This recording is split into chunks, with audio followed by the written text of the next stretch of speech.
Chapter 2578. Frightening Zero Wing. As Fire Dance approached with a tattered, old tome, Sure Feng's eyes widened in surprise. What? It dropped just like that? The monsters wandering around Poison City had a chance of dropping 2 support items when killed, and both were worth thousands of gold. However, no one would willingly part with either support item, even when offered a level 100+ epic item. One of the 2 items was an Ancient Potion, while the other was a Mana Battle Array. The Ancient Potion in question could accelerate the process of unlocking players' mana bodies, while permanently improving their mana control. With this potion, even ordinary Tier 3 players could unlock their mana body's full potential within 2 months. On the other hand, the Mana Battle Array was even more astounding. Normally, battle arrays had to be engraved into players' equipment, meaning that once players replaced their battle array equipment, they'd lose the battle array. However, players could directly learn the Mana Battle Array found in Poison City. Hence, they wouldn't have to worry about losing the array when they switched to new equipment. Players could use it forever. The Mana Battle Array required a minimum of 12 players to activate. Once active, not only would it increase the mana density around players, but players' basic attributes would rise as well. Most importantly, the Battle Array would form a layer of mana armor around players, increasing their magic resistance and resistance to foreign energies' corrosion. The tome in Fire Dance's hand was none other than the Mana Battle Array. It was no wonder she was so ecstatic. As the Mana Battle Array was akin to a skill, it could be used where tools were prohibited, such as many of God's Domain's level 100+ maps and team dungeons. In these locations, the Mana Battle Array was practically invaluable. In the past, the various powers would spend more than 2 weeks grinding near Poison City without obtaining a single Mana Battle Array, and yet, one had just dropped from a single wave of wandering souls. The current drop rate was astounding. When Hell Rush and the others saw the Mana Battle Array's information, they couldn't help but feel a little jealous. With a complete set, one could increase a team's overall strength to a whole new level. The Mana Battle Array would be especially helpful when teams explored certain maps or dungeons and didn't meet the equipment requirements. That tome was even more valuable than level 115 top-tier weapons and equipment. Now that they knew the Wandering Souls could drop something as awesome as the Mana Battle Array, Zero Wings members were overcome with fighting spirit. Cola and the others immediately split away from the main team to lure more Wandering Souls. Moreover, they now knew that the team could easily handle 600 Wandering Souls with the Ring of Gospel's assistance, and so they decided to gather even more monsters to maximize the ring's effects. After a short moment, Cola and his comrades ran toward the team with nearly 800 Wandering Souls trailing behind them. Seeing this, the team's members sharpened their focus and prepared for battle. Over the next 3 days, the team restlessly grinded on the Wandering Souls roaming the forest around Poison City. After 3 days, every member of the team had gained 5 levels. Fire Dance, Cola, and the other Zero Wing members had reached level 114, while Sure Feng had reached level 115. Meanwhile, Dark Rhapsody and Deity Society's members had reached level 112 and 113.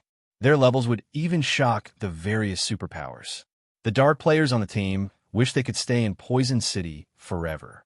Leveling 5 times in 3 days was unheard of, especially at their levels. Normally, they'd be lucky to level up once every 5 days. No one would believe them if they told them. Meanwhile, Blue Rainbow and Elder Gold finally understood why Sure Feng was so confident about helping them conquer the Ancient God's Tower. This leveling speed was simply maddening. Furthermore, fighting these monsters had helped them rapidly improve their combat standards. What Dark Rhapsody and Deity Society's members didn't know was that Sure Feng had spent an astronomical number of magic crystals to make this 3-day grind possible. He had arrived with 600,000 magic crystals in his bag, but now he had less than 50,000 remaining. Moreover, he had used Miniature World sparingly. Otherwise, he would have blown through all 600,000 crystals by now. Of course, the bounty he received in return was amazing. During the past 3 days, he had obtained over 700 pieces of level 115 secret silver equipment and over 5,000 pieces of level 115 mysterious iron equipment. He could easily earn back the cost of this grind by selling the mysterious iron equipment. He had also acquired a total of 87 level 115 fine gold weapons and equipment. Of course, Shifeng had no intention of selling any of the weapons or equipment that had dropped. Rather, he'd make them available to his guildmates. After embedding a level reduction gemstone into every weapon and equipment piece, he distributed them among Blue Frost and Zero Wing's other members from Shelter One, providing a massive boost to their basic attributes. Now, their attributes were even higher than the Hell Legion's experts. Even in Netherworld Empire, the Hell Legion's members were experts among experts. Every one of them wore level 105 fine gold equipment, with some wearing dark gold ranked items. Their equipment standards even ranked at the top compared to the various superpowers experts, yet it was 2 whole ranks weaker than the items Blue Frost and his team wore. Of course, Shifeng did not mistreat the Hell Legion, granting the Legion members a portion of the level 115 secret silver equipment. After all, he had a contract with Netherworld Empire, which required him to keep the Hell Legion's equipment up to date. Furthermore, the Hell Legion's members had incredible combat standards. Better equipment would only help them exhibit even more combat power. Aside from weapons and equipment, Shifeng had obtained plenty of valuable items. He now had a total of 46 mana battle arrays and over 80 bottles of the ancient potion. He had also secured over 100 tier 3 skill and spell books. Combined, all of these items were even more valuable than the weapons and equipment that had dropped near Poison City. Rather than letting these precious items collect dust in his bag, he distributed them among the team as he had with the weapons and equipment. However, he had chosen 46 Zero Wing members to learn the mana battle arrays. He also decided to give the 50-plus Zero Wing members who had entered the Truth Realm 1 ancient potion each. He passed the majority of the remaining 20-plus bottles to the Hell Legion, Dark Rhapsody's Blue Rainbow, and Deity Society's Elder Gold. We get a share, too? Blue Rainbow asked as Shifeng handed her the potion. The ancient potion permanently improved players' mana control and helped them unlock their mana bodies. Unless one were a fool, they'd recognize how valuable the ancient potion was. Its drop rate was only so high now because they were pioneering Poison City. The drop rate would certainly drop to abysmal lows once this period was over. If it were up to her, she wouldn't share any of the potions with outsiders. Of course, I already told you that I'm going to help you grow stronger, Shifeng said, nodding. If these were members of other guilds, he wouldn't even give them the ancient potion's remnants. However, the Hell Legion, Dark Rhapsody, and Deity Society were different. They were Zero Wing's allies. It was a pity that the ancient potion's drop rate was so low, and he couldn't afford to give away too many. Otherwise, he would have given Dark Rhapsody and Deity Society more of Zero Wing's share. The monsters they were currently fighting were the weakest in the Poison City's outer reaches. He would have to travel deeper into the secret land if he wanted to obtain the fragment of Solomon's sword. Hence, he decided to help those with high combat standards first. Both Blue Rainbow and Elder Gold were on the cusp of reaching the Domain Realm. If they grew stronger, they could provide a huge boost to the team's overall combat power. The team's dark players grew excited when they heard Shifeng's reply. They hadn't expected to receive any of the ancient potions, but knowing they could earn a small slice of the pie was definitely worth celebrating. Read latest chapters at Wuxia World. EU, Guild Leader. I found the sealed sword you mentioned inside the city. Fire Dance suddenly reported in the team chat while everyone rested. But what? Shifeng prodded. The fragment of Solomon's sword was inside Poison City. To be precise, it was sealed within the city. If players wanted to claim it, they wouldn't have to go as far as conquering Poison City. They merely need to undo the seal on the sword fragment. Of the fragments Shifeng had yet to obtain, this was the easiest to acquire. After all, this so-called fragment was only a level 100 epic weapon. Solomon's sword was very powerful, but to reach that power, one would have to reproduce it with all 5 of its fragments. This was why the weapon was so hard to reproduce. Even after obtaining 4 fragments, all players would have was 4 epic weapons. Some might not even realize that their epic weapon was, in fact, a fragment of Solomon's sword. But there's a Tier 5 Sword Saint and 2 Tier 4 NPCs guarding the sword. Chapter 2579, Crimson-Eyed Sword Saint. Upon hearing Fire Dance's report, Surfeng fell silent for a very long time. What was going on? NPCs? 1 Tier 5 NPC and 2 Tier 4 NPCs at that?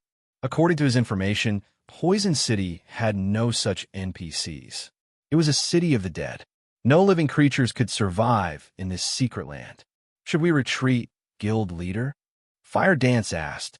They might not have a problem with Tier 4 NPCs. With their numerical advantage and the Ring of Gospel's effects, they might stand a chance against 2 Tier 4 NPCs, but trying to take on a Tier 5 Sword Saint was a joke. A Tier 5 Sword Saint was an apex being in the current god's domain. Not even kingdoms would dare to offend such an individual. And a Tier 5 Sword Saint could slay Tier 3 players as easily as chopping vegetables. A Tier 5 NPC's combat standards were no trivial matter. They could even contend with Void Realm experts. To deal with a Tier 5 NPC, they need several dozen fully armed Tier 4 experts to stand a chance. No, wait there for now. We'll come find you, Surfeng said, shaking his head. He was most confident of obtaining the fragment of Solomon's sword within Poison City. He had almost no information on the rest. Thus, there was no way he'd leave without getting a good look at this fragment. At this stage of the game, only he had a Solomon's sword fragment. If he didn't take advantage of his chance to claim the rest before others, obtaining the fragments would be as challenging as finding a needle in a haystack. These fragments didn't have a mechanism to detect other fragments. Unless the players that obtained a fragment advertised the weapon, he wouldn't know where to find them. This was why he was in such a hurry. Getting his hands on the sword fragments was relatively easy right now, but as players reached higher levels, doing so would become increasingly difficult. This was why legendary items have been so extraordinarily rare in his past, particularly legendary weapons. Collecting the necessary fragments to reproduce the true item was too much of a challenge. A lot of manpower wasn't enough. One would have to be particularly lucky. Of course, there was an exception to this rule. Players could rely on ancient tomes. With these tomes in hand, players could search through God's Domain's database for any information they desired. However, ancient tomes were almost as rare as legendary weapons, and again, one would have to get lucky to find one. After roughly 2 hours, the team of Dark players, the Hell Legion, and Zero Wings members reached the plaza. Within its center stood a dried fountain. If one examined the fountain closely, they discover a faintly glowing magic array, which suppressed the dull gray, long sword half buried in the fountain. Even with the magic array suppression, the dull sword sapped away any life around it, turning the city into a land of death. It was clear that the sword's influence would be even more astonishing without the magic array to bind it. 3 NPCs stood around the dull gray sword in silence, and at the lead was a one-eyed, red-headed man wearing a snowy white cap. Elvos, Crimson-Eyed Sword Saint. Human Sword Saint. Level? HP? / Crap. A titled Sword Saint. Surfeng felt lightheaded when he saw the one-eyed man. Tier 5 titled NPCs were like kings among Tier 5 NPCs. They were responsible for miraculous feats in God's domain. In the past, not even a Tier 5 domain realm expert would dare offend a Tier 5 titled NPC. Only Tier 5 heroes could contend with these individuals. But unlike heroes, titled NPCs weren't powerful due to their extraordinary basic attributes, but their superior combat standards and explosive combat power. Because of this, players were more willing to face a Tier 5 hero than a Tier 5 titled NPC. And now, Surfeng stared at such an individual in Poison City, a level 120 secret land. Surfeng's teammates gasped when they noticed Elvos. Even within Imperial capitals, they had never seen such an NPC. If they became that man's enemy, their fates would be sealed, and they might even have to delete their accounts, starting all over. Azure hesitated on whether or not he should continue his personal mission for Solomon's Sword's fragment. Elvos turned and looked at the wall his team hid behind. "You've been watching for long enough. Show yourselves," Elvos calmly demanded. The moment the crimson-eyed Sword Saint spoke, everyone felt an unprecedented pressure bear down on them. Blue Rainbow and Elder Gold struggled against their instincts, which screamed at them to flee. They could feel just how powerful this NPC was. If they made him unhappy, Elvos could render all of the progress they've made in God's domain useless. Such incidents had happened more than once in the Dark World before, and that was precisely why the Otherworld's Dark players didn't dare to offend or casually approach Tier 5 NPCs. In fact, most players actively avoided Tier 4 NPCs. "Don't move," Surefeng suddenly shouted in the team chat. "But, Guild Leader Black Flame, that's a Tier 5 NPC," Elder Gold said. They weren't in an NPC city, and NPCs in the fields were especially unpredictable. The slightest mistake could lead to an unspeakable disaster. "I know, but he's already discovered us. He won't let us get away if we try to run," Surefeng said, offering Elder Gold a bitter smile. "Our best option is to do as he says. Never try to provoke a Tier 5 titled NPC. Not a single player in God's domain had a better idea of the power a Tier 5 titled NPC wielded. Once such an NPC discovered them, there was no chance for escape. Not even Tier 5 domain realm experts were guaranteed to outrun a Tier 5 titled NPC. Moreover, Elvos' movement wasn't restricted as the demon god's phantom had been. If this man willed it, Surefeng would die before he could even activate space movement or spatial gate. "I understand." With the warning ringing in his ears, Elder Gold abandoned any thought of fleeing.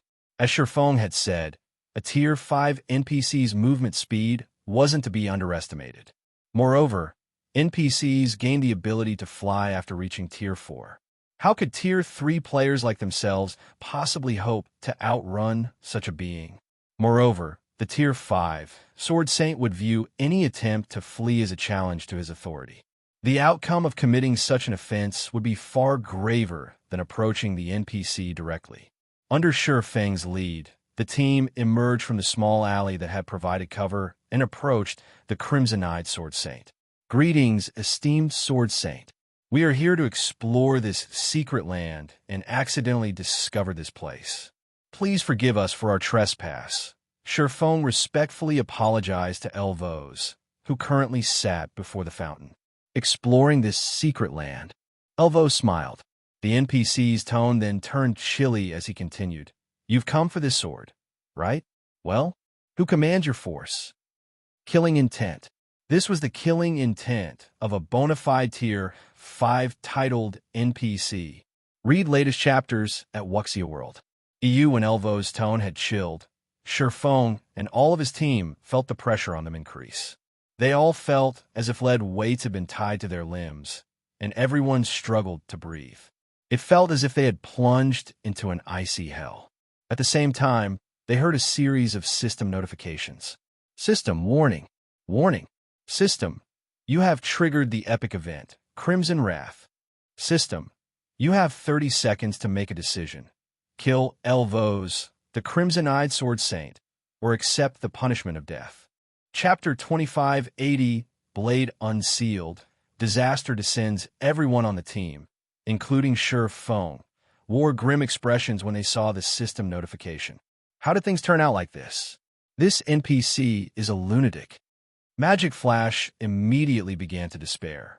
Whenever players triggered an event in God's domain, including epic events, the system didn't send them a warning beforehand. If even the system was warning them, that could only mean one thing: certain death. Moreover, they weren't at risk of suffering an ordinary death. Rather, their souls would be extinguished, thoroughly removed from God's domain. They'd have to restart from the very beginning. Even Hell Rush felt doomed, not to mention Magic Flash and the others from Dark Rhapsody and Deity Society. Ordinary deaths were already trouble for the Hell Legion's members. If they all had to start new accounts, Their careers in God's domain were as good as over. His superiors might even kill him for this. Guild leader, let's split up and run. There's only one tier 5 NPC. He can't catch all of us. The lucky ones might be able to get away safely, Blue Frost suggested. They had only one option left: escape. Whether they chose to fight the Crimson-Eyed Sword Saint or accept their death sentence, they'd meet the same end. They had to go for a third option. Overhearing Blue Frost, the rest of the team nodded in agreement. Sacrifices were inevitable, but that was still better than utter annihilation. They wouldn't have anyone but themselves to blame if they died. Do we really only have one option?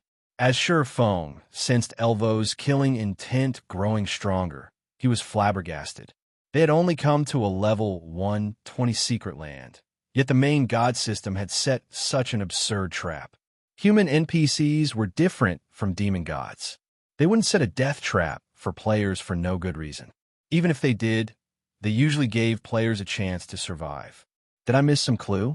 The seconds flew by as Azure fell deep into thought. Guild leader Black Flame, what is the plan? We only have 10 seconds left to decide. With only 10 seconds on the system clock, Elder Gold and Blue Rainbow urged Surpassing, anxious. Acting rashly would only lead to a terrible outcome. The team's best chance was to move simultaneously, but even after more than 20 seconds, Surpassing had remained motionless. It was driving them crazy. When only 5 seconds remained, Dark Rhapsody and Deity Society's members grew restless. Just before they split up and ran, however, Surpassing moved. To everyone's surprise and confusion, he took the initiative to approach Elvos. Esteemed Sword Saint, we had no intention of offending you, and we did not come here under anyone's command. This is but a coincidence. If you refuse to believe me, I will challenge you in the name of the Sky Goddess. Surpassing declared as he walked up to the Crimson-Eyed Sword Saint. After his declaration, silence fell over the entire plaza. Guild leader Black Flame, are you insane? Blue Rainbow stared at Surpassing in astonishment as he issued a challenge. He's a tier 5, titled Sword Saint. Guild leader Blue Frost watched Surpassing as well, utterly baffled. A tier 5 NPC was no simple opponent. With the gods in seclusion, tier 5 NPCs stood at the apex of God's domain. As a current tier 3 player, just escaping a tier 5 NPC would be miraculous, not to mention challenging one. You wish to challenge me? Elvos laughed. I'm afraid you don't yet qualify for such a fight, young man. Of course, I am quite open-minded. Since you wish to prove that you're not following anyone's command, I'll give you all a chance. Hearing Elvos offer another option, the team members took a deep breath, their eyes glued on Surpassing. This is actually possible? Blue Rainbow muttered, shocked. They had been on the brink of death, yet Surpassing's statement had opened a path for survival. His courage and capabilities were amazing. It is. The system notification was a hint. While defeating a tier 5, Sword Saint seems impossible at first glance, that word has many meanings. The system never specified that we have to kill him to defeat him, so we don't necessarily need to clash with the NPC to defeat him. Issuing a challenge was the best solution, Elder Gold said, realization dawning as he read the system notifications again. He then returned his gaze to Surpassing and continued. However, Black Flame is incredible. Even in such a tense situation, he found the right solution to this problem. Just how brave is that man? Does he really think he can defeat a tier 5 Sword Saint? Elvo's killing intent was no laughing matter. Even as a peak expert, Elder Gold felt his mind numb when subjected to the lethal energy. He couldn't get past the desire to flee. Logically, a domain realm expert shouldn't be any more immune to the killing intent than he was. Fear was a basic instinct for all creatures, after all. With only 10 seconds on the system clock, Elder Gold and Blue Rainbow urged Surpassing, anxious. Acting rashly would only lead to a terrible outcome. The team's best chance was to move simultaneously, but even after more than 20 seconds, Surpassing had remained motionless. It was driving them crazy. When only 5 seconds remained, Dark Rhapsody and Deity Society's members grew restless. Just before they split up and ran, however, Surpassing moved. To everyone's surprise and confusion, he took the initiative to approach Elvos. Esteemed Sword Saint, we had no intention of offending you, and we did not come here under anyone's command. This is but a coincidence. If you refuse to believe me, I will challenge you in the name of the Sky Goddess. Surpassing declared as he walked up to the crimson-eyed Sword Saint. After his declaration, silence fell over the entire plaza. Guild leader Blackflame, are you insane? Blue Rainbow stared at Surpassing in astonishment as he issued a challenge. He's a Tier 5, titled Sword Saint. Guild leader Blue Frost watched Surpassing as well, utterly baffled. A Tier 5 NPC was no simple opponent. With the gods in seclusion, Tier 5 NPCs stood at the apex of God's domain. As a current Tier 3 player, just escaping a Tier 5 NPC would be miraculous, not to mention challenging one. You wish to challenge me? Elvos laughed. I'm afraid you don't yet qualify for such a fight, young man. Of course, I am quite open-minded. Since you wish to prove that you're not following anyone's command, I'll give you all a chance. Hearing Elvos offer another option, the team members took a deep breath, their eyes glued on Surpassing. This is actually possible? Blue Rainbow muttered, shocked. They had been on the brink of death, yet Surpassing's statement had opened a path for survival. His courage and capabilities were amazing. It is. The system notification was a hint. While defeating a Tier 5, Sword Saint seems impossible at first glance, that word has many meanings. The system never specified that we have to kill him to defeat him, so we don't necessarily need to clash with the NPC to defeat him. Issuing a challenge was the best solution, Elder Gold said, realization dawning as he read the system notifications again. He then returned his gaze to Surpassing and continued. However, Black Flame is incredible. Even in such a tense situation, he found the right solution to this problem. Just how brave is that man? Does he really think he could defeat a Tier 5 Sword Saint? Elvo's killing intent was no laughing matter. Even as a peak expert, Elder Gold felt his mind numb when subjected to the lethal energy. He couldn't get past the desire to flee. Logically, a domain realm expert shouldn't be any more immune to the killing intent than he was. Fear was a basic instinct for all creatures, after all. However, after everyone breathed a sigh of relief, Elvos continued. Accursed City Lord runs Poison City. Since you are here to explore this city, facing him is inevitable. What I want of you is simple. Slay the City Lord and free him of his curse. None of you will leave this city before fulfilling this task. If you try, I will personally dice you in a mincemeat. System, congratulations. You have accepted the inferior legendary quest, Beginning of the End. Quest content, slay Poison City's City Lord. If all players within the secret land are slain, all souls will be extinguished. Rewards unknown. Hearing their new task, the team members' gloomy expressions returned. An inferior legendary quest. Moreover, this quest required them to conquer a level 120 secret land. Conquering a level 120 secret land was easier said than done. With their team's current strength, doing so would take around a fortnight. Failure was also likely. A level 120 secret land would be just as hard to raid as a level 120 super, large-scale, Hell Mode team dungeon. Aside from the high weapon and equipment requirements, players would need sufficient combat standards. To make matters worse, they couldn't leave the secret land until they succeeded.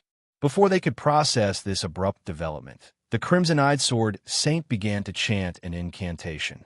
Pitch black, threefold magic arrays then appeared on the stone ground, releasing dense death energy. Suddenly, a 2-meter-tall man in exquisite armor emerged from the lethal energy cloud. Crotia, Poison City City Lord. Undead, Superior Mythic, level 120 HP 3, 700, 000, 000/3, 700, 000, 000 read latest chapters at Wuxia World. EU is at the Secret Land's final boss. Hell Rush's complexion paled when his eyes rested on the City Lord. Even for their team, a level 120 mythic monster would be extremely difficult to defeat. A superior mythic of the same level was no more than a natural disaster. Not even a 3,000-strong army of level 120, Tier 3 experts would be more than a warm-up for such a creature, much less a team of 1,000. Monsters at that rank commanded their own powerful domains. Players of the same level had no chance against them. While the team was shocked over Crodia's statistics, the city lord approached the dried-up fountain and reached through the barrier. He grasped the dull gray sword's hilt and yanked it out of the stone. As Crodia removed the long sword from its prison, the blade's death energy began to flood into its surroundings. The thick cloud of black fog swept toward the team, and the players backed away. The black fog corroded everything it touched, and even the ground decayed, visibly darkening to a dull gray. "You may begin." Elvo's soft voice broke the silence as he gazed over Surpassing and the others. Chapter 2581. Fighting a Superior Mythic? Startled by Elvo's command, everyone fell silent again. "How are we supposed to beat that?" Kola muttered, watching the dark cloud of death energy envelop Crodia. Crodia's aura had already been strong enough, and with the statistics, their team wasn't even certain they could kill him. After taking hold of the dull gray longsword, however, the city lord's aura had grown even stronger, and his statistics had undergone a significant transformation. Crodia, Poison City Lord, Undead, Superior Mythic, Level 1, 20 HP 5, 400, 000/5, 400, 000, just under 5.5 billion HP was simply absurd. He could recover 54 million HP every second with his battle recovery alone. That was more than 10 million HP per second. To make matters worse, now that Crodia held the dull gray sword, the weapon's death energy had formed a domain that enveloped a 30-yard radius around him. Even from outside the domain, Kola could sense how powerful that death energy was. All life within this domain rapidly decayed, crumbling to ash. Even the stone ground turned into sand before their eyes. The domain didn't contain even a trace of mana, either. They could easily imagine what would happen to players that stood within that dusky cloud of death. Hell Rush and the others were just as dumbfounded. None of them had ever thought Poison City's final boss would pull such a move. Monsters didn't normally use weapons or equipment, which meant they didn't receive item bonuses, relying on their own basic attributes. Even then, monsters presented a challenge. Now, that Crodia had a weapon and his set of armor. How were they supposed to fight him? The system really isn't giving us any chance. Surpassing watched Crodia with a disheartened smile. Under normal circumstances, Surpassing would have some confidence of defeating the city lord with his ring of gospel. But seeing Crodia now, he didn't have much hope of winning this battle. Within Secret Lands, players couldn't summon their personal guards, and the team's average level was still 5 levels lower than this boss. They might not even last through the boss's first phase, much less slay the undead. While the team members silently wondered how they should face this superior mythic monster, Blue Rainbow and Elder Gold turned deathly pale. Has something happened? Surpassing asked when he saw the two dark players' strange expressions. "Our guilds have just received reports stating that the Alliance Team Demon's Heart has formed as killed the second boss on the Ancient Gods Tower's first floor. They're only 2 bosses away from clearing the first floor's trial and becoming the floor master," Blue Rainbow explained with a twisted frown. Thanks to their alliance with Zero Wing, both Dark Rhapsody and Deity Society were developing far faster than the Dark World's other powers. This was the reason that the Dark World's various powers and players didn't dare move against their guilds. However, that wouldn't be the case if Demon's Heart's team succeeded in activating the Ancient Gods Tower. Unlike Zero Wing, their guilds didn't have unstoppable NPC armies. If the Dark World's various powers and players decided to turn against their guild's members, only annihilation would await them. They've already started to raid the third boss. The news stunned Surpassing. Raiding the Ancient Gods Tower was as difficult as raiding a level 100-plus super large-scale team dungeon. The Dark World's players should have needed at least 10 to 15 days before they'd have a chance of conquering the first floor, yet within 3 short days, the Alliance Team Demon's Heart had formed had already defeated the first two bosses. Their progress completely surpassed Sure Feng's expectations. What should we do now? Guild Leader Black Flame. At this rate, Demon's Heart's Alliance team will conquer the first floor within 2 or 3 more days. Elder Gold asked anxiously. They hadn't expected Demon's Heart to be this powerful. Logically, even with the clues Demon's Heart possessed, the Alliance team shouldn't have made such astounding progress. Conquering the Ancient Gods Tower's trials would require a large number of Tier 3 players and sufficiently powerful weapons and equipment. Worse yet, Dark Rhapsody and Deity Society's main force members were stuck in Poison City. Even if they somehow managed to defeat Crotia, catching up to the Alliance team was unlikely. We have no choice. We have to try, Sure Feng declared, turning to the City Lord. Do you have a plan, Guild Leader? Aqua Rose asked. Their team only had a little over 700 players. Every member would need to deal at least 15,000 damage per second just to overcome Crotia's battle recovery. However, they were facing a superior Mythic. Even under normal circumstances, Tier 3 experts, who hadn't unlocked their mana body's full potential, would only deal a little over minus 10,000 damage per second to this boss. Since Crotia had grown even stronger with a gray longsword in hand, they'd likely deal even less damage. Even factoring in Sure Feng and the several other players that had fully unlocked their mana bodies, they wouldn't have enough total damage per second to defeat the City Lord. MHM. This boss has a weakness we could take advantage of, but I don't know if we'll succeed or not, Sure Feng said, nodding. Sure Feng usually wouldn't be in such a hurry to fight Crotia. Rather, he'd help his team continue their grind in Poison City first. The Crimson-Eyed Sword Saint had only demanded that they defeat the City Lord. He had said nothing about slaying Crotia immediately. They should be able to roam the city and increase their strength. However, Sure Feng did not have that luxury right now. Demon's Heart was moving faster than he had expected.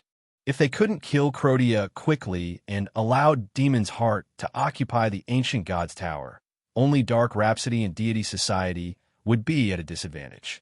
Naturally, this was very bad news for Zero Wing, too. Sure Feng had been able to rely on the Teleportation Gate to drastically restrict the number of Dark players moving to the main continent. Without that restriction, however, the Dark World's residents could do whatever they wanted outside of Cold Spring Forest. This was exactly why he had wanted to control the Teleportation Gate. He only had one night division, and there was a limit to the territories he could protect. Sure Feng turned toward his team and began assigning tasks. Cola would remain close to the boss, while the rest of the team would hide in the city's alleyways.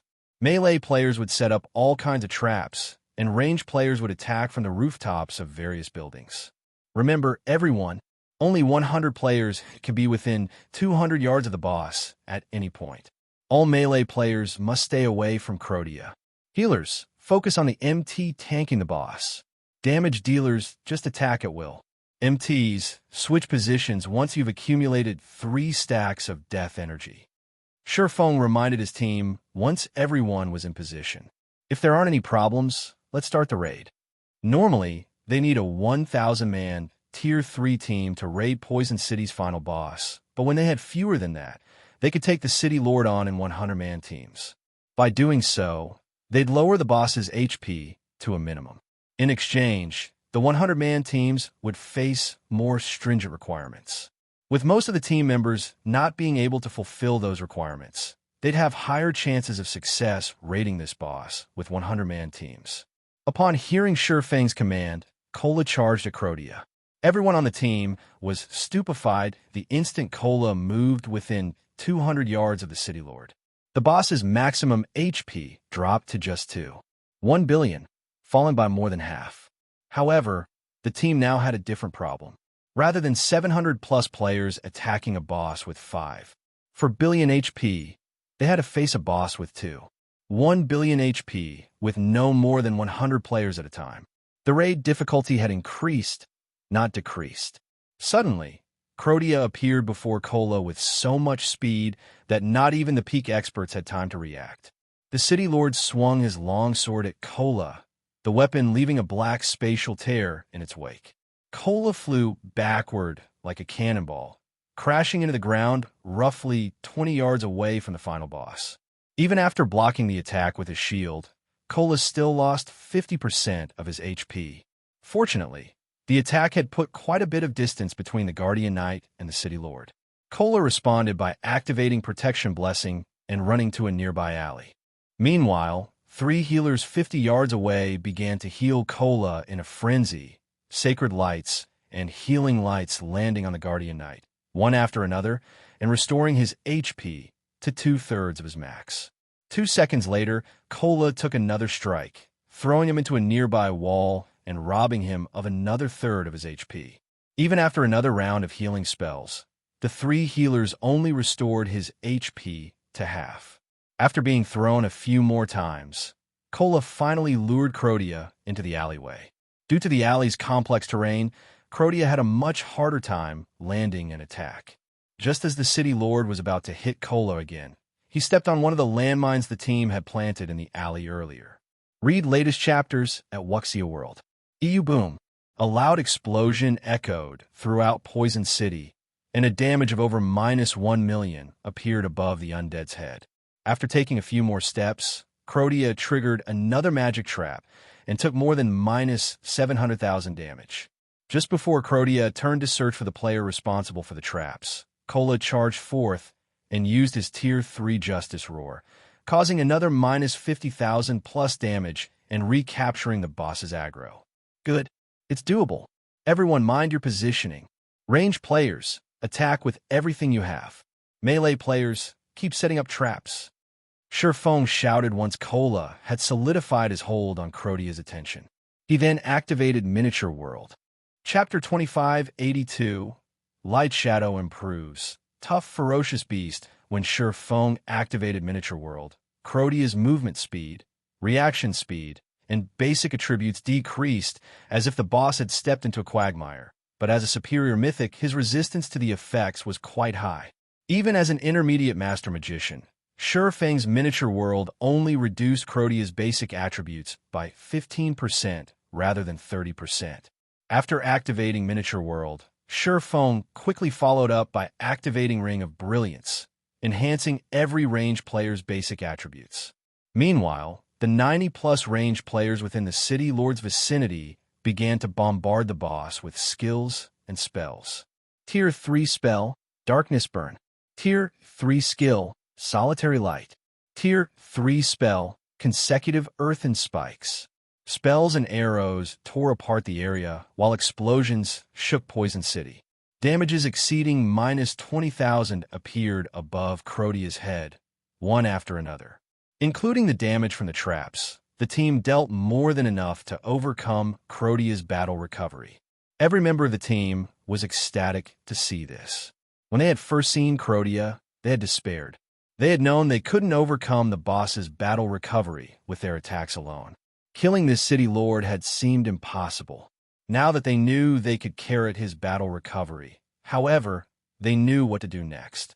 They needed to whittle away at Crotia's HP. Of course, that wouldn't be an easy task. To maximize their damage, Cola would have to lure Crotia into the traps the melee members had set up. Unfortunately, setting up traps required a long time, and they had very short durations. When no more than 100 players could be near the boss, their timing and position had to be perfect. Claiming that a single mistake could render all of their effort worthless was no exaggeration. As long as more than 100 players stood within 200 yards of the City Lord, his maximum HP would return a 5 per billion. If that happened, Crotia would regenerate 54 million HP every 5 seconds. Even with Miniature World suppression, the superior mythic would still regain 50 million HP over 5 seconds. 100 players simply couldn't deal that much damage in so short a time. Fortunately, the team was composed of experts among experts. Even the weakest player had reached the flowing water realm. With Surpassing's wise command, none would make such devastating mistakes. Surpassing heaved a rueful sigh upon seeing the team's flawless coordination. He had to admit that it was truly wonderful for a guild to have a team of such prowess. Even though the team's equipment standards didn't meet the requirements, they still completed their tasks efficiently. This undoubtedly made the raid much easier. As time passed, Crotia gradually lost HP. 95%, 75%, 50%. When Crotia's HP fell to 50%, his fighting style changed as he stomped a foot, cracking the stone as the ground sank. The death energy around him began to spread, corroding everything within a 45-yard radius. Aside from Kola, who had activated a life-saving skill just in time, over a dozen Tier 3 experts evaporated, leaving nothing behind. Crotia bellowed furiously, and the death energy rapidly gathered above him. After a moment, the dense, black death energy transformed into the shadow of a 50-meter-tall nether dragon, flapping its foggy wings. Nether Dragon's Shadow, Ferocious Beast, Mythic, level 120 HP 6, 000, 000, 000, 000/6,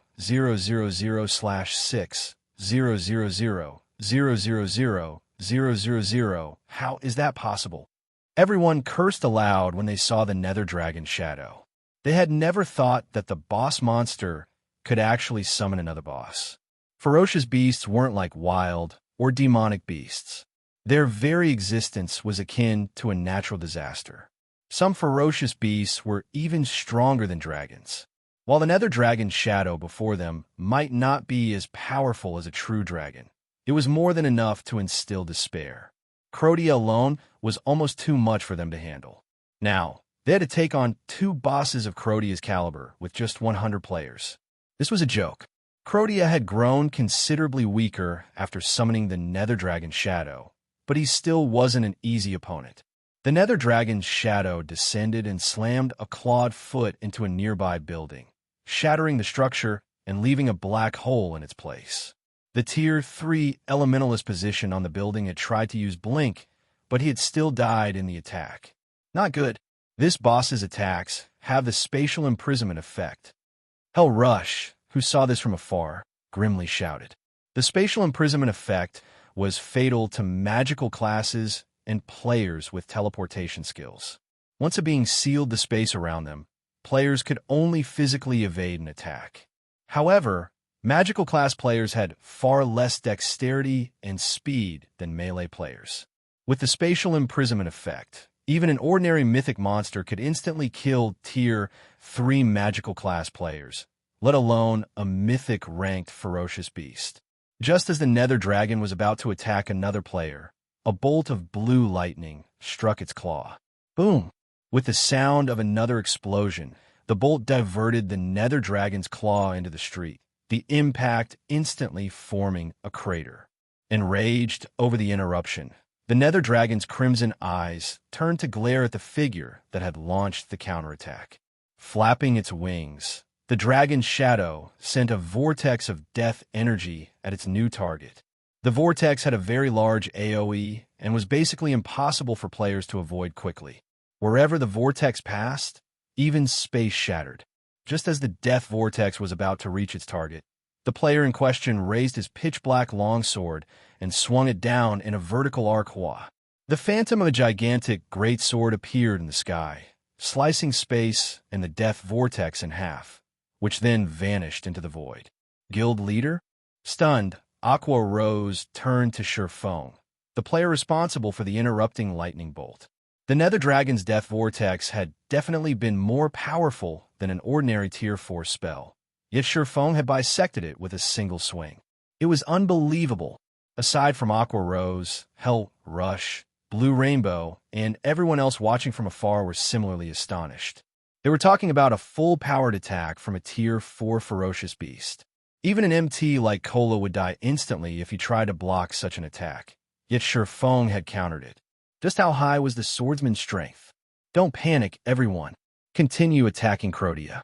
I'll distract this Nether Dragon, Surpassing instructed, glancing at the players nearby. In truth, even he had been surprised by the power of his attack.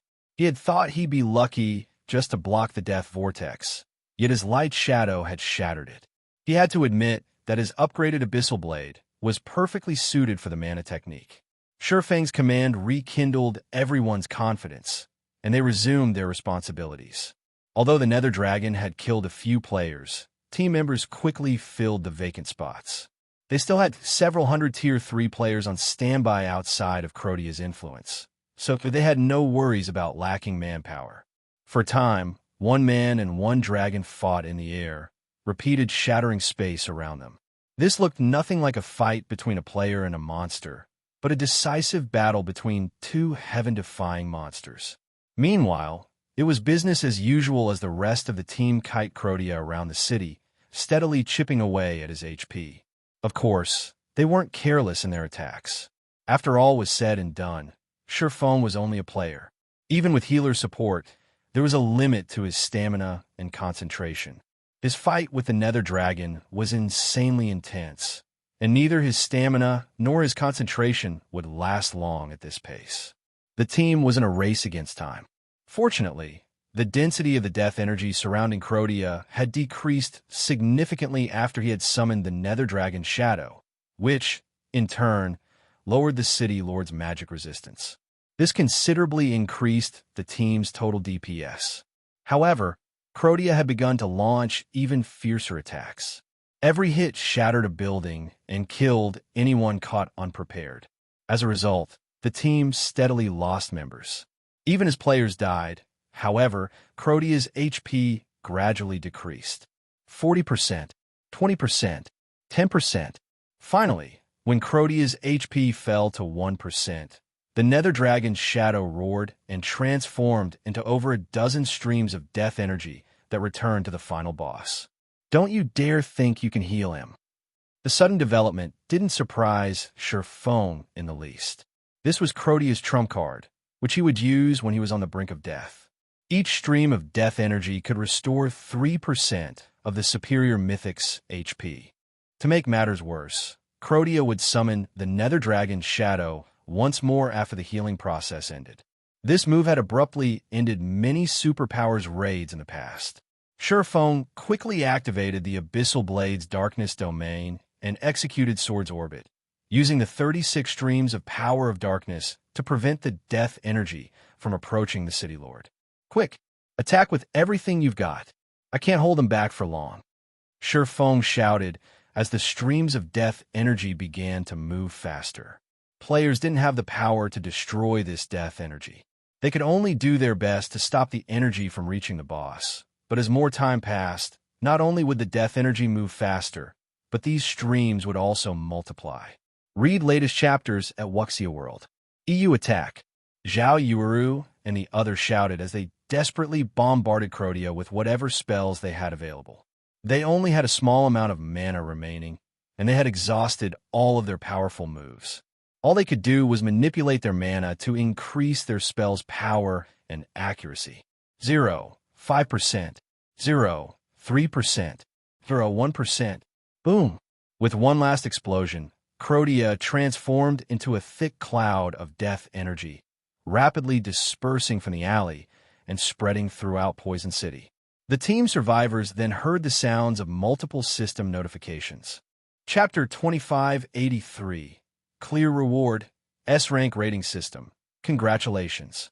You are the first team of players to complete Poison City's Secret Land Crusade. Rewarding level +1, 50 free mastery points, 5 legacy skill points, 1 exotic legacy potion, 20 God's Domain reputation points, and 40 Poison City reputation points. System, congratulations. You are the first team of players to challenge Poison City while below level 120 successfully, rewarding 100 Poison City reputation points. System, congratulations. Your Poison City reputation has reached 100 points. Unlocking Poison City Exchange Merchant. You may now purchase Poison City's specialty items. System, congratulations. For completing the inferior legendary quest, Beginning of the End, in one day, you've received an S-Rank clear rating. Rewarding level +1, 10 legacy skill points, and 1 silver legacy treasure chest.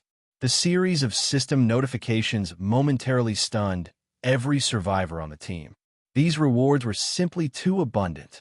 Even without the quest rewards, Crodia had awarded enough EXP to add another 40%, at least, to everyone's experience bars. Including the various quest rewards, everyone on the team rose by at least 2 levels. Even the players that had fallen in the battle and later resurrected had reached level 114. These rewards just saved us more than a fortnight of grinding and dungeon raids.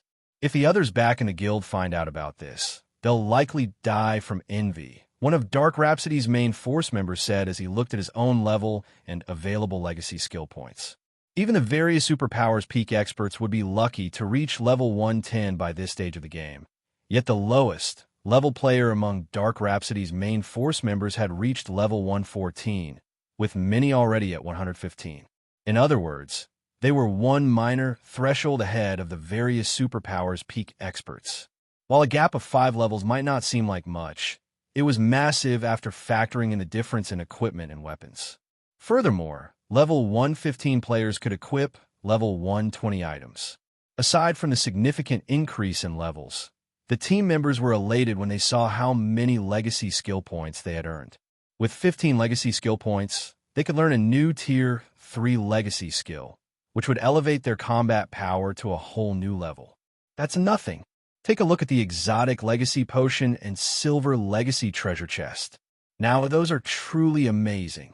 A level 115, Tier 3 Dark Shield Warrior exclaimed as he pulled an ink-black potion and silver chest from his bag.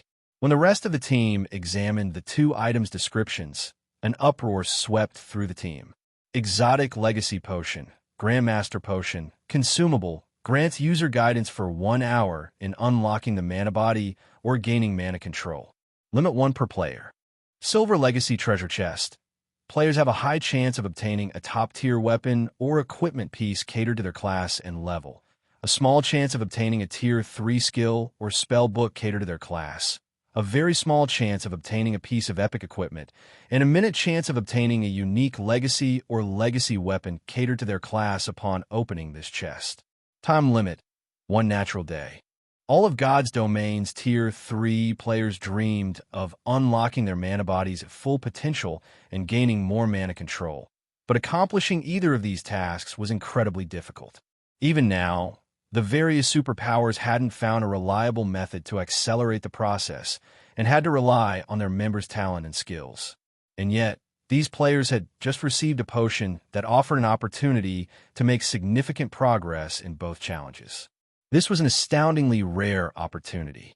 If they took advantage of this opportunity properly, they might even become peak or apex experts in God's domain.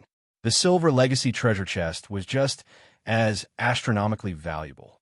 Even with crappy luck, the worst item they would obtain was a top-tier weapon or equipment piece suited for their classes and levels. Such a weapon or piece of equipment would provide a massive boost to their combat power, and if they got lucky, they might even acquire a piece of epic equipment.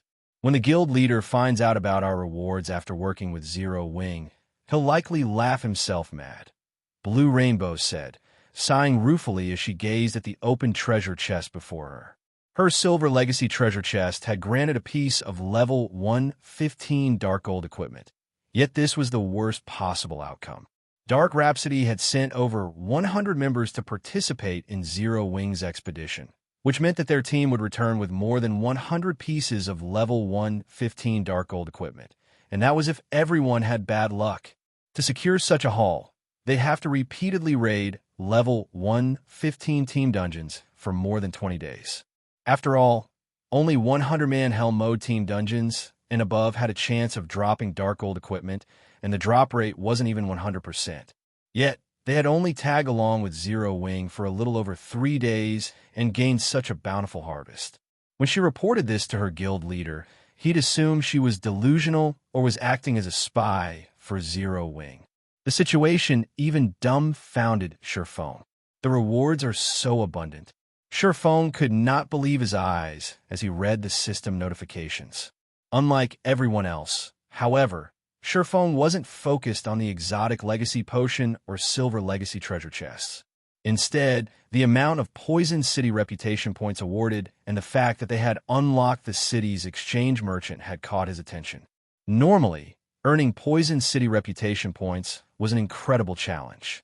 Players could only earn so many points by killing the final boss during the Secret Land's first clear.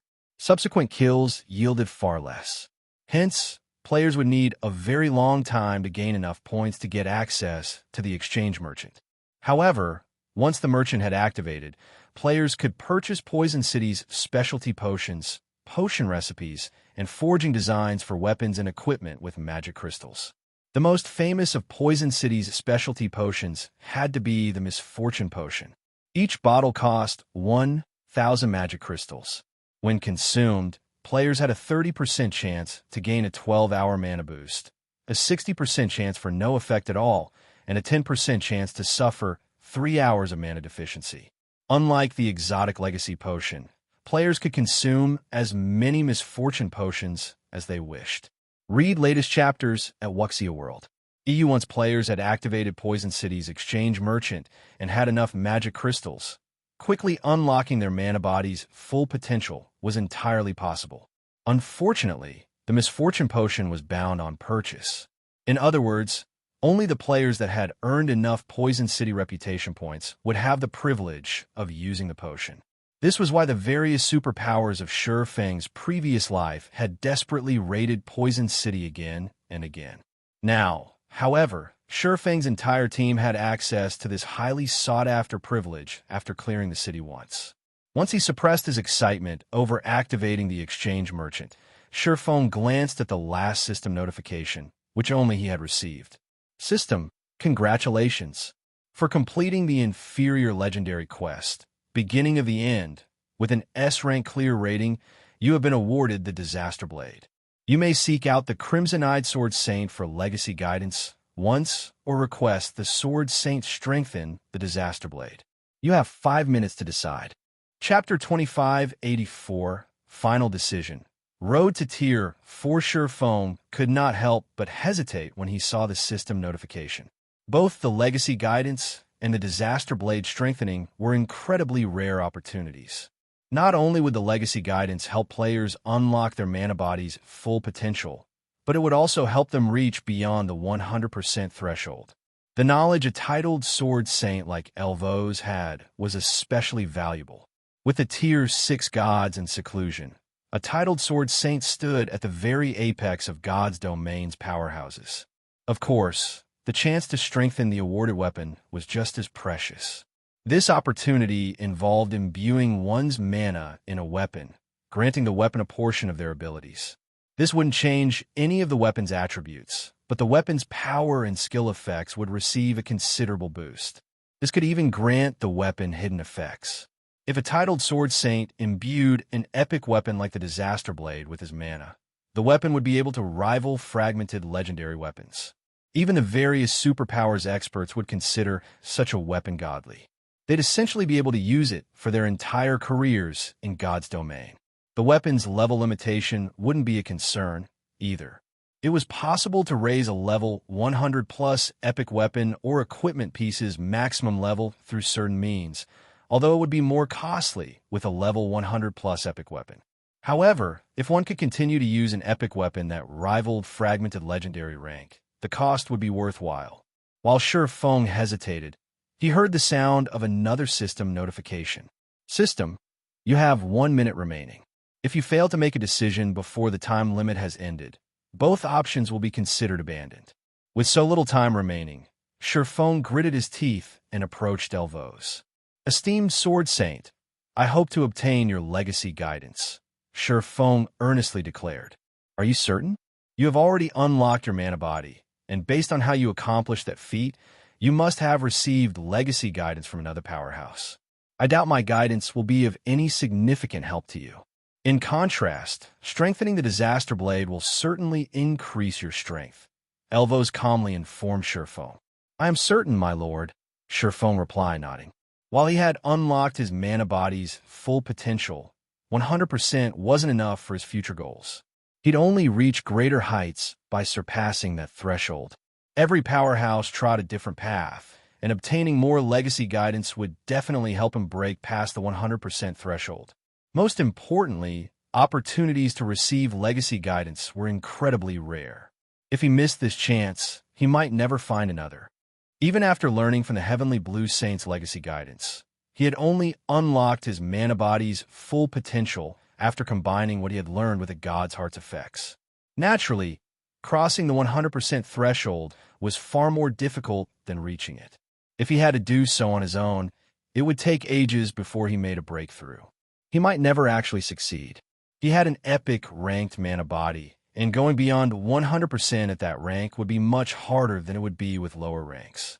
If he did not have enough help, his chances of making a breakthrough were minuscule at best, even with the help of a God's Heart. Thus, he had no choice. Strengthening the Disaster Blade would give him immediate access to a pseudo-fragmented legendary weapon and boost his combat power. But the Disaster Blade was a fragment of Solomon's sword. Once he found 5 sword fragments, he would have to combine them to reproduce Solomon's sword, which would render the strengthening useless. Moreover, Shurfeng now had the fragmented legendary ranked Abyssal Blade. He no longer lagged behind others when it came to weapon standards. More importantly, Tier 3 wasn't the end for true experts, only a transition. Reaching Tier 4 was a far better option than obtaining another fragmented legendary item. As players reached higher levels, the strength differences between tiers would only grow. Sooner or later, the gap would grow so large that not even 1 or 2 fragmented legendary items would make a difference. Shurfeng had also reached level 117, only 3 levels away from the level 120 threshold. Level 120. Naturally, the Tier 4 promotion quest would be much harder than the Tier 3 quest. The two weren't even on the same level. The Tier 3 promotion quest would be like a normal mode party dungeon, while the Tier 4 quest would be as challenging as a 100-man Hell mode team dungeon. There was a qualitative difference between the two. Most mainstream experts were capable of reaching Tier 3. Even if they couldn't do it at level 100, they could complete the quest after reaching level 120 or level 130. Tier 4, however, was a different story. If one truly couldn't complete their Tier 4 promotion quest, they'd never do so, even after reaching level 200. Because of this, Tier 4 experts have been incredibly rare in the past, even among the various superpowers. Anyone that successfully reached Tier 4 instantly became a guild upper echelon. Moreover, completing the Tier 4 promotion quest took a very long time. According to the statistics players had collected in the past, completing a Tier 4 promotion quest could take anywhere between 1 and 2 months. However, Shurfeng also had to face the Silver Divine Dragon, Auerbach's trial, so he was in a rush.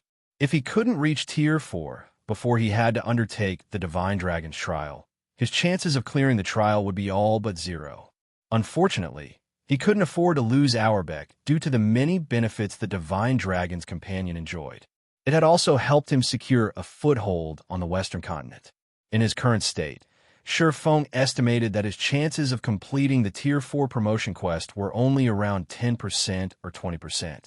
He had no choice but to grab a hold of whatever opportunities that would help him increase his chances as soon as possible.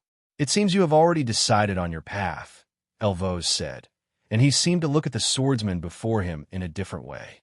He no longer viewed Shurfeng as a weaker being, but as an equal. He then retrieved a crystal ball and handed it to Shurfeng, saying, "This is the experience I have gained over the years. I hope it will be of some help." After handing Shurfeng the crystal ball, Elvos transformed into a streak of light and vanished from Poison City. The 2 Tier 4 NPCs who had accompanied him also disappeared, and the dull gray longsword Crotia had wielded returned to the fountain.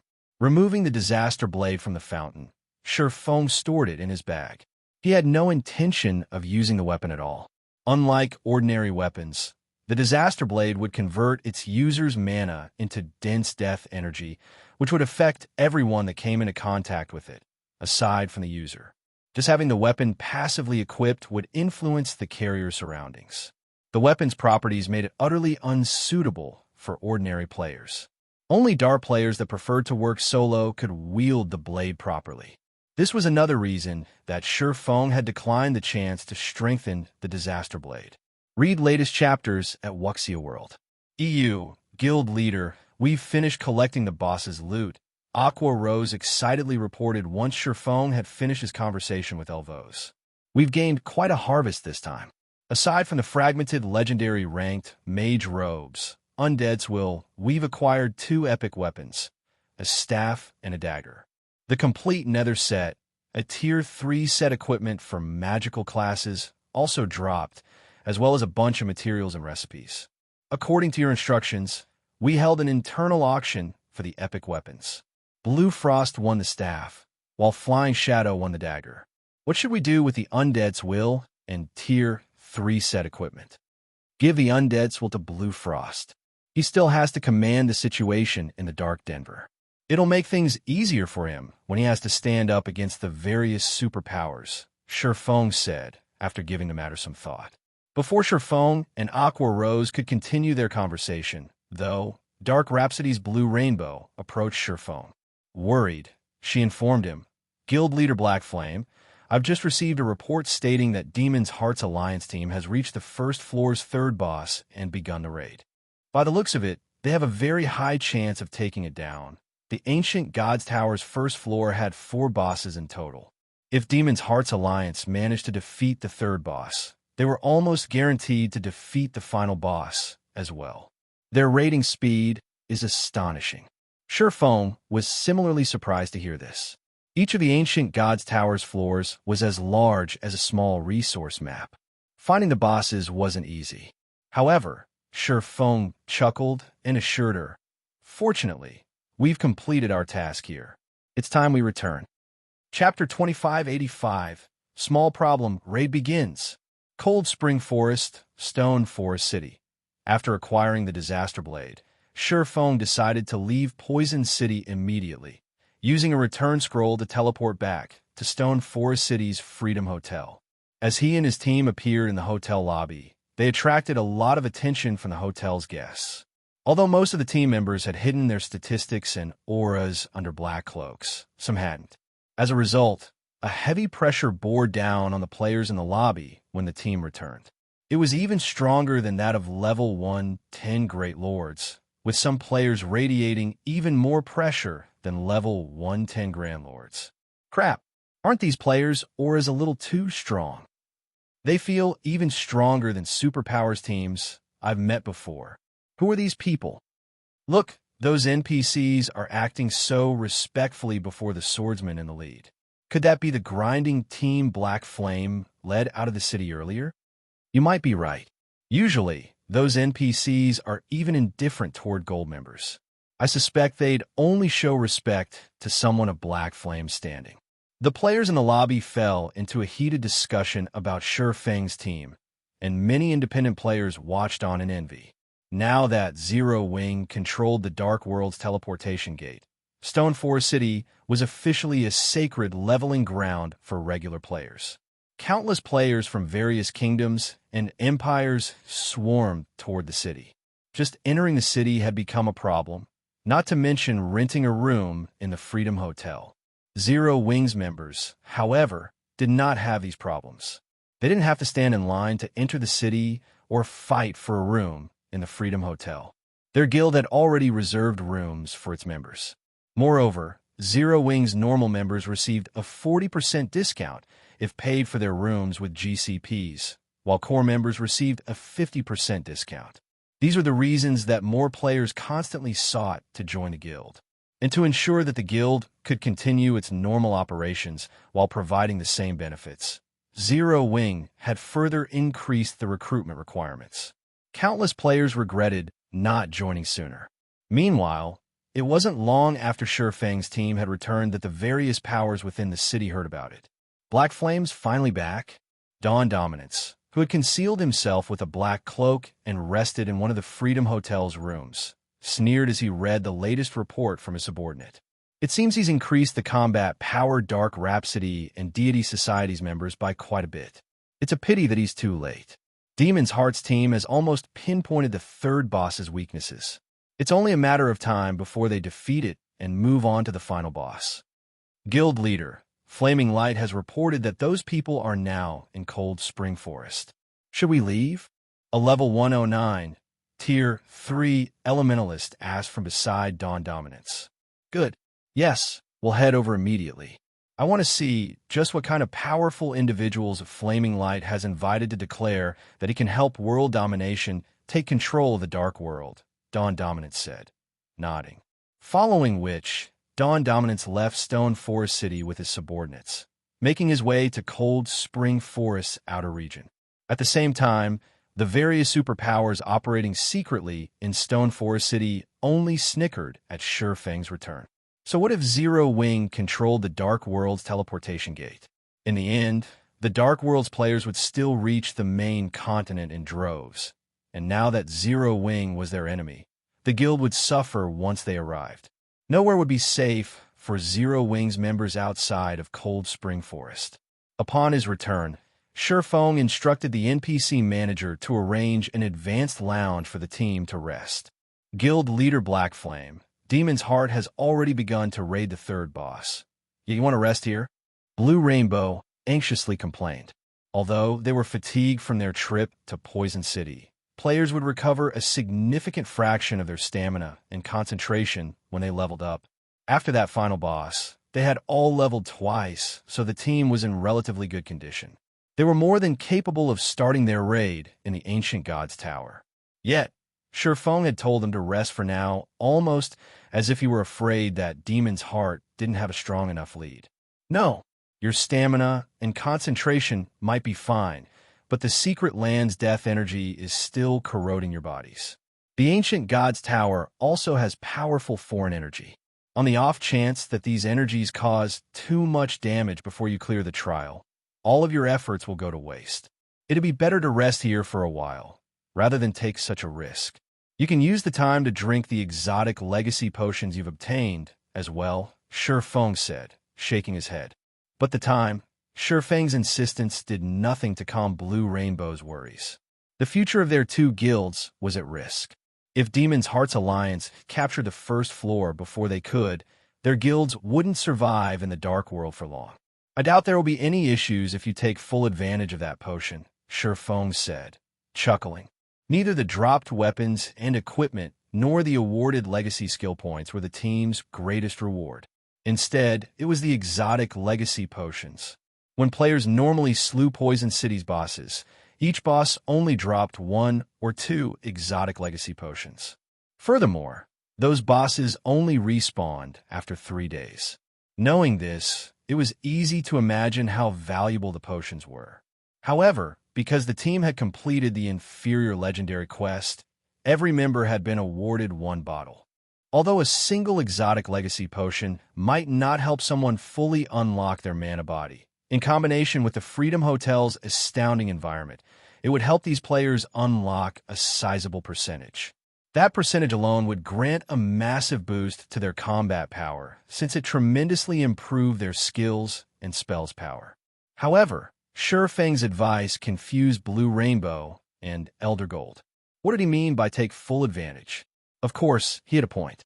While their consecutive leveling had cleansed them of a portion of the foreign energy, much still remained. If this energy and the energy within the tower corroded too much of their bodies halfway into the raid, they'd be doomed. Blue Rainbow and Elder Gold immediately stopped wasting time. They instructed all of their players to move to the reserved lounge, rest, and consume the exotic legacy potions. In total, the team rested for over an hour. Once they felt refreshed, Blue Rainbow and Elder Gold hurried toward the Dark World's Ancient God's Tower with their respective guilds' main force members. By the time the group arrived, another 4 hours had passed. The Ancient God's Tower had 7 floors and was over 1,000 meters tall. Players, whom the Dark World's various powers had stationed to guard the entrance, didn't try to stop the group when Blue Rainbow and Elder Gold arrived. They simply stepped aside and let the force enter the tower, notifying the team within of their arrival. Meanwhile, a 6-meter-tall, level 113 Mythic ranked or lay lifeless before Demon's Heart's team within an ancient city on the Ancient God's Tower's first floor. "Elder Heart, our scouts have located the 4th ancient city," a level 110, Tier 3 Dark Ranger reported, approaching Furious Heart. "In addition, our brothers at the entrance have informed me that Dark Rhapsody and Deity Society's members have entered the tower. They've finally decided to show up?" The report surprised Furious Heart. "How many people did they send? Are Zero Wings members with them?" Their team had already defeated the first floor's third boss and located the final boss. He found it surprising that the two guilds would bother to show up now. They must have brought powerful support with them and were confident of surpassing the Alliance team's progress. Just a little over 200. We didn't see any of Zero Wing's members or the Outside Worlds players among their team, the Dark Ranger reported. Just a little over 200? Have those guilds lost their minds? For a moment, Furious Heart wondered if he had misheard the Tier 3 Dark Ranger. Demon's Heart's Alliance had sent over 1,000 Tier 3 experts just to increase their chances of raiding the Ancient Gods Tower. What could a measly 200-plus Tier 3 experts possibly accomplish? Read latest chapters at Wuxia World. EU, should we send our spies to find out more? The Dark Ranger asked. No need. To think they would dare enter the tower with so few players. Do they think this is some kind of playground? Furious Heart said, shaking his head. Chuckling, he continued, let them struggle. They're only fools if they thought they could rely on Zero Wing. Once we finish our raid, we'll make them regret their decision. With that, Furious Heart commanded his team to head toward the final boss. He completely disregarded the matter involving Dark Rhapsody and Deity Society. In the meantime, Dark Rhapsody and Deity Society's main force members stopped before the doors to the Ancient Gods Tower's first floor. All right, let's start the raid, Blue Rainbow exclaimed, glancing over the team. Chapter 2586, Surpassing Logic, Ancient Gods Tower Unlocked Dark World, Ancient Gods Tower. A team of over 1,000 players fought the wandering barbaric Oars as they advanced across a gravel wasteland. But due to the high number of the Oars, the team's progress was quite slow. From afar, it looked like the team was drowning in a sea of Oars. Aside from the area the players occupied, the barbaric Oars covered every inch of the wasteland. Barbaric or humanoid creature, High Lord, level 112 HP 57, 000, 000/57, 000, 000, barbaric or warrior. Humanoid creature, Great Lord, level 113 HP 140, 000, 000/140, 000, 000, barbaric or captain. Humanoid creature, Grand Lord, level 114 HP 500, 000, 000/500, 000, 000. Elder Heart, too many monsters are swarming out of the ancient city. If we get any closer, I'm afraid we'll alert the guards on the city walls. One of the level 110, Tier 3 shield warriors on the front lines called back. Although the first 3 cities have been difficult to raid, none had had this many monsters. The fourth ancient city was home to at least 100,000 Oars. If their team hadn't been entirely comprised of Tier 3 experts, these barbaric Oars and barbaric or warriors would have long since eliminated them. Why is this city so much harder? Furious Heart frowned, watching the barbaric or captains on the city walls. Gritting his teeth, he commanded, everyone, change formation. Prioritize the Oars here before we continue. While their team was more than capable of dealing with level 114 Grand Lords, there were more than 30 Grand Lords stationed on the walls. In the outside world, such a force could effortlessly demolish guild towns. There were simply too many Oars and/or warriors for a team of their size to handle. With Furious Heart's command hanging in the air, the team moved out of their V formation into a block formation. The MTs and melee players held back the swarming Oars, while the ranged players attacked from within the block's inner layer. Once everyone was in position, the team's magic class players began to chant long incantations. More than 100 gigantic magic arrays appeared above the Oar force, blotting out the sky. 4 seconds later, the arrays had taken shape and rained fire, ice, and lightning down on the Oars below. Boom! Boom! Boom! Deafening explosions echoed across the gravel wasteland. By the time the last large-scale destruction spell came to an end, the surrounding terrain had transformed. Easily over 4,000 barbaric or warrior corpses littered the deformed land. Nice! A team with plenty of large-scale destruction spells is awesome. I know, right? My usual team only has a few people with Tier 3 large-scale destruction spells. yet we currently have over 100. I doubt even superpowers can field such a powerful team. It's a pity that the tower's monsters don't drop any loot and grant almost no EXP. Otherwise, we would have hit the jackpot. The various major powers experts were astonished at the carnage around them. They knew that Demon's Heart had gone around the Dark World, borrowing manpower from the various major powers to raid the Ancient God's Tower and prioritizing players with Tier 3 large-scale destruction spells. However, only a few players at a time had cast these spells during their prior battles. They hadn't been allowed to cast these spells simultaneously. The shock they felt after watching over 100 large-scale destruction spells go off at once was on a completely new level. The team members also realized how important players with such devastating spells were. They had to admit that these magical class players were walking cannons in large-scale combat. I wonder what Dark Rhapsody and Deity Society's people are thinking. I can't believe they're trying to race us to the final boss with just 200+ players. Their full team is smaller than the number of players we have with Tier 3 large-scale destruction spells, a Tier 3 ranger said, laughing at the destruction around him. I doubt they have any idea how many large-scale destruction spellcasters we have on our team. If they knew, they'd likely just give up, a Tier 3 elementalist added, chuckling. Dark Rhapsody and Deity Society were formidable guilds in the Dark World, but they weren't strong enough to compete with the combined might of the other world's various major powers. Even the weakest member on the Alliance team was a Refinement Realm expert in full level 105 fine gold equipment.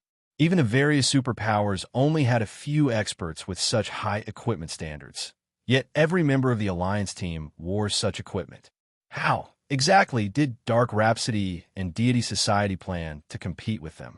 Enough chit-chat. We need to eliminate these barbaric ores quickly. If we take our time, and they respawn during the boss fight, we'll be in trouble. Furious Heart shouted, chuckling. He hadn't been worried about the two guilds' attempt to raid the Ancient God's Tower since the very beginning. Not even Zero Wing could help them now. Not only did the Alliance team consist of peak combatants from the Dark World's various major powers, but it also had support from the main continent's various superpowers. Finally, after over a dozen hours of fighting, Furious Heart and his team had obliterated the barbaric or army on the gravel wasteland and in the ancient city. Now, only the final boss and a few guards remained. Barbaric or King, humanoid creature, archaic species, Mythic, level 114 HP, 3,500,000, 000/3, 500, 000, barbaric or guard. Humanoid creature, specialized Grand Lord, level 114 HP, 600, 000/600, 000. When they saw the barbaric or king and 8 barbaric or guards in the ancient tower within the city's heart, Furious Heart and his companions gasped. An ordinary mythic boss was already a major challenge due to their incredibly high basic attributes and combat standards. However, a mythic-ranked archaic species was even more powerful in both regards. Meanwhile, the system would enhance one aspect of specialized monsters. In other words, they could transcend tiers in a specific way. Hence, specialized Grand Lord's combat power could sometimes rival that of ordinary mythic monsters. Now, their team had to face 8 pseudo-mythic monsters, and including the boss, a total of 9 Tier 4 opponents. This force could even destroy guild cities. Elderheart, the guards and the boss are too close to each other. If we attack one, all 9 will respond. A level 110, Tier 3 assassin from World Domination warned, frowning. Then we have no choice but to fight them all at the same time. Once we begin, lure the 8 monster guards aside and kill them first. We'll focus on the boss afterward, Furious Heart decided after giving the matter some thought. His teammates nodded when they heard his plan. While quite a few mobs surrounded the boss, they had over 1,000 players and could easily afford to split up their combat power to distract the boss, while the rest finished off the guards, who had significantly less HP. Once the plan had been agreed upon, everyone got to work. Read latest chapters at Wuxia World. EU just as the team's MTs were about to split up and lure the boss and its 8 guards. However, They all heard the sound of a series of system notifications. Ancient Gods Tower Region System Announcement. A team has successfully completed the trial of the Ancient Gods Tower's first floor. The teleportation arrays on the first floor have now been unlocked. Ancient Gods Tower Region System Announcement. A team has successfully completed the trial of the Ancient Gods Tower's first floor.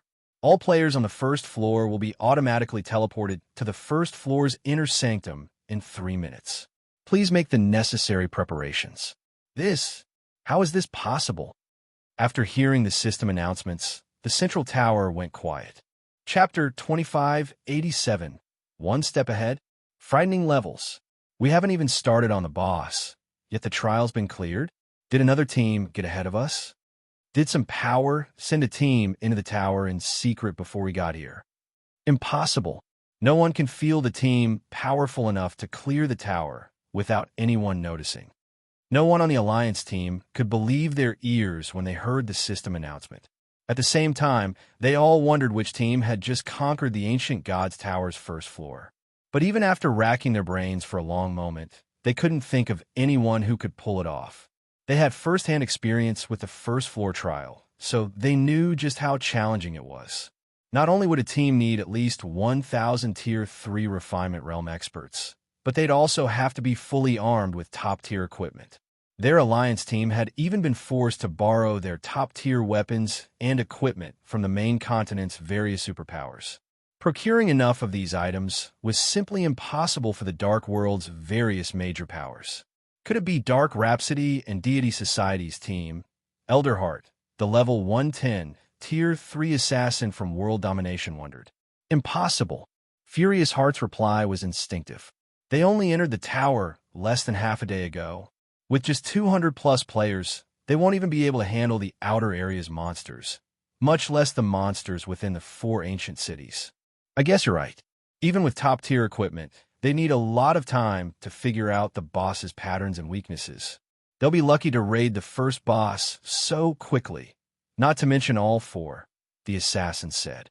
He silently scolded himself for being stupid enough to think Dark Rhapsody and Deity Society could be responsible for capturing the first floor. Since they couldn't do it, who just did? Everyone in the Dark World knew that Dark Rhapsody, Deity Society, and World Domination were the 3 strongest guilds in their other world, and no other guild could compare. Hence, he found it hard to imagine that some hidden power capable of accomplishing such a feat existed. I don't know who foiled our plans, but it's fine as long as it wasn't Dark Rhapsody or Deity Society, Furious Heart commented after taking a moment to calm his rage. We'll figure out who they are when the system teleports us to the inner sanctum. The appearance of a third faction certainly surprised Furious Heart, but it wasn't something to make a fuss over. Plenty of major corporations had invested in God's domain, and there were bound to be some who secretly developed their powers, waiting for an opportunity to shine. That was, after all, Demon's Heart's situation. This wasn't the worst possible outcome. With how much influence Demon's Heart and the various superpowers possessed, they weren't afraid that this third faction wouldn't cooperate. Rather, allying with them would be the wisest move this faction could make. The other powers' members nodded in agreement. Their team represented the majority of the Dark World's major powers. Refusing to cooperate would be tantamount to suicide. The Ancient Gods Tower wasn't the only way out of the Dark World, and players could contest for its ruling rights once a month. The easiest way to determine the tower's new owner once that month was up was to host a battle between players, not a simple contest of who could raid the tower the fastest shortly after Furious Heart fell silent. A teleportation array appeared under everyone's feet, sending all of them to the tower's inner sanctum. Ancient Gods Tower, first floor's central hall. A flash of white light filled the central hall's plaza as all players on the first floor teleported in. The first floor's central hall was roughly the size of 3 sports stadiums. Aside from the stone golems that maintained security, the hall contained a large number of hotels, restaurants, and shops. This place could easily accommodate 100,000 players. Quick, find those people. Furious Heart commanded as soon as he arrived. Although getting a clear view of the plaza with a glance was possible, they couldn't do anything to stop the third faction's members from fleeing. Players weren't allowed to fight within the Ancient Gods Tower's inner sanctum, and players could freely use return scrolls in this area. However, the Alliance team members were stunned by what they found in their search for the mysterious third faction. Aside from Dark Rhapsody and Deity Society's 200-plus members in themselves, the plaza was empty. Where are they? Furious Heart also looked around, confused. Have they already escaped? No. Impossible. Everyone teleported at the same time. Even if they used return scrolls the moment they arrived, we should have still seen them. While Furious Heart and his team frantically searched for this third faction, two figures approached them. However, Furious Heart and the others instinctively ignored them. The two figures were none other than Dark Rhapsody's Blue Rainbow and Deity Society's Elder Gold. Long time, no see, Elder Heart. Blue Rainbow greeted Furious Heart as she walked up to him. Long time, no see? If I recall, we met only a few days ago. Furious Heart rudely responded. He had visited the two guilds personally to persuade them to join with Demon's Heart. Blue Rainbow had received him when he visited Dark Rhapsody, but both guilds had foolishly and definitively refused Demon's Heart's goodwill, siding with Zero Wing instead. Furious Heart didn't doubt that these two were here to ridicule the Alliance team for failing to capture the Ancient Gods Tower's first floor. Is such behavior necessary, Elder Heart? I'm only here to pass on a message from Guild Leader Blackflame, Blue Rainbow said, unfazed by man's attitude. Relay a message? I hadn't realized that Dark Rhapsody's honorary elder had become Zero Wing's errand girl. The world really has changed, Furious Heart said, sneering. That's right, the world has changed. Some people just refuse to acknowledge it, Blue Rainbow responded, not angered in the least by Furious Heart's provocation. Chuckling, she continued, Guild Leader Blackflame's message is simple. Develop yourselves quietly, and don't cause unnecessary trouble. If you refuse, there will be consequences. Consequences? With just Zero Wing strength? Demon's Heart's foundation and strength are leagues beyond what Zero Wing can imagine. Furious Heart growled disdainfully. While I admit that we failed to secure the first floor's first clear, can't the same be said of you? The same of us? The question surprised Blue Rainbow. After a moment, she simply shook her head before turning and leaving without another word. Elder Gold, who had stood beside her, just chuckled before he walked off. What are you laughing about? Furious Heart bellowed after the older man. Read latest chapters at Wuxia World. Iui didn't receive a reply, however, and in the next moment, Dark Rhapsody and Deity Society's members pulled return scrolls from their bag as they prepared to leave the Ancient Gods Tower. Just as Furious Heart was about to say something else, he heard a voice. Something's not right, Elder Heart. Look at their levels. The assassin from World Domination exclaimed. Everyone from the Alliance team turned to examine the other players' levels, and what they saw left them utterly flabbergasted. Level 115. How was that possible? Chapter 2588. Inhuman Abilities, Dark World Shaken. Furious Heart was dumbfounded at the levels of Blue Rainbow and the others. Even the peak experts of God's domain had only reached level 110 and were still a far cry from level 111. Nevertheless, the majority of Dark Rhapsody's and Deity Society's members present here were at level 115 already, with even the lowest level player among them at level 114. How are their levels so high? What did Zero Wing do? Furious Heart's eyes were wide with astonishment as he gaped at Blue Rainbow and Elder Gold. Furious Heart had personally met Blue Rainbow and Elder Gold just a few days ago. Back then, both of them were only at level 109. Now, in less than a week, they had actually leveled up 6 times and reached level 115. The only explanation Furious Heart could think of for this situation was the expedition Dark Rhapsody's and Deity Society's main force members had gone on with Zero Wing. However, no matter how he cudgeled his brains, he simply couldn't figure out how Zero Wing could fast-track the two guilds' main force members leveling that much. Past level 100, leveling up became incredibly difficult. Even Tier 3 experts would need 2 or 3 consecutive days of relentless grinding to level up once. However, the two guilds' main force members had disappeared for just a little more than 3 days, Yet every one of them had gained around 5 or 6 levels, which meant they leveled up nearly twice a day. Even a super guild mobilizing all of its available strength to help just one individual level up couldn't accomplish such a feat. Zero Wing, on the other hand, had done so for more than 200 players. Just what kind of resources and manpower would such a feat entail? Elder Heart, look at their equipment, the Tier 3 assassin from World Domination said, pointing at the gear of Dark Rhapsodies and Deity Society's members. When Furious Heart did as the assassin suggested, he gasped in shock. Am I dreaming? Furious Heart muttered. Previously, his attention had been fully occupied with searching for the supposed third faction that had captured the Ancient Gods Tower. Hence, he had instinctively ignored the members of Dark Rhapsody and Deity Society.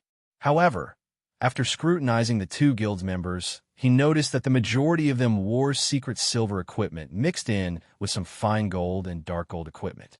In terms of rank, the two guilds members' equipment couldn't even compete against that of the Alliance team members, who were fully geared in fine gold equipment. However, Furious Heart still felt an incredibly powerful pressure coming from the two guilds members. Logically, this shouldn't be possible even with a 5-level disparity. The only explanation Furious Heart could think of for this situation was that the two guilds members boasted level 115 plus weapons and equipment. In terms of basic attributes, level 110 secret silver equipment was roughly equal with level 105 fine gold equipment. Meanwhile, although players would gain some basic attributes from leveling up 5 times, the increase wouldn't rest carrot in a huge gap in basic attributes. At the very least, there needed to be a 1-rank difference for such a disparity to exist. Hence, the only logical explanation was that the secret silver equipment Dark Rhapsody and Deity Society's members were using was level 115. Currently, level 110 equipment was incredibly rare even for the various superpowers, while level 115 equipment was something nobody dared to dream of obtaining right now. After all, obtaining level 115 equipment required killing level 115 plus monsters. And, generally, only monsters at the Great Lord rank or above had a chance of dropping secret silver equipment. Meanwhile, all 200 plus members of Dark Rhapsody and Deity Society's team were fully geared in level 115 secret silver equipment or better. This was simply ridiculous. Guild leader, it seems we really made the wrong choice. The level 110 assassin from World Domination could not help a bitter smile as he gazed at Blue Rainbow and the others. A third faction capturing the Ancient Gods Tower? That was merely their arbitrary wish. In reality, the ones responsible for capturing the Ancient Gods Tower were none other than the joint team of Dark Rhapsody and Deity Society. However, the only reason why the two guilds succeeded was Zero Wing's help. Meanwhile, just because of Zero Wing's help, Dark Rhapsody and Deity Society had gone from being inferior to World Domination to surpassing World Domination by a large margin. In fact, Dark Rhapsody and Deity Society were now at a level where World Domination could only look up to them in awe. With the two guilds having captured the Ancient Gods Tower, it was already obvious that they would experience tremendous development in the Dark World. In the future, the two guilds would definitely become the rulers of the Dark World. Meanwhile, after their conquest of the Ancient Gods Tower, Blue Rainbow and Elder Gold did not place any more attention on the tower, making their way back to their respective headquarters to rest instead. After all, they didn't need to manage the tower. Currently, the only option the Dark World's various powers and players had to leave the Dark World was the teleportation gate connected to Cold Spring Forest. As for using the Ancient Gods Tower's teleportation arrays, that would simply be a waste of time and resources. After all, they would first have to transit through another otherworld to get to the main continent. Shortly after Blue Rainbow and the others left the Central Hall, news of Dark Rhapsody and Deity Society capturing the Ancient Gods Tower also started spreading like wildfire across the entire Dark World. For a time, the Dark World was in an uproar. How was this possible? Didn't they say that Demon's Heart allied with the various major powers to raid the Ancient Gods Tower? Those two guilds are that strong now. Dark Rhapsody and Deity Society actually took control of the Ancient Gods Tower. With this, it seems that everyone in the dark world will have to listen to those two guilds. Seeing as not many people are joining those two guilds now, let's use this opportunity to join them quickly, while we can still do so easily. At the news of Dark Rhapsody and Deity Society's achievement, some players celebrated while others felt disappointed. Nobody had ever entertained the thought of such an outcome. The alliance that Demon's Heart formed with the Dark World's various major powers had actually suffered defeat. This outcome solidified Dark Rhapsody and Deity Society's position as the top two guilds of the Dark World. Now, the dissatisfaction of the Dark World's many players no longer mattered. Nobody would be able to stop the two guilds' development. Trying to do so would simply be suicide. After all, the two guilds could easily prevent their enemies from ever setting foot outside the Dark World. While players could grind and level up inside the Dark World, it was sorely lacking in level 100+ resources. Players restricted to grinding in the Dark World would experience extremely slow leveling speeds. If this situation continued over a long period, the gap between the two guilds' members and those barred from leaving the Dark World would only widen. Meanwhile, among the Dark World's players, the ones most surprised by this outcome would have to be the members of Dark Rhapsody and Deity Society, especially the upper echelons and guild leaders of the two guilds. However, what truly surprised the upper echelons and guild leaders of the two guilds wasn't the successful capture of the Ancient Gods Tower's first floor, but the levels and equipment of Blue Rainbow, Elder Gold, and the others. With such levels and equipment, no power would be capable of contending against their two guilds even on the main continent, much less in the Dark World. However, only Blue Rainbow, Elder Gold, and the members of the two guilds' main forces knew that, in reality, their greatest gains from partnering with Zero Wing weren't these things, but the exotic legacy potions they obtained. Due to the exotic legacy potion and the Freedom Hotel's effects, every member of their team had successfully unlocked 40% of their mana body's potential on average. As for Blue Rainbow and Elder Gold, the two of them had even managed to release 60%, only 40% away from fully unlocking their mana bodies. Cold Spring Forest, Stone Forest City, Freedom Hotel, Guild Leader, this is terrible. Now, not only have Dark Rhapsody and Deity Society taken control of the Ancient Gods Tower, but their main force members are also far ahead than ours in both levels and equipment. At this rate, I'm afraid a level 110 Tier 3 assassin from World Domination said worriedly to Dawn Dominance, who is currently resting inside the Freedom Hotel, through a video chat. It seems I really underestimated Zero Wing. I never thought that it would possess such capabilities. Those two guilds sure have found themselves a powerful backer this time, Dawn Dominance remarked, his mood indescribably calm despite having read his subordinate's report regarding Dark Rhapsody and Deity Society's achievements. His reaction made it seem as if this matter was completely unrelated to him. In fact, a faint smile even graced his face right now. Guild Leader, the Tier 3 assassin, was confused when he saw Dawn Dominance's reaction. I admit that Zero Wing is very powerful. However, Zero Wing's era will end very soon, Dawn Dominance said, chuckling. Guild Leader, do you have some method to deal with Zero Wing and the two other guilds? The assassin asked, curious. Zero Wing, Dark Rhapsody, and Deity Society currently controlled all the exits from the Dark World. The daily growth of the three guilds was no laughing matter. He found it truly hard to imagine that World Domination had some way to oppose Zero Wing. Take a look at this, Dawn Dominance said, his smile widening as he took out a dark gray crystal ball and displayed it through the video chat. As soon as Dawn Dominance took out the crystal ball, the space around it started darkening, the corrupted space giving off an indescribably strange feeling. In fact, even space itself started cracking, due to the evil energy the crystal ball released. What dense energy! It can practically rival the energy in 7 Luminaries crystals.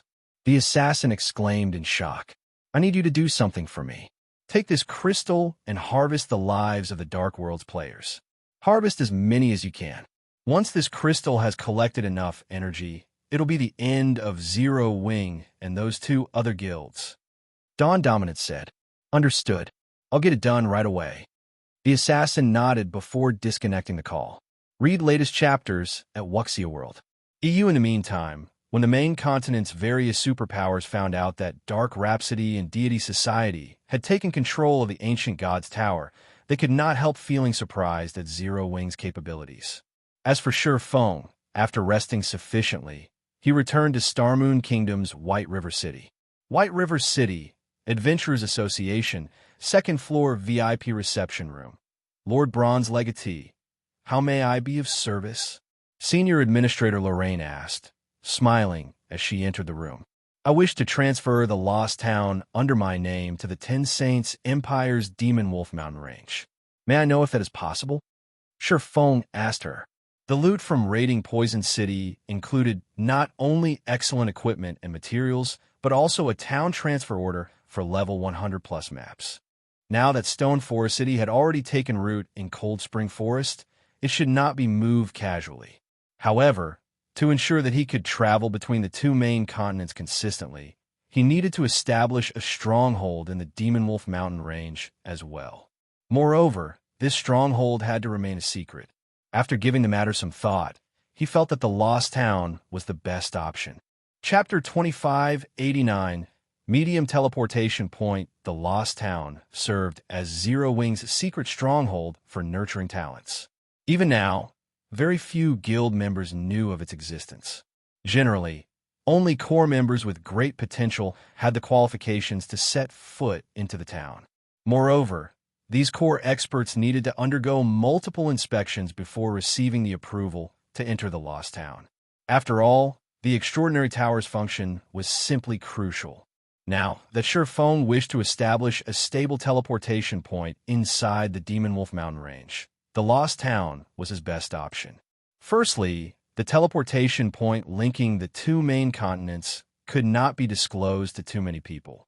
Hence, the stronghold established in the Demon Wolf Mountain Range should have as few players operating within it as possible. Secondly, the size of the stronghold should not be too large to limit the manpower and resources required for its upkeep.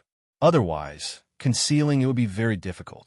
Other powers keeping an eye on Zero Wing would definitely grow suspicious if a significant portion of the guild's funds was disappearing for no good reason.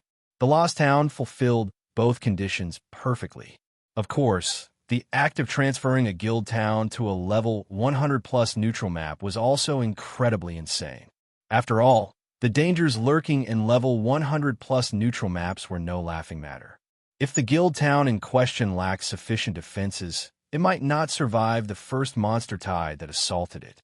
However, with Zero Wing's current strength, so long as Sure Feng did not move the Lost Town too deep into the Demon Wolf Mountain Range, defending it from the periodic monster tides was still feasible. Lord Bronze Legatee, transferring your town to the Demon Wolf Mountain Range is very dangerous. Once your town is transferred there, it will no longer be protected by any kingdom or empire. Are you sure you wish to go through with the transfer? Lorraine asked. I'm sure, Sure Feng replied with a nod. Very well. Please specify your exact transfer location, Lorraine said as she took out a map of the Demon Wolf Mountain Range. Let's move it here, Sure Feng said as he pointed at a gravel hill in the Demon Wolf Mountain Range's inner area. In the past, the Demon Wolf Mountain Range had been incredibly famous in God's domain for having 2 teleportation points connected to the western continent. However, unlike the first teleportation point Sure Feng secured, which was the magic gate hidden beneath the frozen lake, the second teleportation point was a medium teleportation point with special circumstances. The medium teleportation point was inside a demon wolf den. Players that wished to activate the teleportation array there had to clear out the monsters within the den first. However, the monsters inside this den would respawn periodically. Moreover, they would grow stronger with each respawn. In addition, nobody could truly take control of the teleportation point. So once the gate was activated, any player could make use of the gate so long as they had sufficient magic crystals. Due to this reason, the various superpowers had desperately fought to monopolize this teleportation point. The fires of war had never once ceased after the teleportation gate's discovery. Even after a decade had passed in God's domain, the situation surrounding the teleportation point remained extremely volatile. Currently, Surefeng was urgently trying to secure more teleportation points linking the two main continents. However, he would need to invest a lot of time if he wished to activate and secure the other teleportation points he knew of, as activating those teleportation points involved a series of quests. Either that, or the teleportation points were small ones that could send only a handful of players with each use. Hence, the medium teleportation point located in the Demon Wolf Mountain Range was his only option. Moreover, the Demon Wolf Mountain Range's medium teleportation point was in a level 120+ area, which was still a blind spot for current superpowers. He could use this opportunity to thoroughly stabilize his rule over the area. Thus, going for this teleportation point wasn't a particularly bad choice. Location verified. Please produce your town transfer order. In addition, you have to pay a transfer fee of 80,000 gold, Lorraine said. Once you complete the payment, we will transfer your town to the desired location as soon as possible. 80,000. Surefeng was astonished at this price. Although transferring guild towns and cities to level 100+ neutral maps generally cost a lot of money, the transfer fees were scaled based on the target's rank. Meanwhile, the Lost Town was merely a basic town, yet it cost 80,000 gold to transfer it to the Demon Wolf Mountain Range's inner area. This was completely outside of his expectations. If he were transferring a basic city instead of a basic town, the transfer would most likely bankrupt him. That's right. Not only is the location you have selected far, but it is also somewhat special. Hence, the transfer fee is slightly more expensive. However, please rest assured that the additional charges we collect are fair and reasonable, Lorraine said, smiling. All right, here is the town transfer order and 80,000 gold. Surefeng answered as he passed the document and the funds to Lorraine. He inwardly celebrated the fact that Stone Forest City had been raking in the profits recently. Despite the substantial increase in Zero Wing's daily expenditure due to the number of guild experts increasing to 220,000, the guild still managed to save up a liquid fund of 170,000 gold. Otherwise, he really wouldn't have been able to afford the transfer fee this time. Payment received. The transfer will be done in 30 minutes. You have 1 day to complete the handover procedures. Our security personnel will leave the site after 1 day, so please complete the handover procedures as soon as possible, Lorraine reminded after receiving payment. At the same time as Lorraine finished speaking, the Lost Town in the distant Boneless Land suddenly disappeared. Now, only a bunch of confused Zero Wing members remained in the barren wasteland. And in no time at all, Surefeng received a call request from Aqua Rose. Guild leader, big trouble. The Lost Town disappeared. Aqua Rose reported anxiously. The Lost Town was Zero Wing's secret training ground for nurturing expert players. Although the town currently housed only several hundred players, all the experts that successfully reached the Truth Realm were more adept at fighting against monsters than even Refinement Realm experts. The only problem was that the players being nurtured at the Lost Town were all very low-leveled newcomers. The majority of them hadn't even reached level 100 yet, much less Tier 3. Nevertheless, so long as these players caught up in levels and tiers, they would become mainstays of Zero Wing. And with the help of these players, Zero Wing would finally gain the qualifications to stand toe-to-toe with the various superpowers. Hence, the Lost Town's sudden disappearance would have a significant impact on Zero Wing's future development. It's fine. I did it, Surefeng said, chuckling. Surefeng's words confused Aqua Rose. You made it disappear? The Lost Town was serving its purpose just perfectly. So why did Surefeng make it disappear right when Zero Wing was rapidly expanding its scale of operations? The guild needed to nurture plenty of expert players to ensure normal operations. I transferred the Lost Town to the Demon Wolf Mountain Range's inner area. In the future, we wouldn't have to worry about the trainees sacrificing their levels to improve their combat standards, Surefeng said, nodding. The Demon Wolf Mountain Range's inner area? Isn't that a level 120 grinding spot? Aqua Rose's eyes widened in shock when she heard Surefeng's statement. She felt that he was simply insane for carrying out the transfer. Level 100 plus maps were incredibly dangerous. This was especially so for the Demon Wolf mountain range. Transferring Stone Forest City into Cold Spring Forest had been incredibly risky. Fortunately, there was the Night Division. With the Night Division's strength and the city's defensive capabilities, they were able to cope with the monster tides. In fact, the Night Division even took the initiative to wipe out any approaching monster tides. The Lost Town, on the other hand, was only a basic town. Its defensive capabilities were pitifully weak. Even though Zero Wing had strengthened the town repeatedly and constructed plenty of defense turrets and arrow towers, as well as a defensive wall, the Lost Town was still a basic town. Without the protection of an NPC kingdom or empire, it would face destruction very quickly. Relax. It should be able to hold against the monster tides, Shurfeng said, understanding Aqua Rose's concern. But that's a level 120 neutral map. Despite Shurfeng's reassurance, Aqua Rose still could not help worrying. After all, the Lost Town did not have the protection of a Night Division. Right, how is the collection of the disabled guards coming along? Shurfeng asked, changing the topic. The collection of the disabled guards is progressing relatively smoothly. We have over 100 of them already. As per your instructions, we gathered only those with growth potentials above 20. However, even the strongest one only has 32 growth potential, Aqua Rose said. Read latest chapters at Wuxia World. EU that many already? Shurfeng was surprised when he heard Aqua Rose's report. Gather them all at the residence immediately. It's about time we put them to work. Previously, although he had strengthened plenty of personal guards using the Ancient Gods literature fragment, they were still far from sufficient for Zero Wing's needs. However, collecting the soul essences necessary for soul strengthening was not an easy task. Moreover, NPCs with high growth potential were incredibly rare. Since locating the last batch of NPCs until now, Zero Wing had barely found any NPCs with high growth potential. This could also be said to be the literature fragment's limitation. However, the Tree of Life's Water of Life was different. Not only could it raise the growth potential of NPCs slightly, but it could also resurrect dead NPCs or heal heavily injured NPCs within a short time. The Water of Life was mana from heaven for NPCs that had their growth potential drastically reduced due to heavy injuries.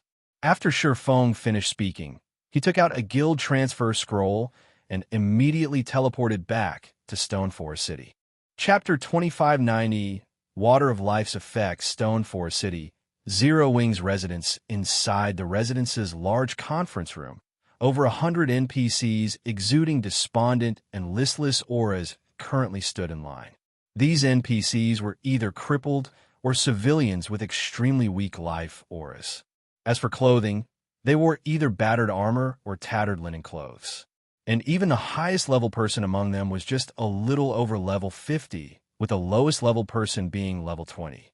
Due to the presence of these NPCs, the gorgeous conference room looked more like a refugee camp. Guild leader, everyone's here. Aqua Rose reported as she approached Shurfeng. Do you really plan on using the precious water of life on these people? At this point, she had already found out about the Tree of Life planted in the Freedom Hotel's top-floor courtyard because, during Shurfeng's absence, 3 other people were tasked with ensuring the courtyard's normal operation. She was one of those people. Back when she first saw the fragmented divine artifact ranked Tree of Life, her mind had frozen in shock. She had never dreamed that the guild she belonged to was so amazing. Currently, the various superpowers of God's domain didn't even possess legendary items yet, let alone fragmented divine artifacts. Zero Wing, however, had a fragmented divine artifact. Moreover, the Tree of Life could even produce 17 drops of Water of Life daily. The Water of Life was an incredibly precious item that was obtainable only by luck in God's domain. After all, the Water of Life could be used to resurrect dead NPCs. For the various powers who were extremely worried about their personal guards dying, the Water of Life was an absolute treasure. After all, personal guards were far more powerful than players, capable of feats that were beyond current players' capabilities. Only obtaining a few drops of Water of Life was an incredibly difficult task, even for the superpowers.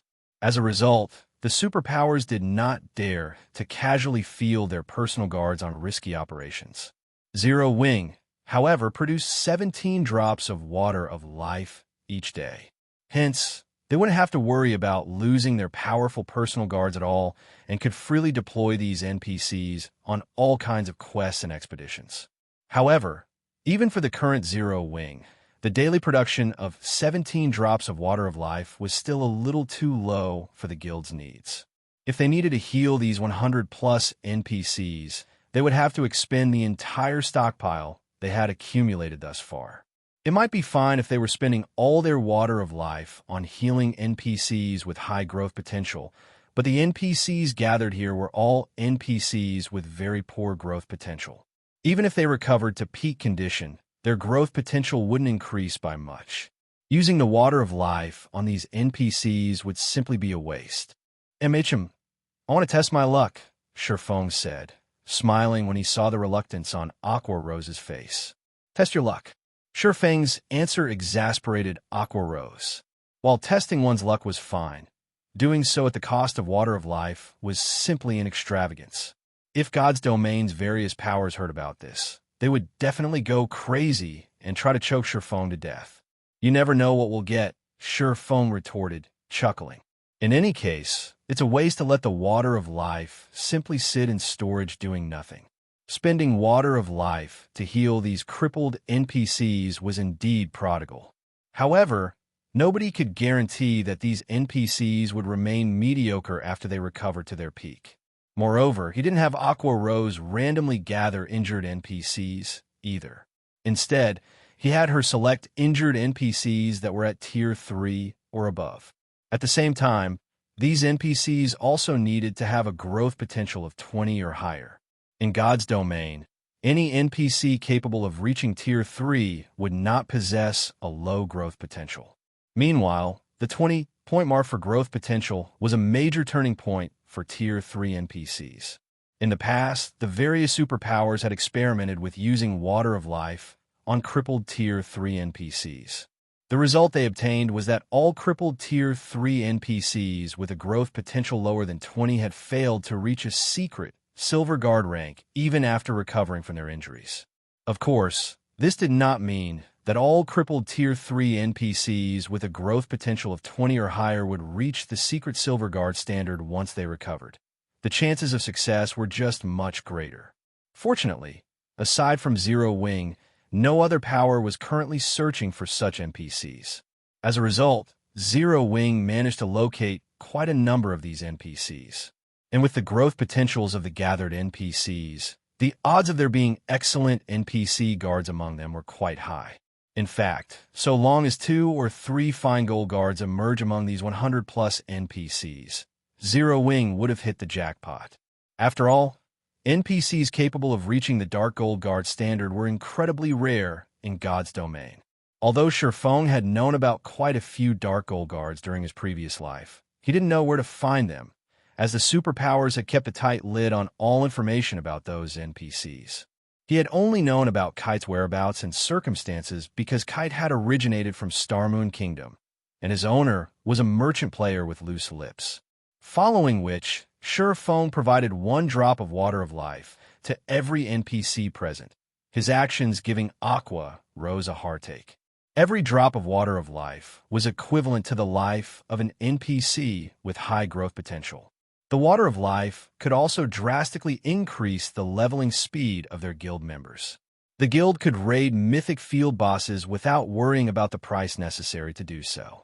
These 100-plus drops of water of life could easily elevate the strength of Zero Wing's main force to a whole new level.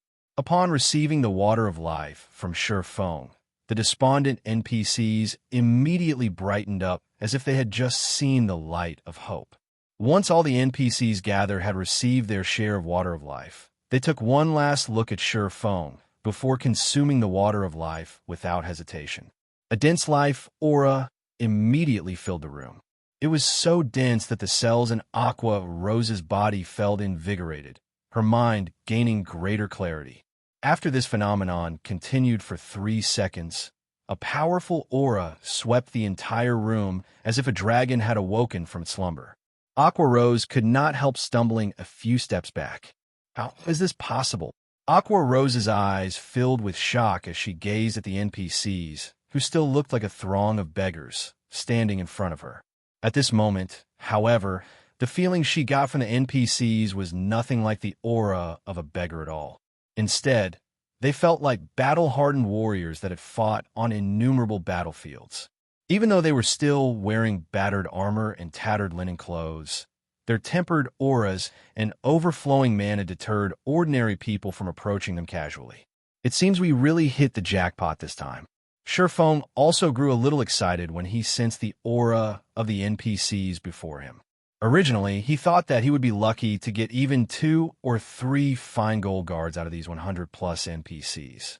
However, it would seem that he was sorely mistaken. The strength of the combined aura these 100-plus NPCs were currently releasing could already rival that of a 100-man team of Tier 3 knights. Despite these NPCs being geared in extremely shabby weapons and equipment. If they were fully equipped with epic weapons and equipment, their combined aura would definitely be much stronger than that of a 100-man team of Tier 3 knights. Following which, Surfeng and Aqua Rose started inspecting the updated statistics of these NPCs to get a better idea of these NPC standards. Read latest chapters at Wuxia World. Once they completed their inspection, Aqua Rose was stunned. Of the 100-plus NPCs gathered, even the weakest one was of the mysterious Iron Guard standard. These mysterious Iron Guards numbered only 47, but every one of them possessed very high growth potential for mysterious Iron Guards. With the help of the Ancient Gods literature fragment, Surfeng had an excellent chance of elevating them to the secret Silver Guard standard. As for the remaining 57 NPCs, 49 of them were secret Silver Guards, 6 were fine gold guards, and 2 were dark gold guards. This outcome was simply ridiculous. While Aqua Rose stared at the 2 dark gold guards, Surfeng's focus was on an elderly man clad in gray robes. Despite this elderly man's growth potential being only at the secret Silver Guard standard, Surfeng's eyes glowed with astonishment as he gazed at him. A Tier 4 Great Wizard. Chapter 2591. Zero Wing's new residence. Surfeng could not believe his eyes as he gazed at the elderly man in gray before him. Tier 4. This was a bona fide powerhouse, an individual that stood at the apex of God's domain. Noticing Surfeng's shock, Aqua Rose's attention drifted to the Tier 4 Great Wizard. At first, she had been surprised, but disappointment quickly followed. She had just noticed the elderly man's growth potential. What a pity, Aqua Rose said, sighing. Tier 4 is amazing, but his secret silver ranked growth potential will hold him back. Normally, bronze and mysterious iron guards hit their limit at Tier 3. While secret silver guards were stronger than bronze and mysterious iron rank, they would hit a wall at Tier 4, with minuscule chances of making it to Tier 5. More of God's domain's players hit Tier 3 every day, and it wouldn't be long before the various superpowers peak experts began to challenge their Tier 4 promotion quests. Once they completed those quests, Tier 4 NPC's power would become quite limited, especially that of Tier 4 Secret Silver Guards. A Tier 4 Secret Silver Guard's combat power was only on par with a Tier 4 peak expert in full, top-tier equipment. They might be strong, but they weren't invincible. A pity. Surfeng shook his head and laughed, but he didn't bother to say more. We've gotten so lucky this time, guild leader. We now have 2 more Dark Gold Guards, a Guardian Knight and an Oracle. If your 2 guards participate, you could form a well-rounded raid party to take down high-rank field bosses. Aqua Rose delightedly reported.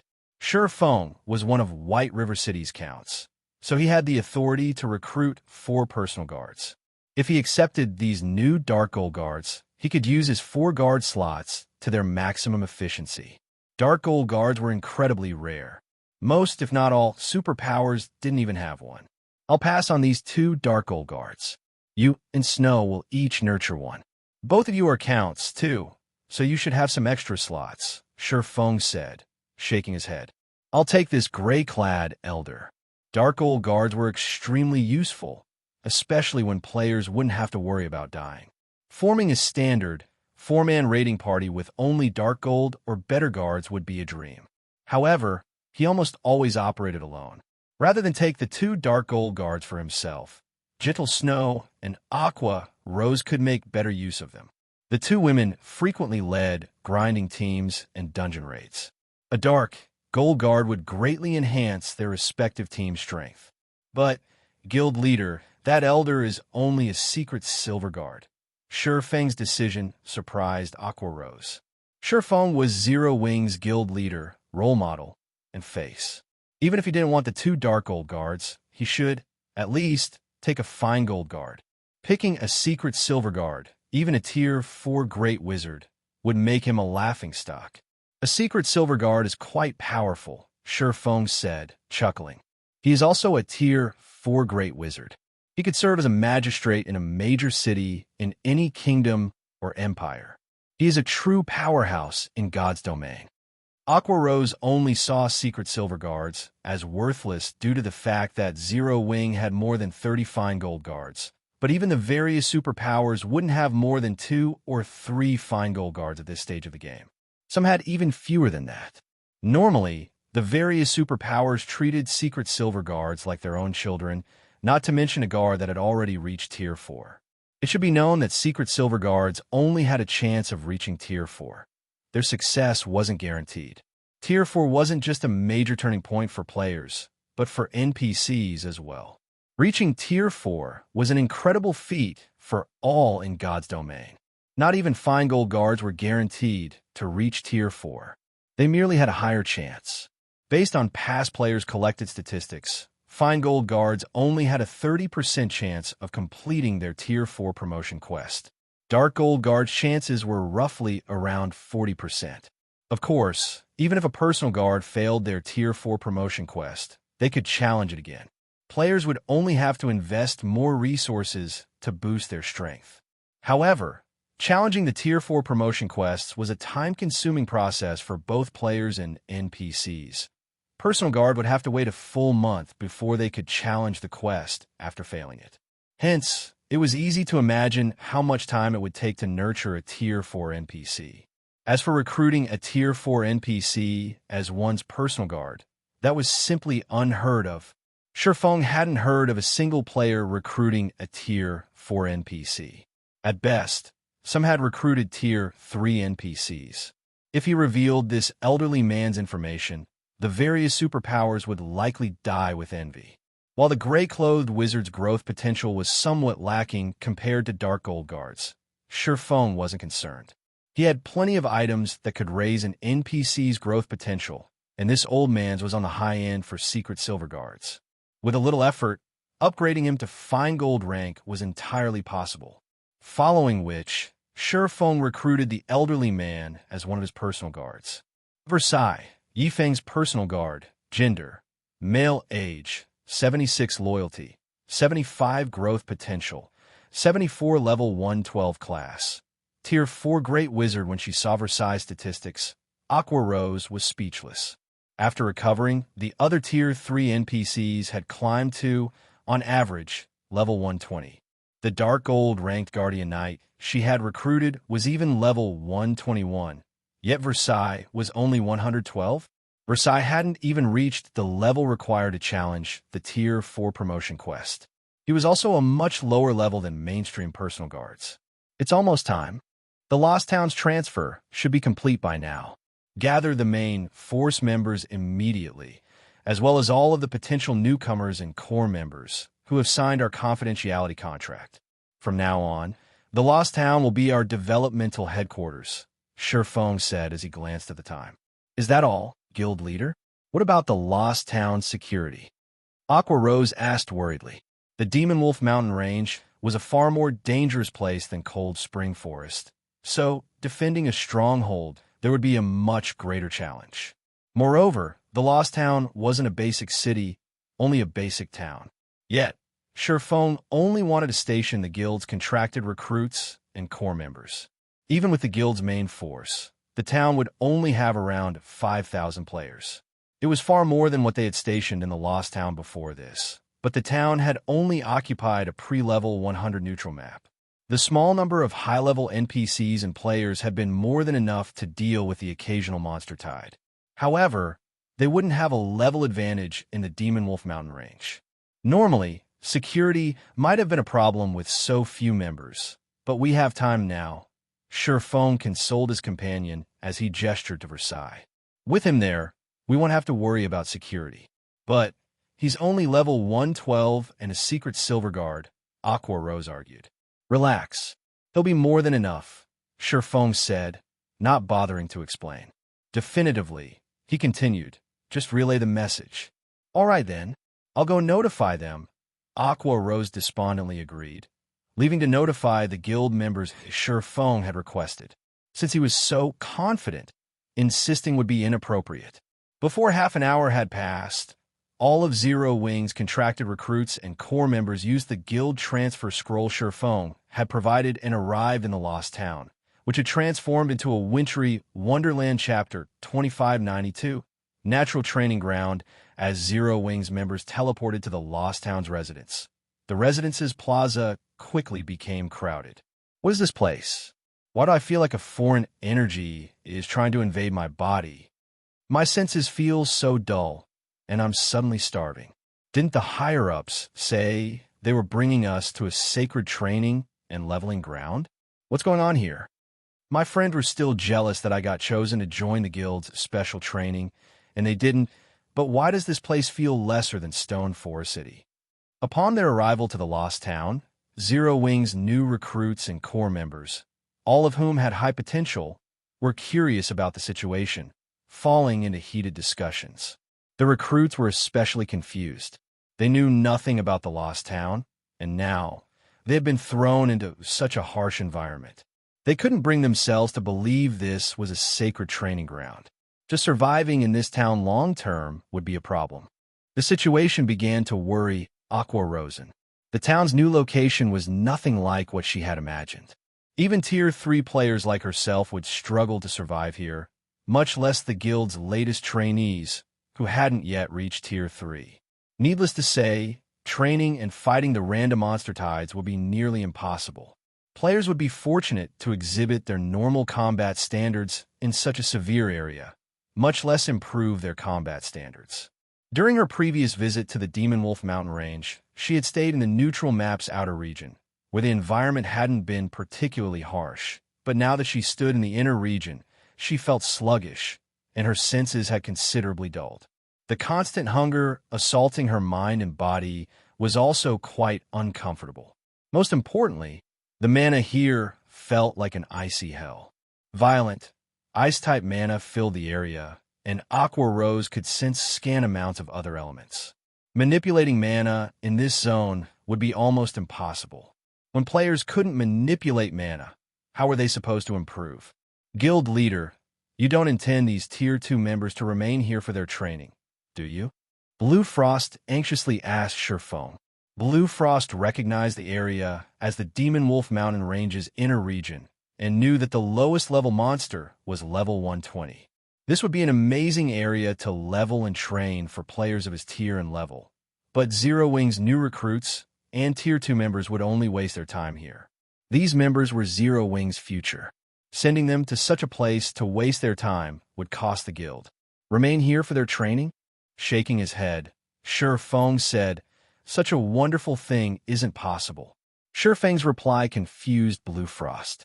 He couldn't understand what was so wonderful about this frozen hellscape. Surpassing didn't explain his statement, however.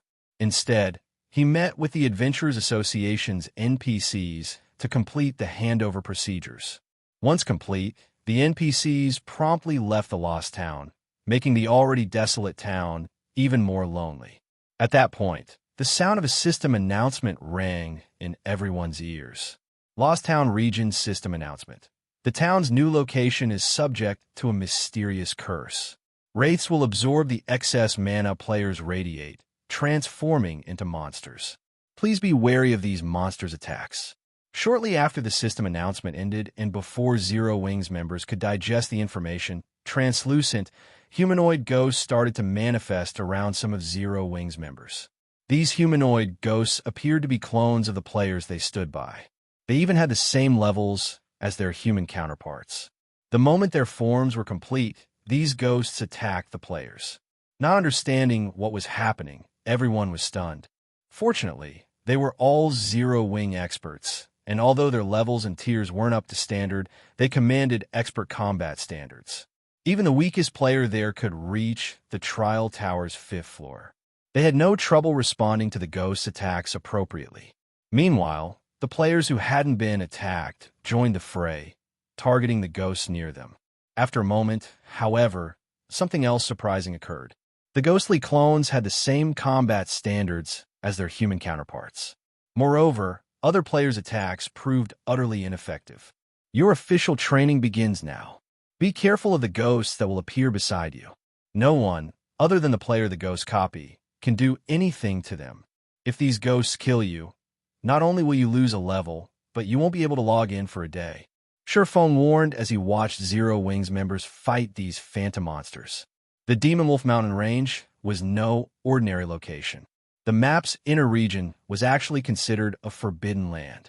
Every forbidden land in God's domain has some mechanic that made survival particularly difficult. The Demon Wolf Mountain Range's inner region had this curse. Surpassing neither knew exactly what this curse was, nor did he know who was responsible for it, but he knew that an endless stream of ghosts would appear to attack and harass any player resting within a town or city established in this area, preventing anyone from remaining in the region long term. Zero Wing's many members gasped when they heard Surpassing's warning. How was this training? This was simply an execution. They had now fought these ghosts, so they knew the spirits had the same combat standards as the players they cloned. Unlike players, however, the ghosts weren't affected by the harsh environment. Hence, the monsters commanded their players' peak combat power. In other words, the ghosts were stronger than the clone players. To make matters worse, they would lose a full level and be banned from the game for a full day if they died. Just how were they supposed to catch up with mainstream experts in this situation? While many of his guild mates complained to themselves, Blue Frost, who was engaged in a bitter battle with his ghost, realized something, and excitement flashed in his eyes. Players were at a disadvantage against these ghosts, and they couldn't even manipulate the ambient mana due to its violent, biased nature. The only option they had left was to find a way to manipulate and use the mana within them to defeat the phantom clones. Since these ghosts mimicked both the player's behavior and combat standards, players could also predict their opponent's moves in certain situations. With this thought in mind, Blue Frost found his ghost counterpart much easier to fight. He also discovered many of his own flaws, killing 2 birds with 1 stone. Unfortunately, these fights wouldn't benefit Tier 2 players as much as it did Tier 3 players like himself. However, Tier 2 players could still use their skills and spells in this harsh environment, where Tier 3 players struggled. As long as Tier 2 players steadily trained their combat standards and skill and spell completion rates, they were more than capable of defeating their ghosts. Not only weren't these ghosts the problem they had all assumed, but they were also the perfect training partners for experts like them. Only this kind of training was a little too risky. It wasn't long before the rest of Zero Wings members realized the same, and many stopped complaining, fully immersing themselves in battle. Guild leader, this place is amazing. It is like a natural training ground. Although using it is costly, everyone's training efficiency will be several times greater than normal. The Tier 3 experts who haven't unlocked their mana body's full potential will likely do so after spending a month here, Aqua Rose said, her eyes glowing brightly as she watched the Zero Wing members before her grow steadily stronger. Zero Wing's main force members had already unlocked a sizable fraction of their mana bodies. If they trained here, they'd complete the task in no more than 10 days. Once they did, the guild would have over 100 Tier 3 experts with 100% of their mana bodies under their command. Just thinking about this elated Aqua Rose. Training here was brutal and dangerous, but compared to its benefits, the cost wasn't overly high. Even if players died, they'd only lose a level and some time. Zero Wing's main force members were already much higher levels than the various superpowers peak experts, so the loss wouldn't be a problem. Moreover, The Lost Town now occupied a level 120 neutral map. Grinding for levels would be easy here, and trading levels for progress in unlocking their mana bodies was certainly a worthwhile exchange for Zero Wing. While Zero Wing's members worked hard to improve, Surpassing made his way to the Extraordinary Tower. He didn't pay everyone's battles much mind. The mysterious curse was only an additional benefit for relocating the Lost Town to the Demon Wolf Mountain range. The Extraordinary Tower was still the town's most valuable aspect. The Extraordinary Tower had always been the best location for players to grasp the realm of truth's principles. Training in this tower could shuttle players from the truth realm all the way to the transcendental realm. However, Surpassing had only been able to unlock the tower's second floor, which offered guidance for reaching the Ascension realm, due to a lack of magic crystals. As a result, he hadn't gained any guidance or clues about progressing to the next realm. Now, however, Zero Wing's magic crystal income had skyrocketed due to Stone Forest City's popularity and the Dark World's teleportation gate. After the past few days, the two sources had provided more than 300,000 magic crystals, utterly surpassing Surpassing's expectations. And this now allowed Surpassing to unlock the Extraordinary Tower's third floor. Once he reached the tower, Surpassing called up the tower's interface and unlocked the third floor. As he did, he heard the sound of a system notification. System, the Extraordinary Tower's first 2 floors have already been unlocked. Do you wish to pay 1 million magic crystals to unlock the third floor? Unlock it. Chapter 2593. Extraordinary Tower's third floor unlocked. The instant Surpassing chose to unlock the Extraordinary Tower's third floor, 1 million magic crystals disintegrated inside his bag, transforming into a stream of mana that flowed into the tower itself.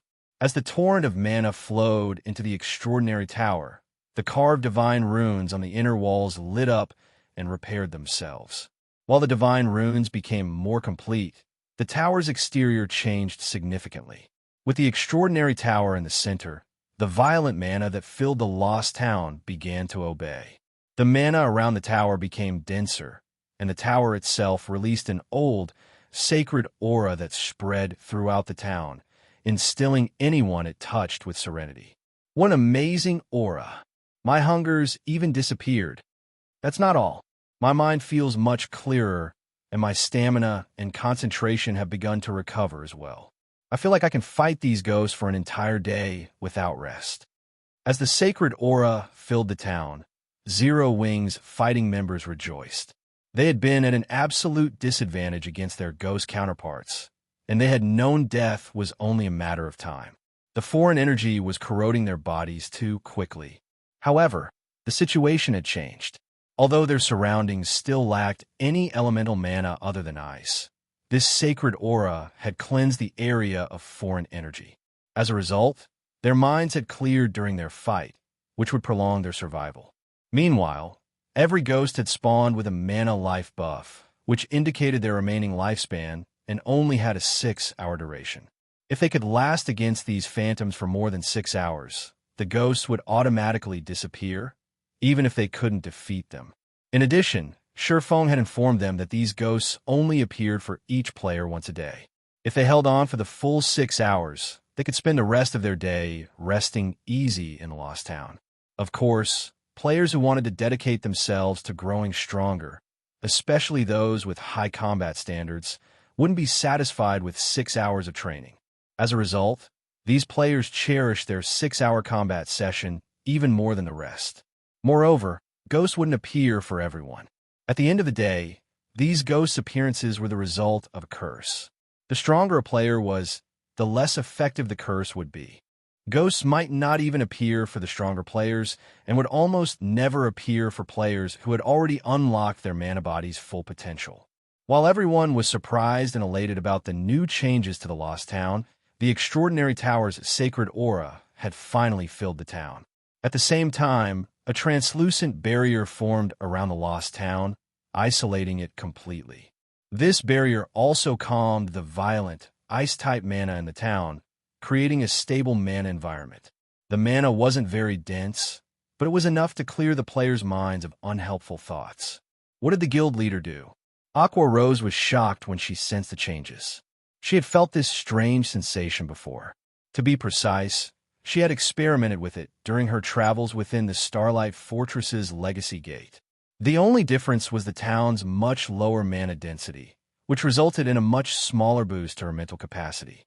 Overall, the Lost Town's training efficiency was barely 1/3 of the Legacy Gate's. Even so, that was astounding.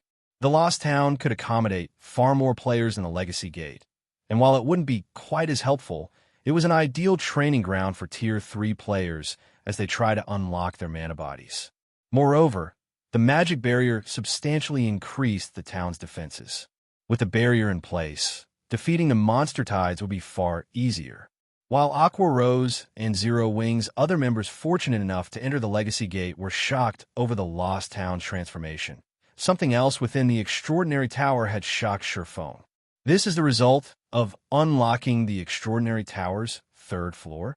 He was at a loss as he sensed the ancient aura filling the hall. Normally, only an ancient fortresses could contain all 7 mana elements, yet the Extraordinary Tower brimmed with all of them. Moreover, the mana here was even denser than in the Starlight Fortress. If Tier 3 players trained here, breaking past the 100% threshold would no longer be just a dream, not to mention fully unlocking their mana bodies. He had been worried about crossing that threshold himself, but the tower's new environment had just increased his chances by 10%.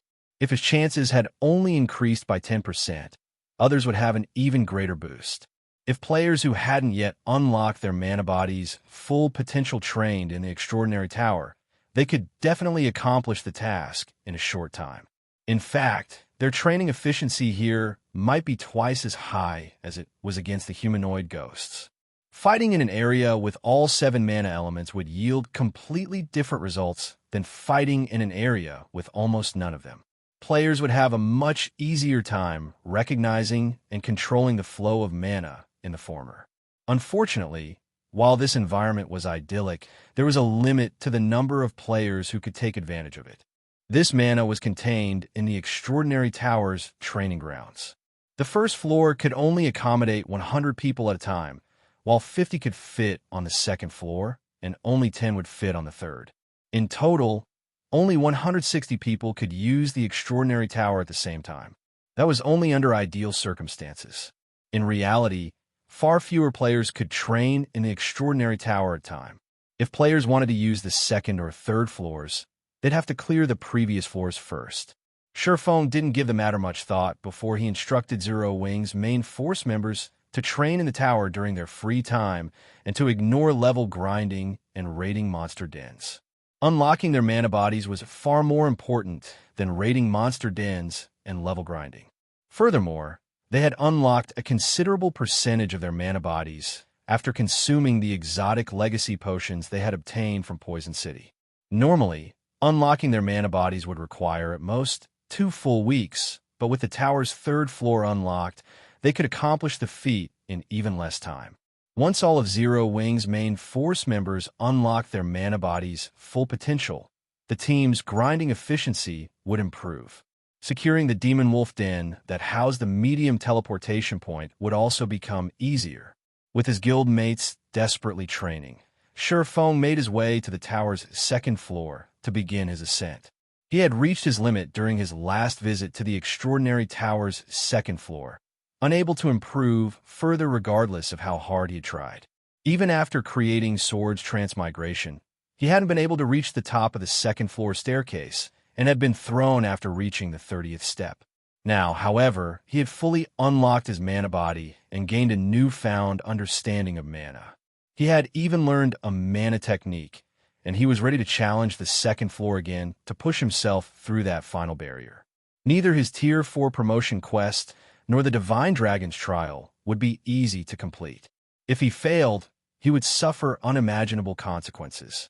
Fortunately, both trials focused on testing players' individual strength. Advancing through the realms of truth would undoubtedly provide immense help in both upcoming trials.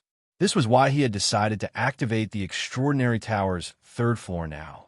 Read latest chapters at Wuxia World. EU controlling his emotions. Surpassing climbed the first step on the second-floor staircase. Two silver-armored swordsmen then appeared, charging at him with the intent to kill.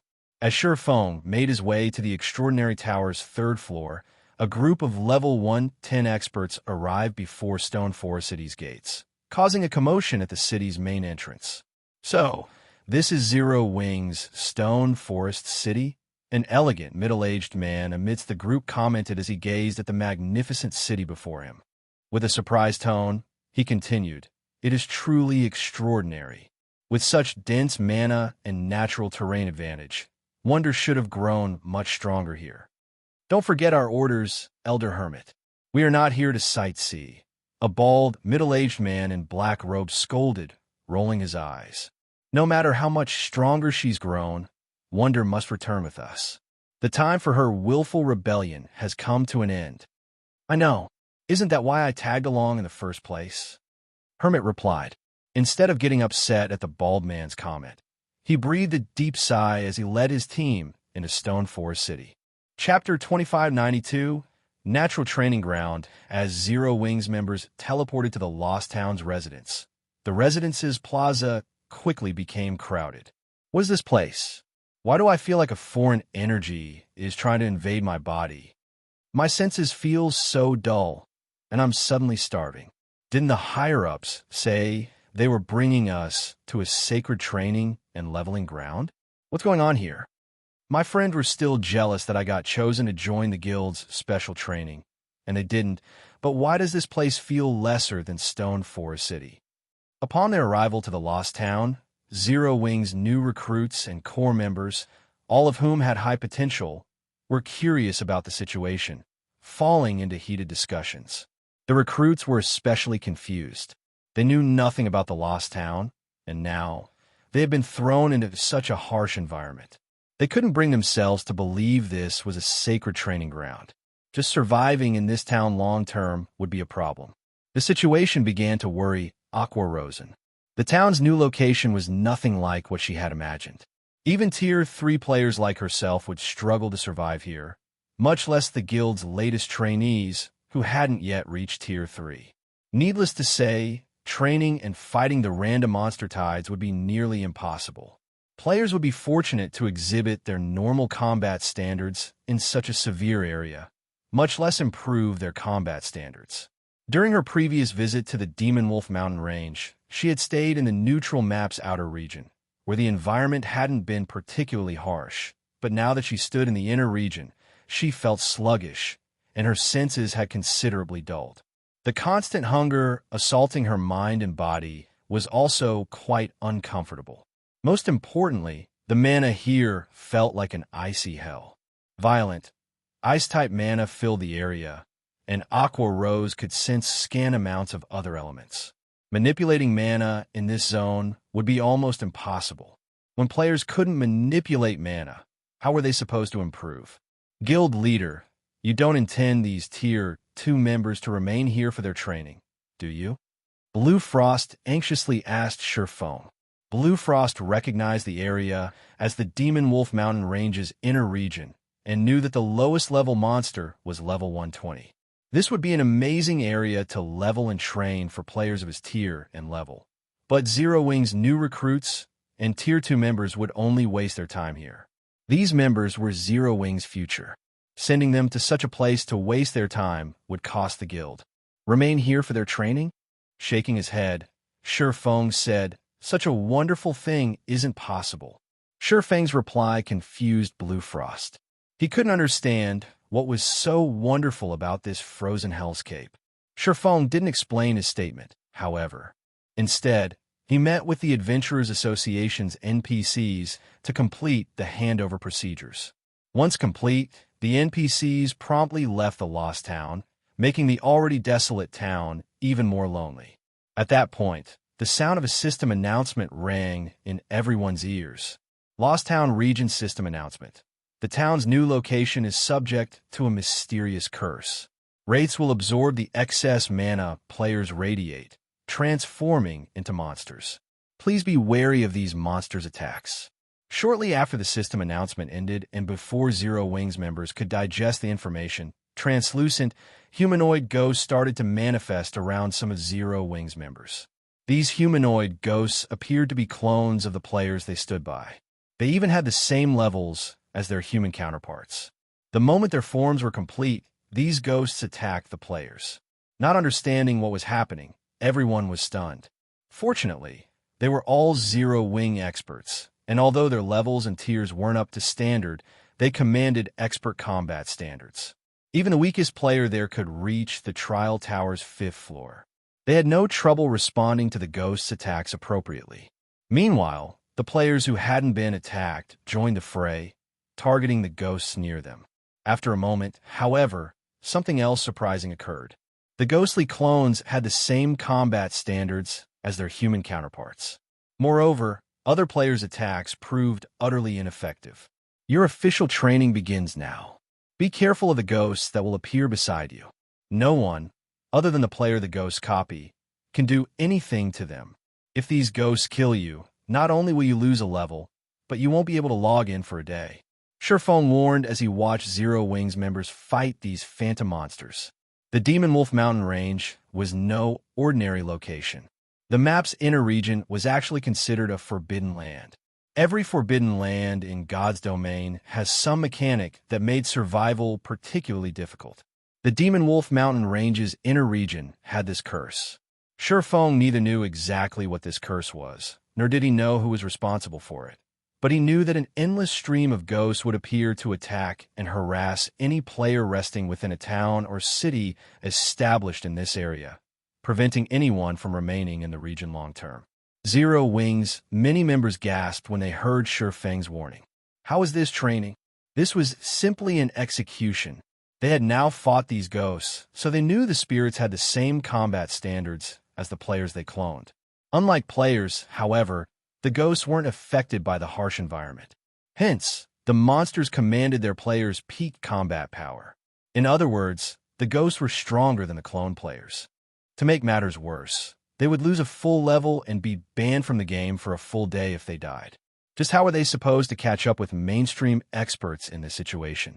While many of his guild mates complained to themselves, Blue Frost, who was engaged in a bitter battle with his ghost, realized something, and excitement flashed in his eyes. Players were at a disadvantage against these ghosts, and they couldn't even manipulate the ambient mana due to its violent, biased nature. The only option they had left was to find a way to manipulate and use the mana within them to defeat the phantom clones.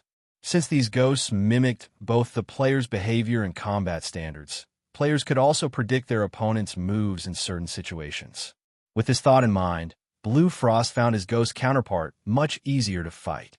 He also discovered many of his own flaws, killing 2 birds with 1 stone.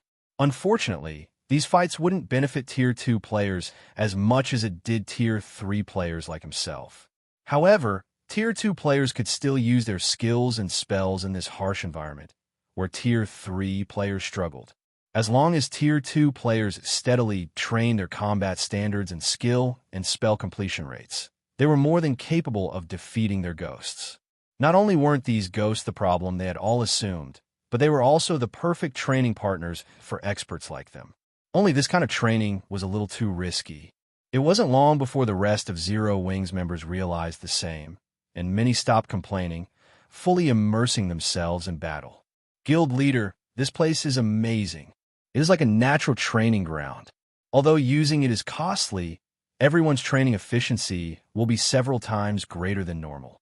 The Tier 3 experts who haven't unlocked their mana body's full potential will likely do so after spending a month here, Aqua Rose said, her eyes glowing brightly as she watched the Zero Wing members before her grow steadily stronger. Zero Wing's main force members had already unlocked a sizable fraction of their mana bodies. If they trained here, they'd complete the task in no more than 10 days. Once they did, the guild would have over 100 Tier 3 experts with 100% of their mana bodies under their command. Just thinking about this elated Aqua Rose.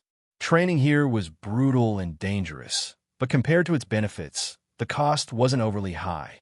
Even if players died, they'd only lose a level in some time. Zero Wing's main force members were already much higher levels than the various superpowers peak experts, so the loss wouldn't be a problem. Moreover, the Lost Town now occupied a level 120 neutral map. Grinding for levels would be easy here, and trading levels for progress in unlocking their mana bodies was certainly a worthwhile exchange for Zero Wing. While Zero Wing's members worked hard to improve, Surpassing made his way to the Extraordinary Tower. He didn't pay everyone's battles much mind. The mysterious curse was only an additional benefit for relocating the Lost Town to the Demon Wolf mountain range. The Extraordinary Tower was still the town's most valuable aspect. The Extraordinary Tower had always been the best location for players to grasp the realm of Truth's principles. Training in this tower could shuttle players from the Truth realm all the way to the Transcendental realm. However, Surpassing had only been able to unlock the tower's second floor, which offered guidance for reaching the Ascension realm, due to a lack of magic crystals. As a result, he hadn't gained any guidance or clues about progressing to the next realm. Read latest chapters at Wuxia World. EU now. However, Zero Wing's magic crystal income had skyrocketed due to Stone Forest City's popularity and the Dark World's teleportation gate. After the past few days, the two sources had provided more than 300,000 magic crystals, utterly surpassing Surpassing's expectations. And this now allowed Surpassing to unlock the Extraordinary Tower's third floor. Once he reached the tower, Surpassing called up the tower's interface and unlocked the third floor. As he did, he heard the sound of a system notification. System: the Extraordinary Tower's first 2 floors have already been unlocked.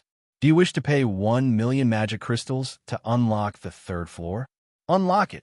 Chapter 2593.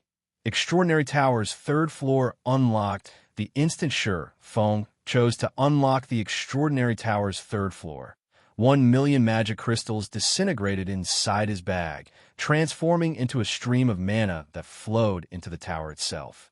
As the torrent of mana flowed into the Extraordinary Tower, the carved divine runes on the inner walls lit up and repaired themselves. While the divine runes became more complete, the tower's exterior changed significantly. With the Extraordinary Tower in the center, the violent mana that filled the Lost Town began to obey. The mana around the tower became denser, and the tower itself released an old, sacred aura that spread throughout the town, instilling anyone it touched with serenity. What an amazing aura! My hungers even disappeared. That's not all. My mind feels much clearer, and my stamina and concentration have begun to recover as well. I feel like I can fight these ghosts for an entire day without rest. As the sacred aura filled the town, Zero Wing's fighting members rejoiced.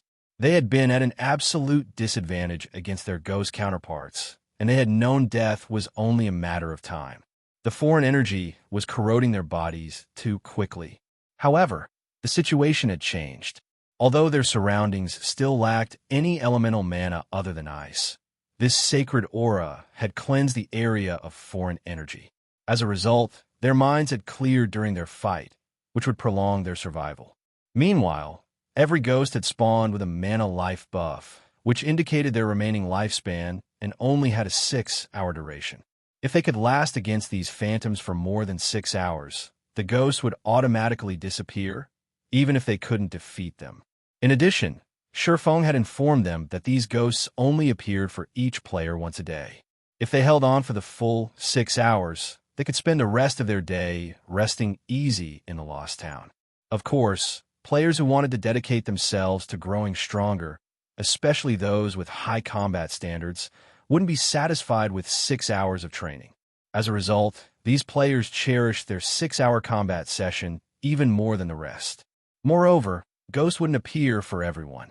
At the end of the day, these ghosts' appearances were the result of a curse.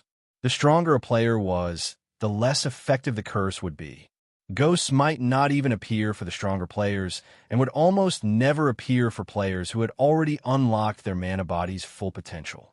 While everyone was surprised and elated about the new changes to the Lost Town, the Extraordinary Tower's sacred aura had finally filled the town. At the same time, a translucent barrier formed around the Lost Town, isolating it completely. This barrier also calmed the violent, ice-type mana in the town, creating a stable mana environment. The mana wasn't very dense, but it was enough to clear the players' minds of unhelpful thoughts. What did the guild leader do? Aqua Rose was shocked when she sensed the changes. She had felt this strange sensation before. To be precise, she had experimented with it during her travels within the Starlight Fortress's Legacy Gate. The only difference was the town's much lower mana density, which resulted in a much smaller boost to her mental capacity. Overall, the Lost Town's training efficiency was barely 1/3 of the Legacy Gate's. Even so, that was astounding. The Lost Town could accommodate far more players than the Legacy Gate, and while it wouldn't be quite as helpful, it was an ideal training ground for Tier 3 players as they try to unlock their mana bodies. Moreover, the magic barrier substantially increased the town's defenses. With the barrier in place, defeating the monster tides would be far easier. While Aqua Rose and Zero Wing's other members fortunate enough to enter the Legacy Gate were shocked over the Lost Town's transformation, something else within the Extraordinary Tower had shocked Surpassing. This is the result of unlocking the Extraordinary Tower's 3rd floor. He was at a loss as he sensed the ancient aura filling the hall. Normally, only an ancient fortresses could contain all 7 mana elements, yet the Extraordinary Tower brimmed with all of them. Moreover, the mana here was even denser than in the Starlight Fortress.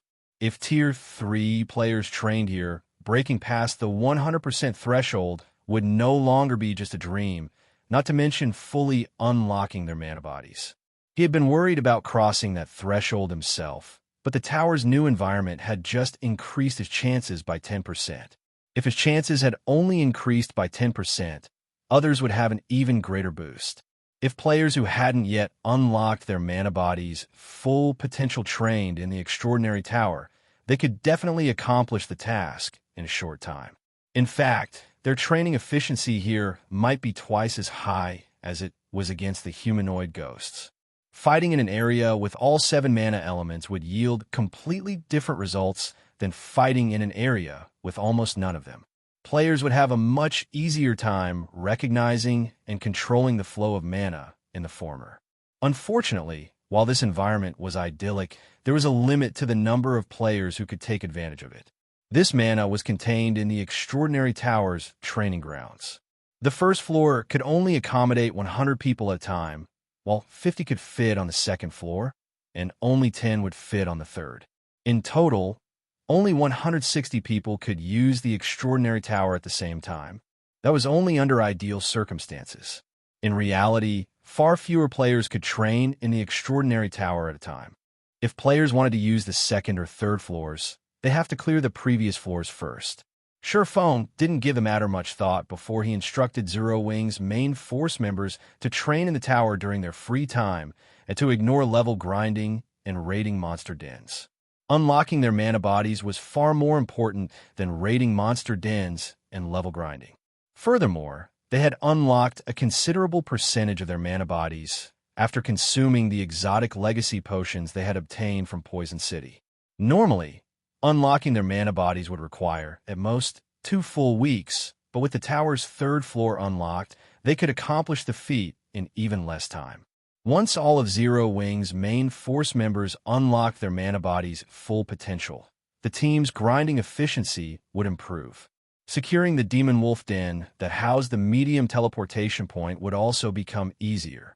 With his guild mates desperately training, Surpassing made his way to the tower's 2nd floor to begin his ascent. He had reached his limit during his last visit to the Extraordinary Tower's 2nd floor, unable to improve further regardless of how hard he had tried. Even after creating Sword's transmigration, he hadn't been able to reach the top of the 2nd floor staircase and had been thrown after reaching the 30th step. Now, however, he had fully unlocked his mana body and gained a newfound understanding of mana. He had even learned a mana technique, and he was ready to challenge the 2nd floor again to push himself through that final barrier. Neither his Tier 4 promotion quest nor the Divine Dragon's trial would be easy to complete. If he failed, he would suffer unimaginable consequences. Fortunately, both trials focused on testing players' individual strength. Advancing through the realms of truth would undoubtedly provide immense help in both upcoming trials. This was why he had decided to activate the Extraordinary Tower's 3rd floor now. Read latest chapters at Wuxia World. EU controlling his emotions. Surpassing climbed the first step on the 2nd floor staircase. 2 silver-armored swordsmen then appeared, charging at him with the intent to kill. As Surpassing made his way to the Extraordinary Tower's 3rd floor, a group of level 110 experts arrived before Stone Forest City's gates, causing a commotion at the city's main entrance. "So, this is Zero Wing's Stone Forest City," an elegant, middle-aged man amidst the group commented as he gazed at the magnificent city before him. With a surprised tone, he continued, "It is truly extraordinary. With such dense mana and natural terrain advantage, Wonder should have grown much stronger here. Don't forget our orders, Elder Hermit. We are not here to sightsee." A bald, middle-aged man in black robes scolded, rolling his eyes. "No matter how much stronger she's grown, Wonder must return with us. The time for her willful rebellion has come to an end." "I know. Isn't that why I tag along in the first place?" Hermit replied.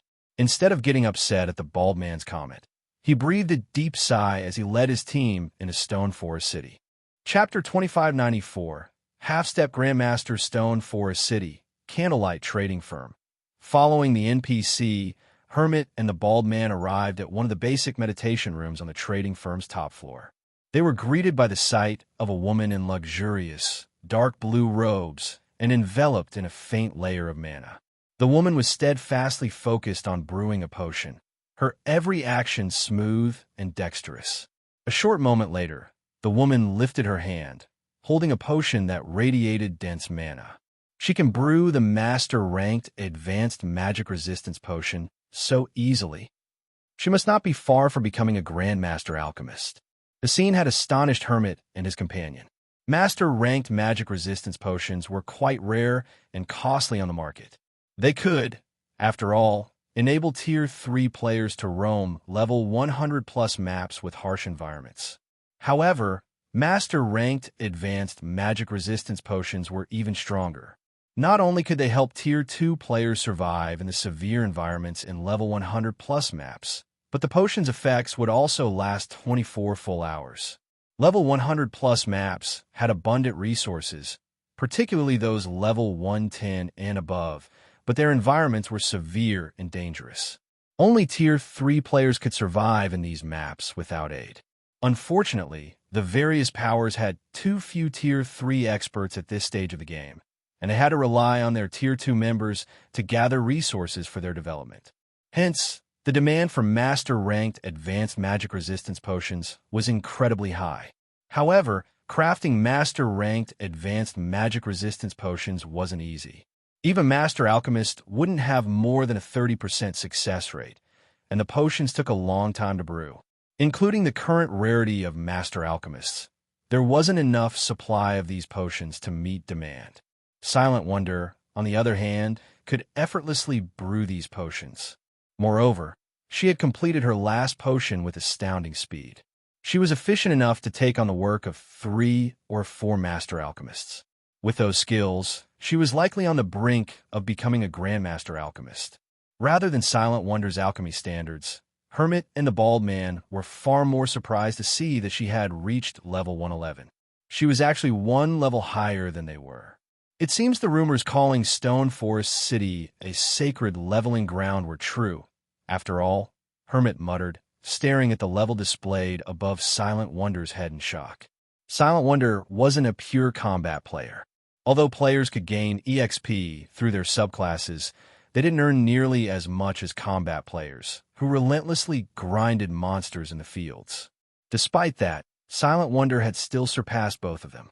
This fact alone made it clear how extraordinary a Guild Zero Wing was. Fifth Uncle, Elder Hermit, isn't there still some time before the family competition begins? What's with the sudden visit? Silent Wonder asked, curious to see the 2 people enter the room.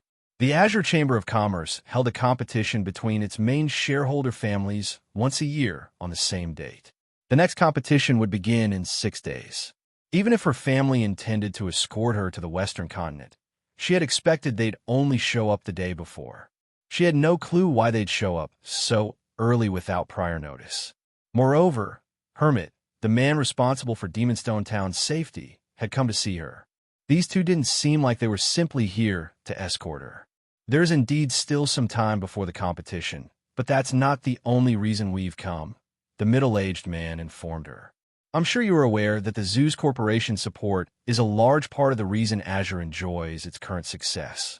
Has something happened with the Zeus Corporation? Silent Wonder asked.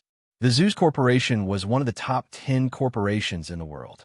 The corporation's support was also a large part of the reason that the Azure Chamber of Commerce had grown over the years and achieved its current status in God's domain. Moreover, the Zeus Corporation had a considerable portion of the Super Guild, Violet Sword's shares. Violet Sword was relatively ancient, with over a century of history. It was one of the oldest super guilds to rise in the virtual gaming world. Its long history was only second to the 5 great super guilds, and the guild's relationship with the Zeus Corporation was why Azure had developed so smoothly on the Western continent. That's right. Violet Sword urgently needs lifestyle masters, so Zeus has decided that Azure will offer support. Since you're the greatest talent among our family's younger generation, you cannot avoid developing in Violet Sword. We have come to escort you to the guild's headquarters, the bald, middle-aged man explained, nodding. Develop in Violet Sword? But Silent Wonder was stunned. I know you wish to remain in Zero Wing, seeing as it has helped you so much. Helplessly, the bald man continued. However, you know how much the Zeus Corporation has helped Azure. Zeus's help is the very reason that Azure maintains its hold on a Grade 1 or vein. You are one of the lifestyle masters the corporation handpicked. If you don't go, not only will our family lose Zeus's support, but we might also lose our hold on that vein, which Azure relies on to survive. The Zeus Corporation was rich and powerful. It also commanded considerable strength and influence in the West. One word from the corporation is all it would take to throw the Azure Chamber of Commerce to the wolves. Can you give me some time to think, fifth uncle? Silent Wonder hesitantly requested. We might have allowed you to do as you wish until now, but this concerns the family's future. We cannot allow you to continue this willful behavior anymore. The bald man snapped. Once the family competition has ended, you will travel to Violet Sword to continue your development. Take this time to prepare. You don't need to worry about your situation with Zero Wing. We will help you settle it. With that, the bald man and Hermit turned and left the room, leaving Silent Wonder stupefied. After leaving the Candlelight trading firm, the two men headed straight for Zero Wing's residence. Don't you think you're being a little too impatient, Wushang? We should have given Wonder some time to accept the situation, Hermit commented, sending a sidelong glance at his companion. Accept it? Do you assume I don't want to? The bald man, Long Wushang, solemnly replied, offering a bitter smile. The Zeus Corporation has given us an ultimatum. In fact, the corporation has already delivered the other family's younger members to train with Violet Sword as a means to harass the Long family. Read latest chapters at Wuxia World. Even so, I'm afraid Wonder will not go obediently, Hermit said. With as stubborn as she is, persuading her will be difficult. That's why we're going to meet with Zero Wing. As long as Zero Wing willingly lets her go, she'll be easier to convince, Long Wushang said. What if Zero Wing refuses? You must realize that the guild is not to be trifled with, Hermit worriedly countered. Isn't that why you're here? Long Wushang replied, rolling his eyes. He shifted his gaze toward the nearby guild residence, sneering as he continued. Zero Wing doesn't have a choice. If Zero Wing refuses to let Wonder go, it will suffer the Zeus Corporation's wrath. Chapter 2595, True Ascension Realm Lost Town, Extraordinary Tower's second floor. As Feng ascended the staircase to the third floor, more and stronger swordsmen continued to appear. On the first step, he had only faced 2 silver swordsmen. When he reached the 89th step, his opponents were 4 golden swordsmen. Not only had all of these golden swordsmen commanded combat standards nearly on par with the Refinement Realm, but all 4 had reached the Truth Realm as well. Combining both aspects, their combat power was far stronger than ordinary Refinement Realm experts. Moreover, The four golden swordsmen's coordination was as seamless as if they shared one mind. There were no gaps in their offense or defense, and they all possessed incredible basic attributes. Even Surpassing struggled to cope with the golden swordsman's assault. If he hadn't had Sword's transmigration to defend himself, these golden swordsmen would have long since thrown him back down the staircase. I can easily handle these swordsmen one-on-one, but avoiding their coordinated attacks with the physique of a Tier 1 player is impossible. It seems my only option is to force my way through. After 3 minutes of fighting these four golden swordsmen, Surpassing realized that continuing this battle was a waste of time. He couldn't find any weaknesses to take advantage of. The only method he could think of to reach the next step was to force his way past these swordsmen. Following which, Surpassing stepped forward and sucked in a deep breath. He then raised the abyssal blade above his head, gathering mana around the weapon. A phantom of a gigantic great sword immediately appeared above him. Although the extraordinary tower suppressed his physique to that of Tier 1, it did nothing to hamper his mana body. He could easily command his own mana in combat. In retaliation, the four golden swordsmen launched a joint attack, aiming for 16 of Surpassing's weak points. Before they had a chance to strike, Surpassing swung down the abyssal blade. Lightshadow! Boom! After the phantom greatsword's descent, all four golden swordsmen stumbled back several steps, falling out of formation. Taking advantage of the opportunity, Surpassing charged at the nearest opponent. His target reacted quickly. Although the golden swordsman hadn't regained its posture, it used a horizontal slash in an attempt to stop Surpassing's charge. However, Surpassing didn't give the golden swordsman a chance to defend itself as his sacred sword transformed into a streak of light, deflecting the horizontal slash. He then thrust the abyssal blade at the golden swordsman's chest. Pung!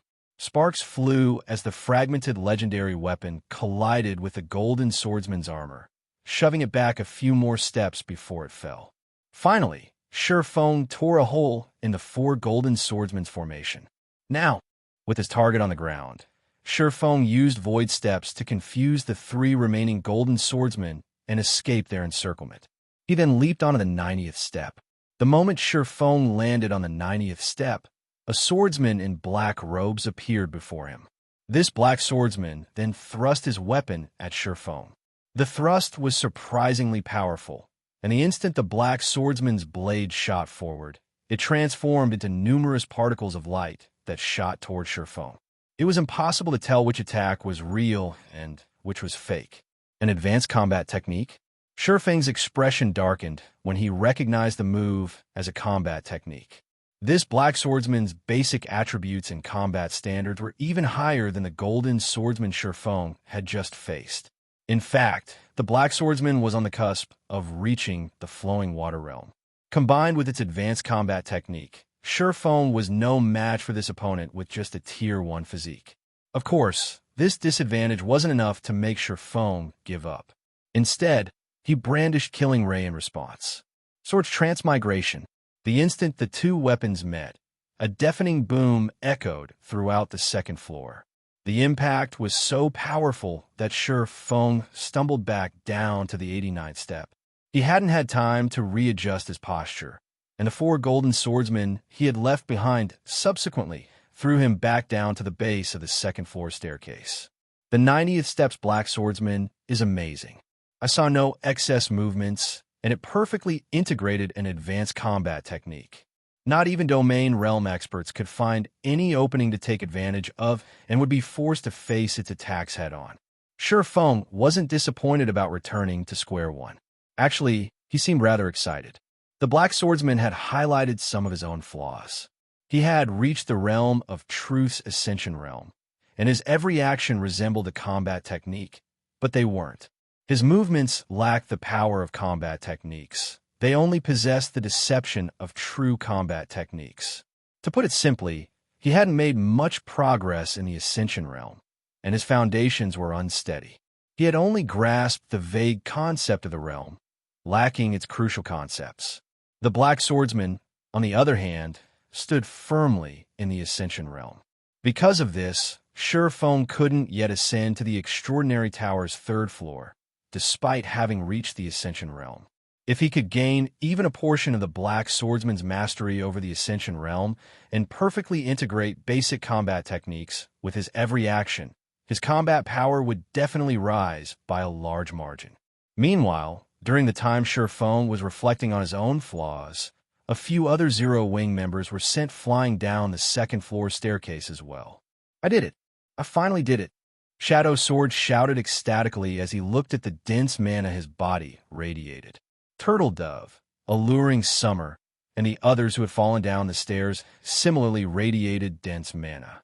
They had obviously unlocked their mana body's full potential. Moreover, Blue Frost, Flying Shadow, Stubborn Bone, and a few other Zero Wing members, who had only begun to unlock their mana bodies, revealed excited expressions. They had made significant progress during their climb on the Extraordinary Tower's second-floor staircase. Training in the Extraordinary Tower is really this effective? Surpassing looked at the players around him, astonished.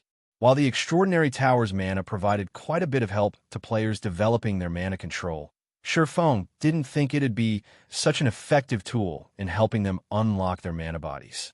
Learning the rules and how to manipulate mana wasn't an easy task, not to mention adapting those methods to one's mana body. Surpassing estimated that although Shadow Sword and the rest had been close to unlocking all of their mana body's potential, they should have still needed 3 to 5 days to reach 100%. And yet, they had succeeded in less than half a day.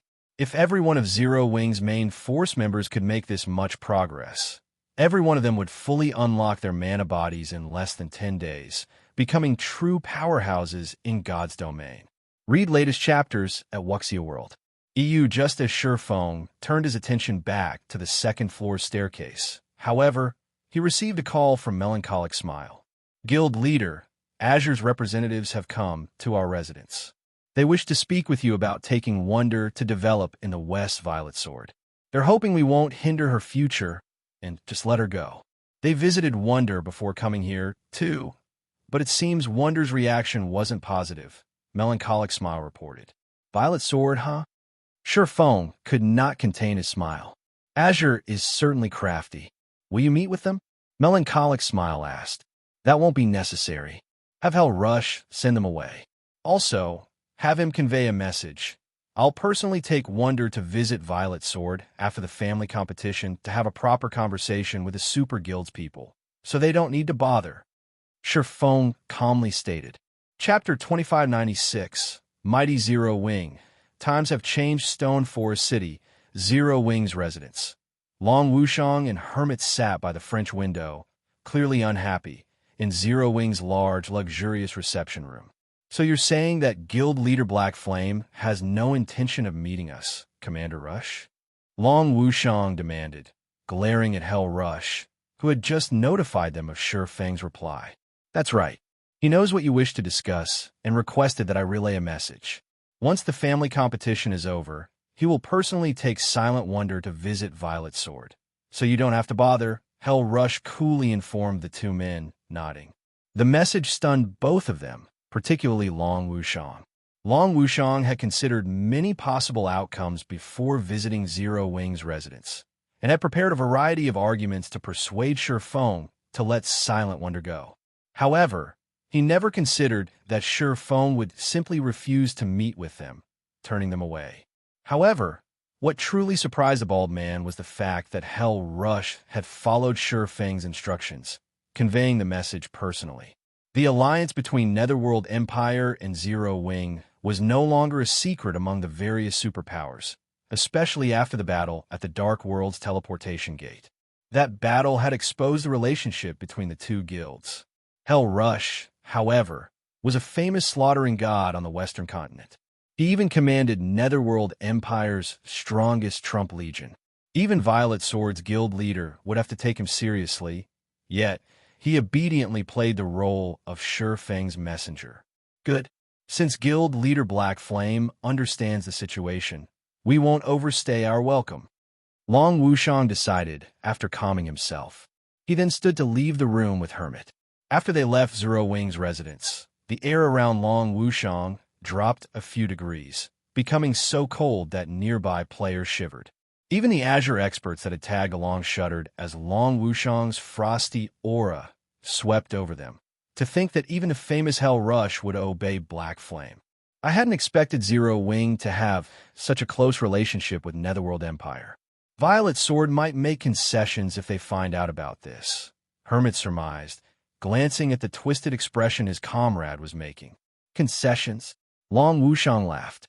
I admit that Zero Wing is clearly close with Netherworld Empire, but after all is said and done, they are only allies. Zero Wing has barely any power in the West, while Violet Sword is a titan. It is obvious who holds the advantage on the Western continent. How much help would Netherworld Empire possibly be willing to offer Zero Wing? Moreover, this matter involves Violet Sword's future and prestige. The guild won't budge just because of Netherworld Empire's interference. Violet Sword aims to join the 5 great super guilds, after all. So what if Zero Wing and Netherworld Empire are close allies? And as for Black Flame's plan to negotiate with Violet Sword personally, that's nothing more than fool's talk. Regardless, we have, more or less, completed our goals here. Will you return now? Hermit asked. Of course, I am returning, Long Wushang growled, sneering at Zero Wing's residence.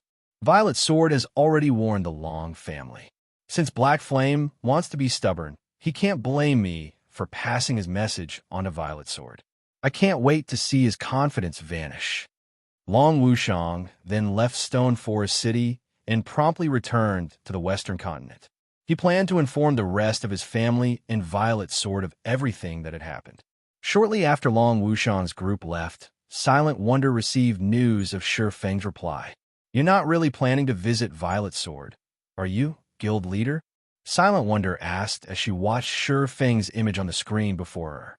Refusing to meet with her 5th uncle might have been fine, but Shi Feng was playing with fire by declaring that he'd resolve the matter personally. Zero Wing had become a titan in the east, but its roots were still weak on the western continent. Trying to convince the Zeus Corporation and Violet Sword to abandon their plans would be impossible with the power Zero Wing currently commanded. If this matter weren't handled carefully, Zero Wing could become the Zeus Corporation's enemy, which wouldn't be good news for the guild. I've already committed to it, so naturally, I'll pay Violet Sword a visit, Shi Feng declared. And we'll be going in style. Going in style? Silent Wonder could not help but wonder if Shi Feng had finally gone mad. They were talking about Violet Sword, and the meeting venue would be in the West. Once the Super Guild learned about today's events, whether or not they reached Violet Sword's headquarters alive would be a problem, not to mention arriving in style. I've heard that Azure's younger generation has been invited to train with Violet Sword. Since that is the case, you should take a break from potion making and focus on training in the Lost Town, Shi Feng said, paying Silent Wonder's exasperated expression no mind. We'll show your family and Violet Sword Zero Wing's strength. But there are only a few days left before the family competition. I'm afraid it's too late to start training now, Silent Wonder complained. Her trust in Shi Feng's abilities, particularly his ability to help players level up, was unwavering. He had proven this with Dark Rhapsody and Deity Society's main force members. However, the upcoming competition wouldn't be in the form of a standard duel between players. Rather, it would be a competition of combat standards and techniques. The Azure Chamber of Commerce considered weapons and equipment to be external strength. The chamber was powerful enough that acquiring the best items was only a matter of time. Hence, Azure didn't need its younger members to rely on items, but their potential. However, one couldn't just improve their combat standards and combat techniques in a short time. They would have to train arduously for long periods. Read latest chapters at Wuxia World. EU now. There were only 6 days left until the family competition. Seeking a qualitative transformation within such a short time was simply unrealistic. Moreover, while her combat talent was outstanding among Azure's younger generation, she was nowhere close to a match for the top geniuses that devoted themselves to combat. From what she had learned during the previous competition in Demonstone Town, 2 of the younger generation were already close to the domain realm. One individual had already reached the domain realm. In contrast, she had only reached the half-step void realm standard. There was no way she could defeat those geniuses. I know, but beggars can't be choosers. Besides, combat comes in various forms, Shurfeng said, realizing Silent Wonder's concerns. In any case, just make your way here. I've already given you access to the Lost Town. You can head to the residence to purchase a transfer scroll. All right, I'll leave immediately, Silent Wonder agreed. Since Shurfeng was so confident, she had no choice but to follow his wishes. She had grown massively during her stay with Zero Wing, and she couldn't possibly sully the guild's name. Following which, she left the Candlelight trading firm and made her way to Zero Wing's residence. Chapter 2597. Changes to the Lost Town, Zero Wing's residence. With a flash of light, Silent Wonder arrived in the residence's plaza, looking worried. She was already at the half-step Void Realm standard, and crossing that barrier soon was entirely possible. A single flash of inspiration is all she would need, especially in her current state. She had already refined her control and pushed her 5 senses to their limits. Making a breakthrough in a single battle was likely. Even if she did, however, she'd, at most, reach the Void Realm before the family competition began. Her combat standards still wouldn't compare to Azure's combat geniuses. Thus, she struggled to understand why Shurfeng suddenly wanted her to train in the Lost Town. This wasn't her first visit to the town, and she was aware of the extraordinary tower's astounding effects. The tower was the very reason she had reached the Truth Realm, although reaching the Ascension Realm was still a major challenge for her. In fact, reaching the Ascension Realm would be much harder than reaching the Void Realm. This place, before she had even exited the teleportation array. However, the scenery dumbfounded Silent Wonder. Many of Zero Wing's members fought translucent phantom clones both within and outside of the residence. Their battles were fierce, and some even met their demise. Meanwhile, the Zero Wing members watching from the side seemed envious. However, what truly surprised Silent Wonder was the incredibly low mana density within the Lost Town. She couldn't even sense the flow of mana around her. Conversely, the mana within her felt far more apparent than usual. She also found it easier to manipulate. Moreover, her mind didn't feel clogged in the Lost Town like it did in most mana-deficient environments. She knew exactly how valuable such an environment was. The various Powers Tier 3 experts were all busy, desperately hunting for methods to unlock their mana bodies effectively, but perceiving the mana within their bodies was incredibly difficult, let alone manipulated. The Lost Town's environment made it easier for players to notice their own mana. Naturally, this would be immensely helpful as they work to unlock their mana body's potential. Even so, Silent Wonder shook her head, returning to her prior thoughts. While the Lost Town's training environment had improved, she still only had 6 days left. Since travel to the Western continent would require a full day, she only had 5 days to train. Even in such a useful environment, trying to unlock her mana body in 5 days was asking for the impossible. When Silent Wonder entered the Extraordinary Tower, however, she was shocked again. If the Lost Town were a precious training ground, the Extraordinary Tower was sacred, especially to players trying to increase their mana control. In the tower, she could sense the various mana elements around her and their movement patterns. It felt like nowhere else in God's domain. What do you think? Do you think you can unlock your mana body's full potential before the family competition now? Shurfeng asked as he approached Silent Wonder, smiling when he saw her dazed expression.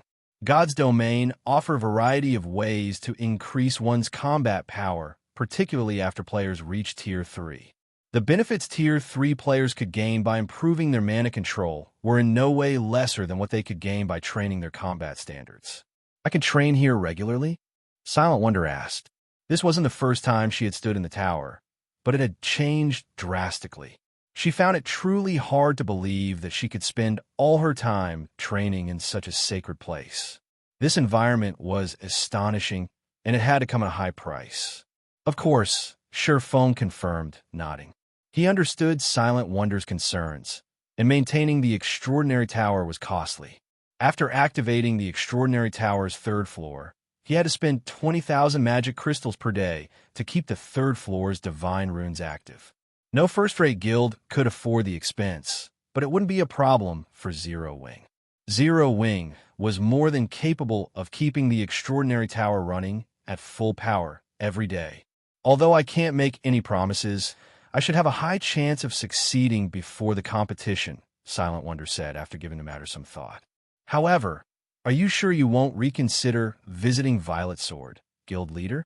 Violet Sword is the only one harassing my family on the surface, but it's backed by the Zeus Corporation in this.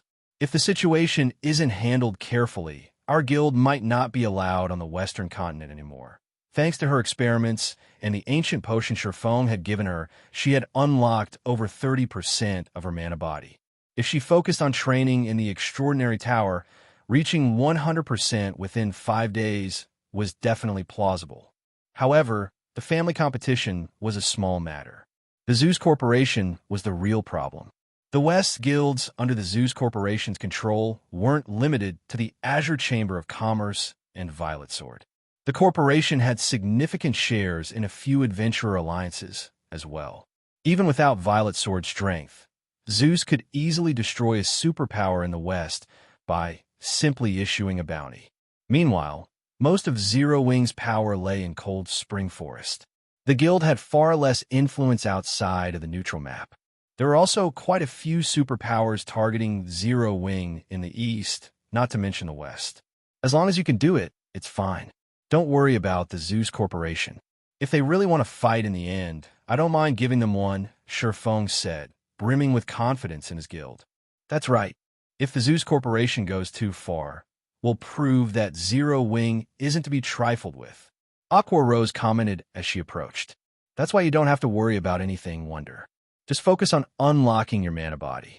You mustn't let those bastards look down on Zero Wing. Silent Wonder was touched by her companion's assurances, although their comments still rendered her speechless. It was enough of a problem that Sherfong, Zero Wing's guild leader, liked to cause trouble, but now Aqua Rose had picked up the habit. They were talking about one of the top 10 corporations in the entire world, not an opponent to be casually provoked. After Sherfong gave Silent Wonder some tips to unlock her mana body, he sent Aqua Rose and the other guild members with fully unlocked mana bodies to Zero Wing's residence. He then began to plan the raid on the Demon Wolf Den that housed the medium teleportation gate. Once they secured it, Zero Wing would have another open path to travel between the two main continents. Sometime later, 12 players gathered in the residence's spacious plaza. Although there weren't many of them, the collective mana they radiated substantially increased the mana density in the plaza. Guild leader, everyone's here, but I'm afraid that raiding the Demon Wolf Den you mentioned will be difficult with just 12 of us and those personal guards, Aqua Rose said. For the various superpowers, having 12 Tier 3 experts with fully unlocked mana bodies and several dozen Tier 3 personal guards was definitely something to be proud of. God's Domain's powers would even consider the force nearly invincible, but they were about to face the monsters in the Demon Wolf Den Sherfong targeted. According to Fire Dance's scouting reports, the Demon Wolf Den was home to more than 50,000 monsters, with level 120 lords being the weakest among them. Many of these monsters were even ordinary Grand Lords and Grand Lords with special bloodlines. Moreover, the den had a particularly severe environment. Even Fire Dance, who had already unlocked her mana body's full potential, had nearly lost her life during her scouting mission. It would agree with you, but don't we still have a Tier 4 personal guard? Sherfong countered, chuckling as he gestured to the fully armed Versailles behind him. Read latest chapters at Wuxia World. EU him? But his level. Aqua Rose only felt concern when she looked at the elderly NPC. Versailles might have an imposing aura, but she couldn't help the feeling that he would be unreliable. While Tier 4 NPCs were very powerful, Versailles was only a secret silver guard. At best, he could hold his ground against an ordinary mythic monster of the same level, but the old man was only level 112, which was even lower than the gathered players.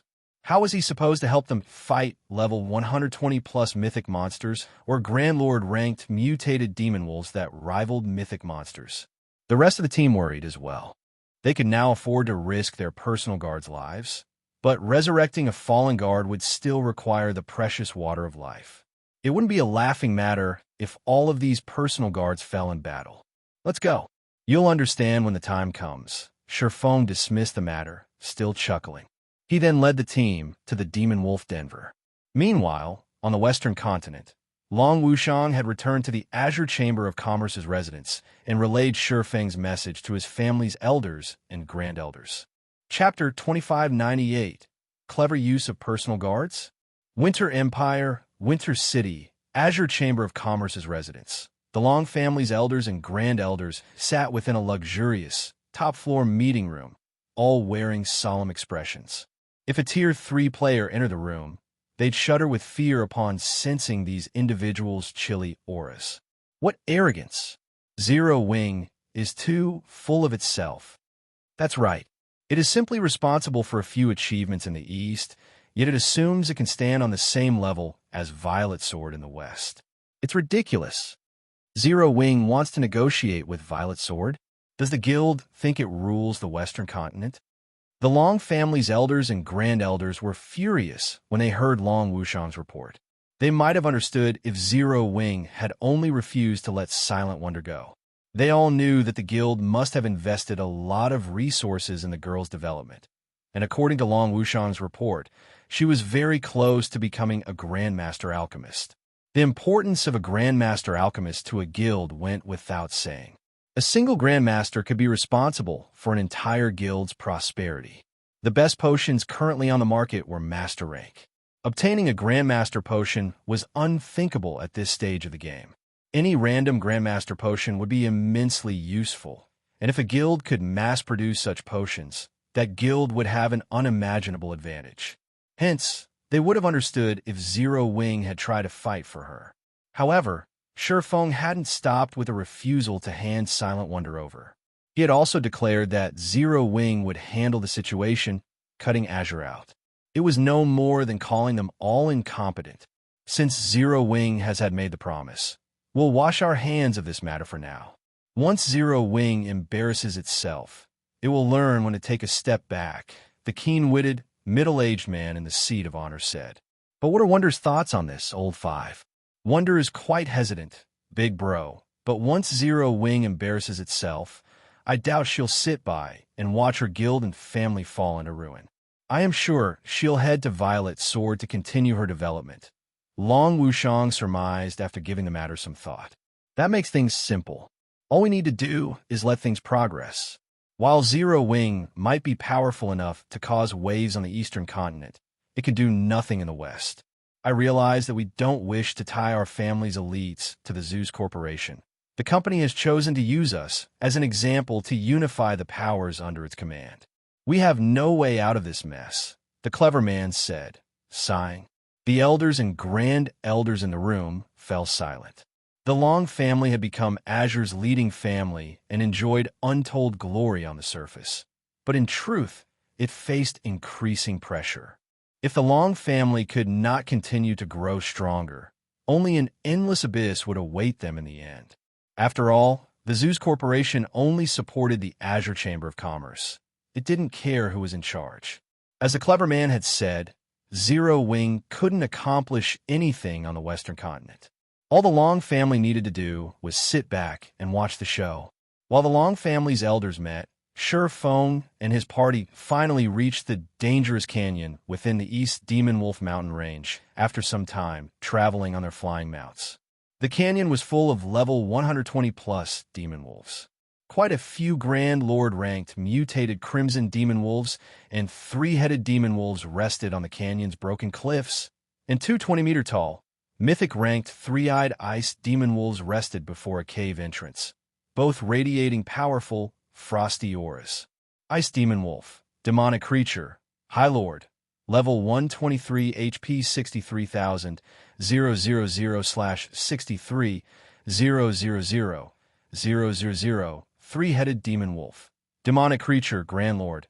Level 124 HP 540, 000/540, 000. Mutated Crimson Demon Wolf. Demonic Creature. Grand Lord. level 125 HP 1, 200 000/1, 200 000/000, Three-Eyed Ice Demon Wolf. Demonic creature, Mythic, level 127 HP, 3,100,000, 000/3, 100 000/000. When they saw the countless monsters, Zero Wings members gasped. They had already learned about the incredible number of extremely powerful demon wolves in the canyon from Fire Dance's report. Still, they couldn't help but shudder upon seeing the monsters for themselves. This looked like more of a demon wolf city than a canyon. Even a team with over 5,000 level 120, Tier 3 players would struggle to raid this demon wolf den, much less their team of 12 and several dozen Tier 3 personal guards. With just a glance, they counted more than 300 three-headed demon wolves and mutated crimson demon wolves, and the Grand Lords guarded every entrance into the canyon. 2 three-headed ice demon wolves also stood guard at the mouth of the cave. The ice-type mana the 2 level 126 mythic monsters radiated was no laughing matter, and since all of the team's players had fully unlocked their mana bodies, they could sense how much mana the 2 monsters radiated. They felt as if they were staring at 2 gigantic mountains, not just mythic monsters, enveloped in such overwhelming ice-type mana. Manipulating the ambient mana would be impossible. Although they could use their own mana in combat, their mana would be suppressed, and they wouldn't be able to exhibit their skills and spells' full power. Guild leader, must we really clear out these demon wolves? Kola asked. He had wanted to test his new equipment, but he couldn't help his nervous gulp when he saw the demon wolves here. Even if we rely on the personal guards during the fight, I doubt we'll have an easy time. These demon wolves must be dealt with, but we're not relying on the personal guards. We'll be doing the cleaning ourselves, Feng said, shaking his head. We will. His guild leader's plan surprised Kola. Even working with their personal guards, they'd still have a difficult time defeating these demon wolves. Yet Feng informed them that they'd take out the monsters on their own. This had to be a joke. MHM. The demon wolves here are special. Not only are there so many, and they're strong, but they also have high combat standards. Moreover, this environment's mana suppression is quite powerful, which makes using skills and spells incredibly difficult. Players will have to rely on their combat techniques here. Consider this another training ground. From today on, we'll train here, Feng said, nodding. Once you run out of stamina and concentration, return to training in the Extraordinary Tower and recuperate. When you've rested, return here. Clearing this area will be our main task for the next few days. He had wanted to activate the medium teleportation point, boosting Zero Wings' development speed, as soon as possible. However, Feng's most recent battle on the Extraordinary Tower's second floor had made one thing clear. The realms of truth weren't as simple as he had initially assumed. He had thought he had mastered a considerable portion of the realms of truth's principles, but in reality, he only knew the tip of the iceberg. He had never once truly exhibited the realms of truth's full potential during combat. Meanwhile, Tier 3 was only a transition period for true powerhouses. The difference between their strength and that of ordinary experts would become more prominent as players reached level 120 and began to challenge their Tier 4 promotion quests. While Zero Wing had plenty of expert players, very few qualified to be called peak experts, and even fewer were apex experts that had reached the domain realm. Although powerful weapons, equipment, and bloodlines would be quite helpful during players' Tier 4 promotion quests, their combat standards would be the deciding factor between completing the quest or not. This would be particularly true of players who challenged their Tier 4 promotion quests at a low level. They'd face much higher combat standard requirements than if they waited. Since the Zeus Corporation was taking measures to consolidate its power, it was obvious that the various superpowers and major corporations had realized the significance of Tier 4. As a result, they were pooling their resources to nurture their peak and apex experts in preparation for their Tier 4 promotion quests. In the past, the various superpowers had only realized how important Tier 4 was after a few apex experts had completed their promotion quests. However, due to the butterfly effect Feng had caused, the superpowers now focused on training their high-tiered experts, rather than rely on Xur tactics as they had in his past life. Hence, improving Zero Wing members' combat standards was of the utmost importance. If the various superpowers really were preparing their experts for the Tier 4 promotion quests, Zero Wing would be overpowered if it remained passive.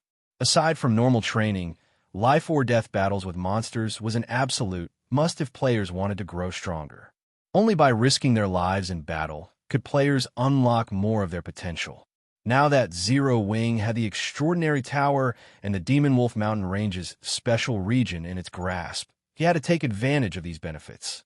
In that case, Guild Leader, why did we bring all of these personal guards? Aqua Rose asked, confused. It had taken a lot of manpower to secure so many powerful personal guards, yet Feng didn't intend to use them in the fight. She didn't understand what he was trying to accomplish. Read latest chapters at Wuxia World. EU, they're here to watch us fight and help during crucial moments, saving our lives, Feng seriously explained. His statement left the rest of his team speechless. Was this the right way to use personal guards? These demon wolves were so powerful. Even if they fought alongside their personal guards, victory wasn't guaranteed. So how were these NPCs supposed to protect them? Since there are no more questions, let's begin our training.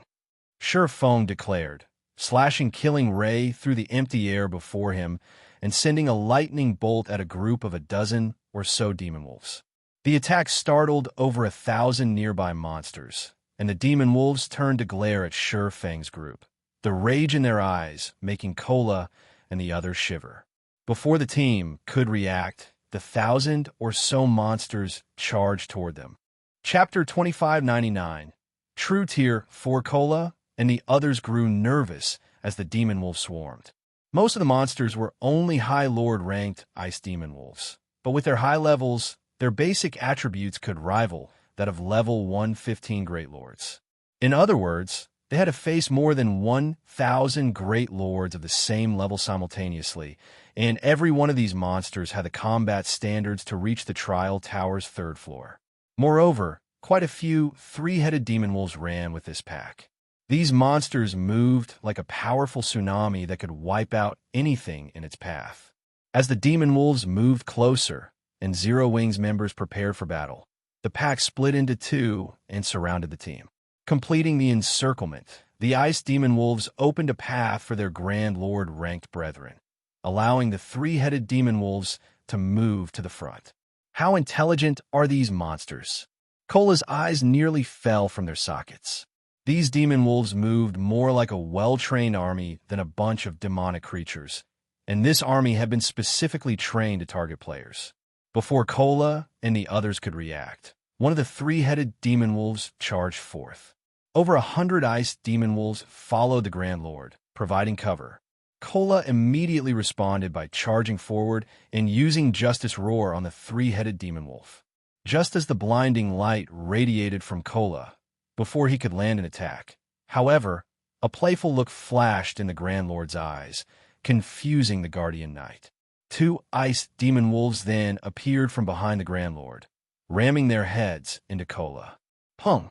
The Ice Demon Wolves bounced off Cola's armor, flying back, and the MT's assault came to a grinding halt. Before Cola could regain his stance, the three-headed demon wolf's paw descended toward him, enveloped in an ink-black glow. Don't you dare think I'm that easy to kill. Cola roared, reacting quickly and raising his shield to block the attack. The instant he raised his shield, however, he was dumbfounded. This time, 3 more Ice Demon Wolves appeared from the Grand Lord's sides. A two-pronged assault. Despite the fact that demonic creatures shouldn't possess much intellect, these demon wolves knew how to work together to launch complicated assaults. Moreover, their coordination was simply perfect. They had executed their strategy with flawless timing. Not even players could pull off such a tactic. It was as if these demon wolves had practiced relentlessly to deal with him specifically. Just as Cola thought all hope was lost, an ice wall rose up around him. Boom! The wall shook violently when the three-headed demon wolf and 3 Ice Demon Wolves collided with it, but it held steady. Stunned, Aqua rose and the others glanced toward the origin of the ice wall's mana.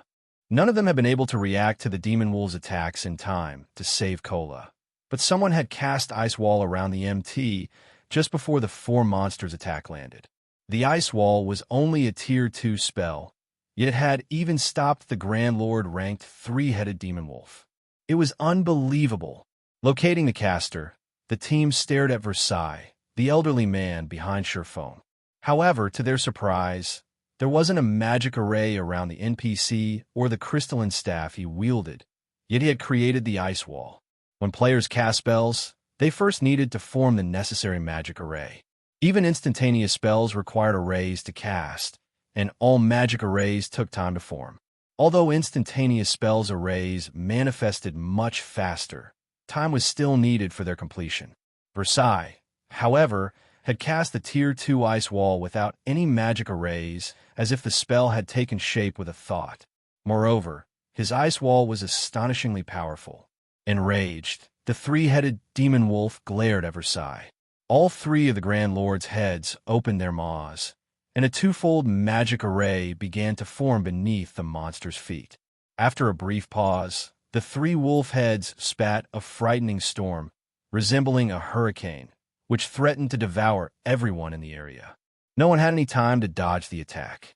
In response, Versailles lifted his free hand and summoned a rock wall, isolating them from the 3-headed Demon Wolf. The powerful storm attack didn't even shake the rock wall. Even after exhausting its energy, the storm only cleaned the wall of loose dirt. Kola and the others were flabbergasted. That attack had undoubtedly been a Tier 3 curse, including the fact that the 3-headed Demon Wolf was a level 124 Grand Lord. The attack rivaled a full-powered hit from a level 120 Mythic monster, yet Versailles had effortlessly blocked it.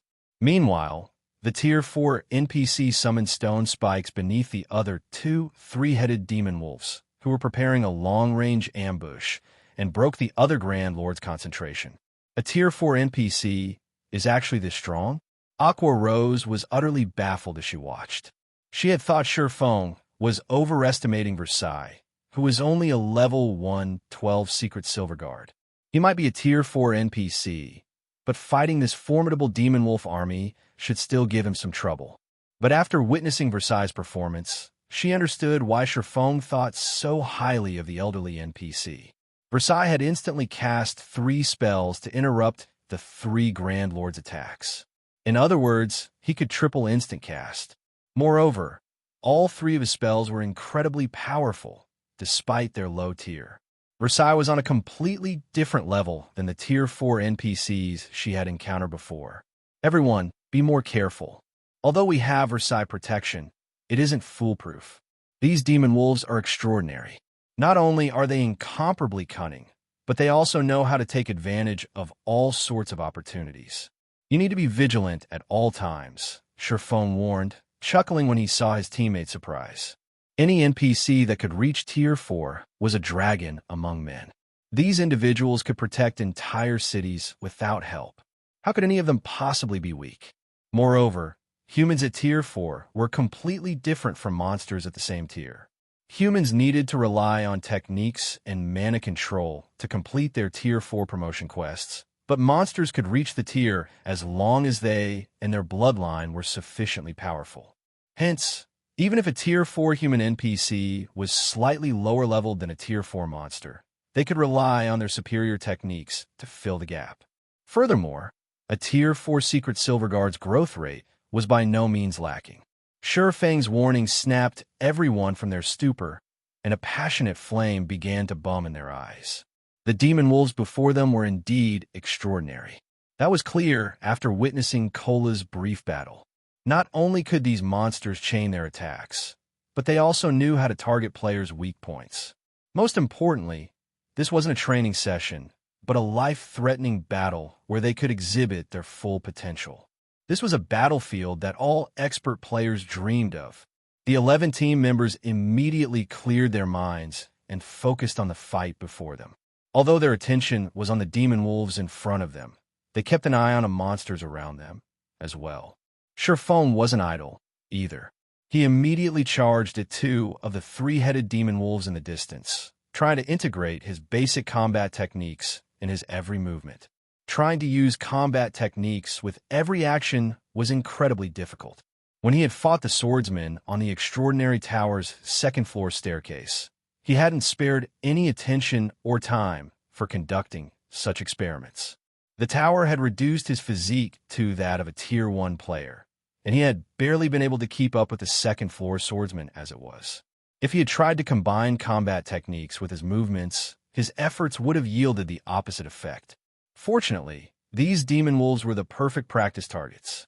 Not only did they target players' weak points, but he could also maintain his Tier 3 physique during the fight. He would have more than enough energy to spare for practicing his combat technique integration. Surpassing proceeded to engage in a bitter battle with the two three-headed demon wolves and several hundred nearby ice demon wolves. Whenever he focused his attacks on the Grand Lords, the ice demon wolves pounced to intercept him. Some of the High Lords even used the chance to launch surprise attacks, preventing Surpassing from using any of his skills or spells. He could only rely on combat techniques, which were faster, to defend himself. As the battle progressed, Surpassing grew increasingly familiar with using basic combat techniques in combat. Initially, he had only been able to execute a basic combat technique perfectly once every dozen or so moves, but he gradually reduced that to 5 or 6 moves. As he did, his fight against the three-headed demon wolves became easier. Now, even his normal attacks were stronger than the level 124 Grand Lords.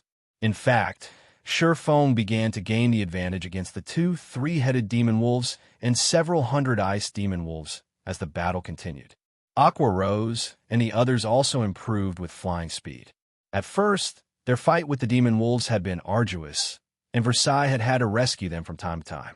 However, they began to learn how to use their environment, and now, all of their movements resembled combat techniques. The team continued to train for 5 consecutive days. During that time, they traveled between the Demon Wolf Den and the Extraordinary Tower. Not only had all of the team members reached the Ascension realm standard in the end, but Fire Dance, Violet Cloud, and Aqua Rose had also created customized bronze combat techniques. Everyone had also leveled with astonishing speed. The Demon Wolf Den's monsters didn't drop loot, but they did grant abundant EXP. In addition, Surpassing had sent the personal guards to clear out a portion of the den while everyone trained. As a result, the team members had leveled twice during the past 5 days. Unfortunately, due to the demon god, Atlok's soul curse, Surpassing had lost one of the 2 levels he had earned. Hence, he had only reached level 118. Sure enough, my combat power has risen considerably after integrating basic combat techniques with my movements. Overall, both my offense and defense have improved. If I could do the same with advanced combat techniques, I might be able to transcend tiers, Surpassing thought as he fought 3 three-headed demon wolves simultaneously. Read latest chapters at Wuxia World.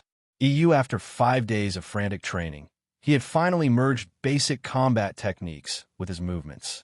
Now he could effortlessly execute a basic combat technique with every action. As a result, his strength had undergone a qualitative transformation, and he could now pass the 90th step on the Extraordinary Tower's second-floor staircase. However, he still hit a roadblock on the 96th step during his fight with 3 Black Swordsmen. If he wished to defeat them, he'd have to become as powerful as the Black Swordsmen, integrating advanced combat techniques in his movements. Unfortunately, the feat was too difficult to accomplish as he was. Advanced combat techniques consumed a lot more stamina and concentration than basic combat techniques. They were also far more complex. Executing an advanced combat technique normally was already a challenge. Trying to use one with every action was beyond Surpassing right now. Guild leader, we're almost out of time. If we don't hurry to the Western continent now, Wonder won't make it for the family competition, Aqua Rose announced when she realized Surpassing was engrossed in his fight. It's already time. Surpassing felt as if time had passed too quickly. All right, let's get ready to return then. Chapter 2600, Monstrous Upstarts West Continent, Frost Hills, Azure City. As a guild city in a level 90 neutral map, Azure City played a transitional role for many of the Winter Empire's players as they prepare to travel to level 100+ maps, including the fact that the city's ruling guild, The Azure Chamber of Commerce was one of trade and business. The city had become the largest trade hub in the empire. Many players and powers traveled to Azure City on business, and the city enjoyed easily over 5 million visitors per day. A long line of players had formed at the city gates, waiting to enter, and from time to time, they saw gigantic flying mounts pass overhead, making the ordinary players in line jealous. Azure City is amazing. I've never seen flying mounts in other guild cities, yet so many have passed by while I've been in line. An independent, level 103 berserker exclaimed as he watched a two-headed vulture soar past. There are usually quite a few flying mounts coming and going from Azure City every day, but there seem to be far more today. I've heard that Azure is hosting the competition for its younger generation and has invited several powers to watch. I assume those flying mounts belong to the invited powers' upper echelons. A level 108 youth wearing a guild emblem explained. A competition among Azure's younger generation?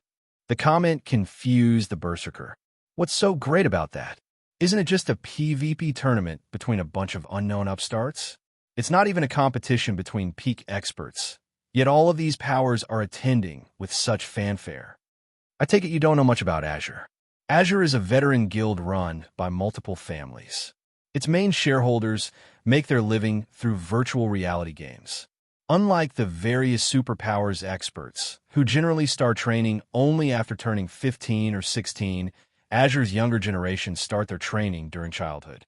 They're all astonishingly strong, far stronger than the various superpowers ordinary experts. Some of them are even stronger than the superpowers peak experts, the elementalist youth explained, rolling his eyes. Moreover, this competition revolves around combat standards and techniques. You can learn plenty just by watching the fight. Why else would Azure's partnered powers bother showing up? I bet most of them have brought their younger talents to watch as well. I heard that this year is going to be extraordinary. Many of Azure's younger members have been training with Violet Sword. A few days ago, Violet Sword even announced that someone from Azure's younger generation fought Wildfighter, one of the vice commanders for the Chamber's strongest trump card, to a standstill. Violet Sword's upper echelons were stunned.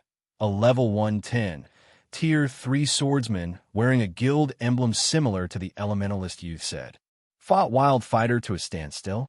Who are you trying to fool? Wildfighter is one of the top 30 players on the God's Domain experts list.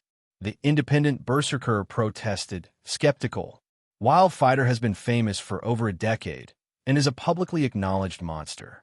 I've heard that Wildfighter can hold his ground against a level 110 mythic monster by himself. How could one of Azure's youngsters possibly fight him to a standstill? Almost every berserker player on the western continent knew about Wildfighter. For many berserkers, he was a goal and idol. Naturally, this level 103 berserker was no exception. This is insider information.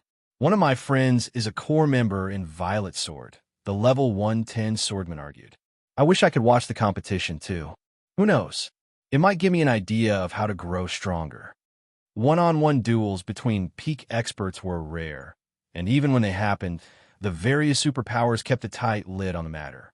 Ordinary players only got to watch peak experts in action when the various major powers or superpowers waged war against each other. However, large-scale battles weren't as useful when trying to improve one's combat standards. Peak experts typically relied on their incredibly high basic attributes to overwhelm their opponents. They rarely used complex techniques in battle. When peak experts met on the battlefield, their fights were rarely one-on-one. To put it simply, opportunities to watch two peak experts rely on techniques in a duel were invaluable. Many players spent big bucks to spectate. While these several players chatted amongst themselves, a sharp cry rang through the air, echoing throughout the area. Everyone turned to find the source of this cry, spotting a giant eagle with a wingspan of over 20 meters. The bird of prey was shrouded in a black fog as it drew closer to Azure City. Crap, that's Violet Sword's Netherflame Eagle. Violet Sword is attending the competition, too. What a powerful aura. That eagle is nearly as strong as a Grand Lord. Nearly? I've heard that the Netherflame Eagle can take down Grand Lords of the same level. Very few flying mounts in the East are as powerful. A flashed in everyone's eyes as they spoke about the flying mount above. A flying mount that rivaled Grand Lords of the same level was incredibly useful. As long as players had high enough DPS and that flying mount, killing Grand Lords in the fields with a small team was entirely possible. Furthermore, the Netherflame Eagle was fast enough to save players plenty of travel time. As everyone discussed the flying mount, the Netherflame Eagle blurred as it flew to Azure's residence within the city. When a massive flying mount landed, over a dozen people jumped off its back. They were all level 111, except for the white-haired old man that remained seated. He had already reached level 112. Violet's sword has taught you everything you need to know. I hope you won't disgrace the guild's good name. If you fail, you'd better not mention that I taught you. You won't get a second chance to train with Violet's sword either. The white-haired elder indifferently warned his travel companions. Don't worry, Instructor Tori. We'll show the Long family how foolish they've been to decline your training. A silver-eyed, blue-haired youth with a greatsword slung across his back respectfully promised. Good. I will be waiting in Holy Flame City. Do not disappoint your elders or me. The white-haired elder said, nodding. His gaze held a hint of warmth as he looked down at the blue-haired boy. Atop his Netherflame Eagle, the white-haired elder left the city. Meanwhile, the blue-haired youth group immediately attracted the attention of Azure's members and upper echelons. Fifth Uncle, they've clearly grown a lot stronger during their training, especially Solitary Frost. I still can't believe he fought Wildfighter to a standstill. I've also heard that he has a favorable view of Yin Xiaoqian, and she has made great progress with her training. They won't be easy opponents, Burning Owl cautioned, astonished as he watched the group of youths in the middle of the plaza. Burning Owl had thought he had a chance of securing one of the top 3 positions in the upcoming competition, but after seeing the other family's experts return from their training with Violet Sword, his confidence started to waver. Let's hope Silk Moon has improved as well. Otherwise, our family might struggle to rank among the top 3, Long Wushang agreed, frowning. The Long family didn't expect to earn first place in this competition. The gap between their younger members' strength and the other family's participants was simply too large. Solitary Frost, in particular, was on an entirely different level, and many of the others had already reached the Void Realm. Silk Moon, the Long family's most talented combat player among the Long family's younger generation, was the family's last hope. Just as Solitary Frost's group was about to leave the plaza and the crowd was about to disperse, everyone heard a loud humming from above the city, causing quite the commotion. Read latest chapters at Wuxia World. Ew, what's that sound? Is some kind of special event about to happen in Azure City? Everyone was curious about the humming sound, with many players emerging from hotels and bars to get a better look at its source. When everyone found the sound's origin, however, they were all dumbfounded. 100-meter long, Steel Behemoth flew toward the city as they watched. What's going on? Is that a flying ship? Chapter 26, 01, Zero Wings Arrival. Competition begins. The flying ship's arrival startled Azure City's players. Many of the powers that had come to watch Azure Chamber of Commerce's competition were stunned. Aside from how rare flying ships were in God's domain, its colossal size was shocking enough. Flying mounts, which most players thought were gigantic, looked like children in comparison. Which power owns that flying ship? Doesn't showing up like this seem like grandstanding? Has a super guild come to watch the competition? Azure City's players fell into heated discussions as they watched the rapidly approaching flying ship. The various powers members who had come to spectate Azure's competition were especially taken aback. Everyone wanted to know who owned the airborne vessel. Flying Mount's aerial combat power was nothing compared to that of a flying ship. Such a vessel was also stronger than Flying Mounts in other aspects. A flying ship could instantly elevate any ordinary guild's standing in God's domain. The guild's main force might even develop as quickly as the main force from a first-rate guild. While everyone discussed the ship's arrival, the flying ship drifted to a stop above the plaza in Azure's residence. When it landed, everyone eagerly stared at the ship's hatch, overcome with curiosity. Several cloaked players, all of whom had concealed their information and appearances, disembarked. One woman, however, wasn't wearing a black cloak. Rather, she wore luxurious, dark blue mage robes and instantly became the center of attention in the plaza. Players didn't just stare because of her powerful aura. Everyone was also astonished that she had actually reached level 113. She was the highest level player they had ever seen. The white-haired elder from Violet Sword had already reached level 112, yet this woman surpassed him by one level. She was obviously an extraordinary expert. Silent Wonder? Isn't she from the Long family? A level 110, Tier 3 ranger who had come to watch the competition wondered when he saw her statistics. Since when did the Long family have a relationship with such an astounding power? To think that, aside from the Zeus Corporation, the Long family has the support of such a powerful entity. It's no wonder why the Long family isn't afraid of the Zeus Corporation. The various spectating powers' upper echelons were surprised when they saw Silent Wonder. They had never considered that the Long family would have such a powerful foundation. For a time, these upper echelons reconsidered their views of the Long family. What grandeur! They actually arrived in a flying ship. Long Wushang, who watched from within Azure's residence, clicked his tongue as Zero Wing's members emerged from the Crimson Dragon flying ship. The Crimson Dragon flying ship was Zero Wing's symbol in the east, just as the Netherflame Eagle was Violet Sword's. Only, since information between the two main continents was restricted, few powers in the west knew about the flying ship. Isn't this great, fifth uncle? At the very least, our momentum isn't any slower than the others, Burning Owl said, smiling. Violet Sword was too overbearingly famous. The fact that the Super Guild had escorted Solitary Frost Group to Azure City atop a Netherflame Eagle was enough to sway Azure's neutral elders and grand elders. Some had even initiated negotiations with Solitary Frost's and his companions' families. What's the point of this meaningless display now?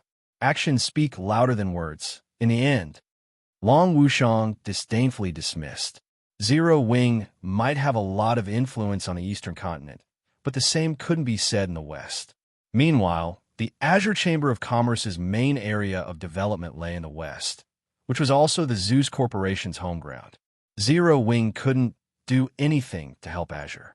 Little Qian, your opponent has finally arrived, a level 111, Tier 3 female assassin announced, glancing at Yin Xiaoqian. By the looks of it, she's grown a lot stronger.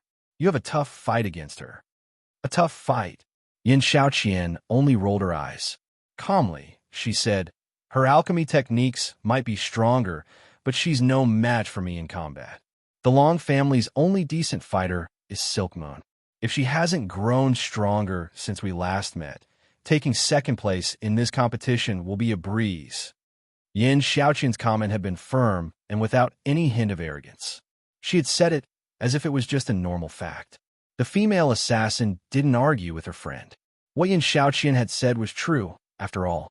Their combat standards had considerably improved during their training with Violet Sword, and she had to admit that the veteran Super Guild was impressive. The Azure Chamber of Commerce was no match for Violet Sword when it came to nurturing experts. During Violet Sword's training, Yin Xiaoqian had grown tremendously. Many of Violet Sword's old monsters had even praised her for her talent. Now, she was only half a step away from the domain realm, and many of Violet Sword's old monsters were certain that she'd reach the realm soon. On the other hand, while Silent Wonder was an amazing alchemist, her combat talent was subpar in comparison. She hadn't even reached the Void Realm before the previous competition. Even if Zero Wing were capable and helped Silent Wonder reach the Void Realm since, that wouldn't change anything. Even between Void Realm experts, there was a massive difference in strength.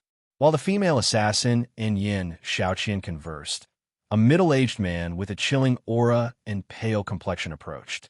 This man was Duan Han's Han, the strongest member of the Duan family's second generation. Xiaoqian, I'm afraid you'll be disappointed this time.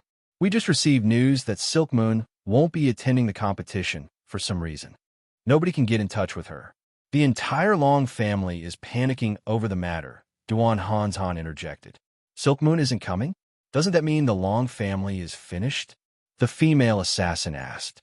Silk Moon was the Long family's last hope of securing one of the top 3 positions in this competition.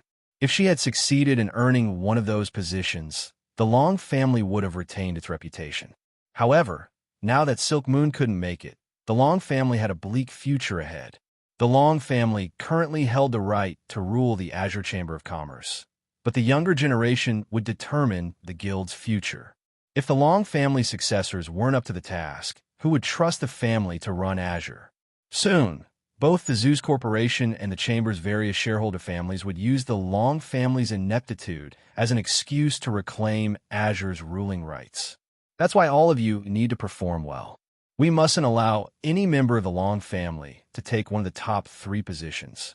This isn't just the family's requirement, but the Zeus Corporation's as well.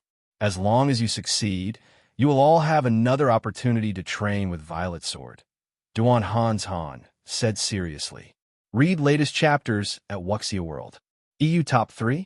Doesn't that only leave Burning Owl as a threat?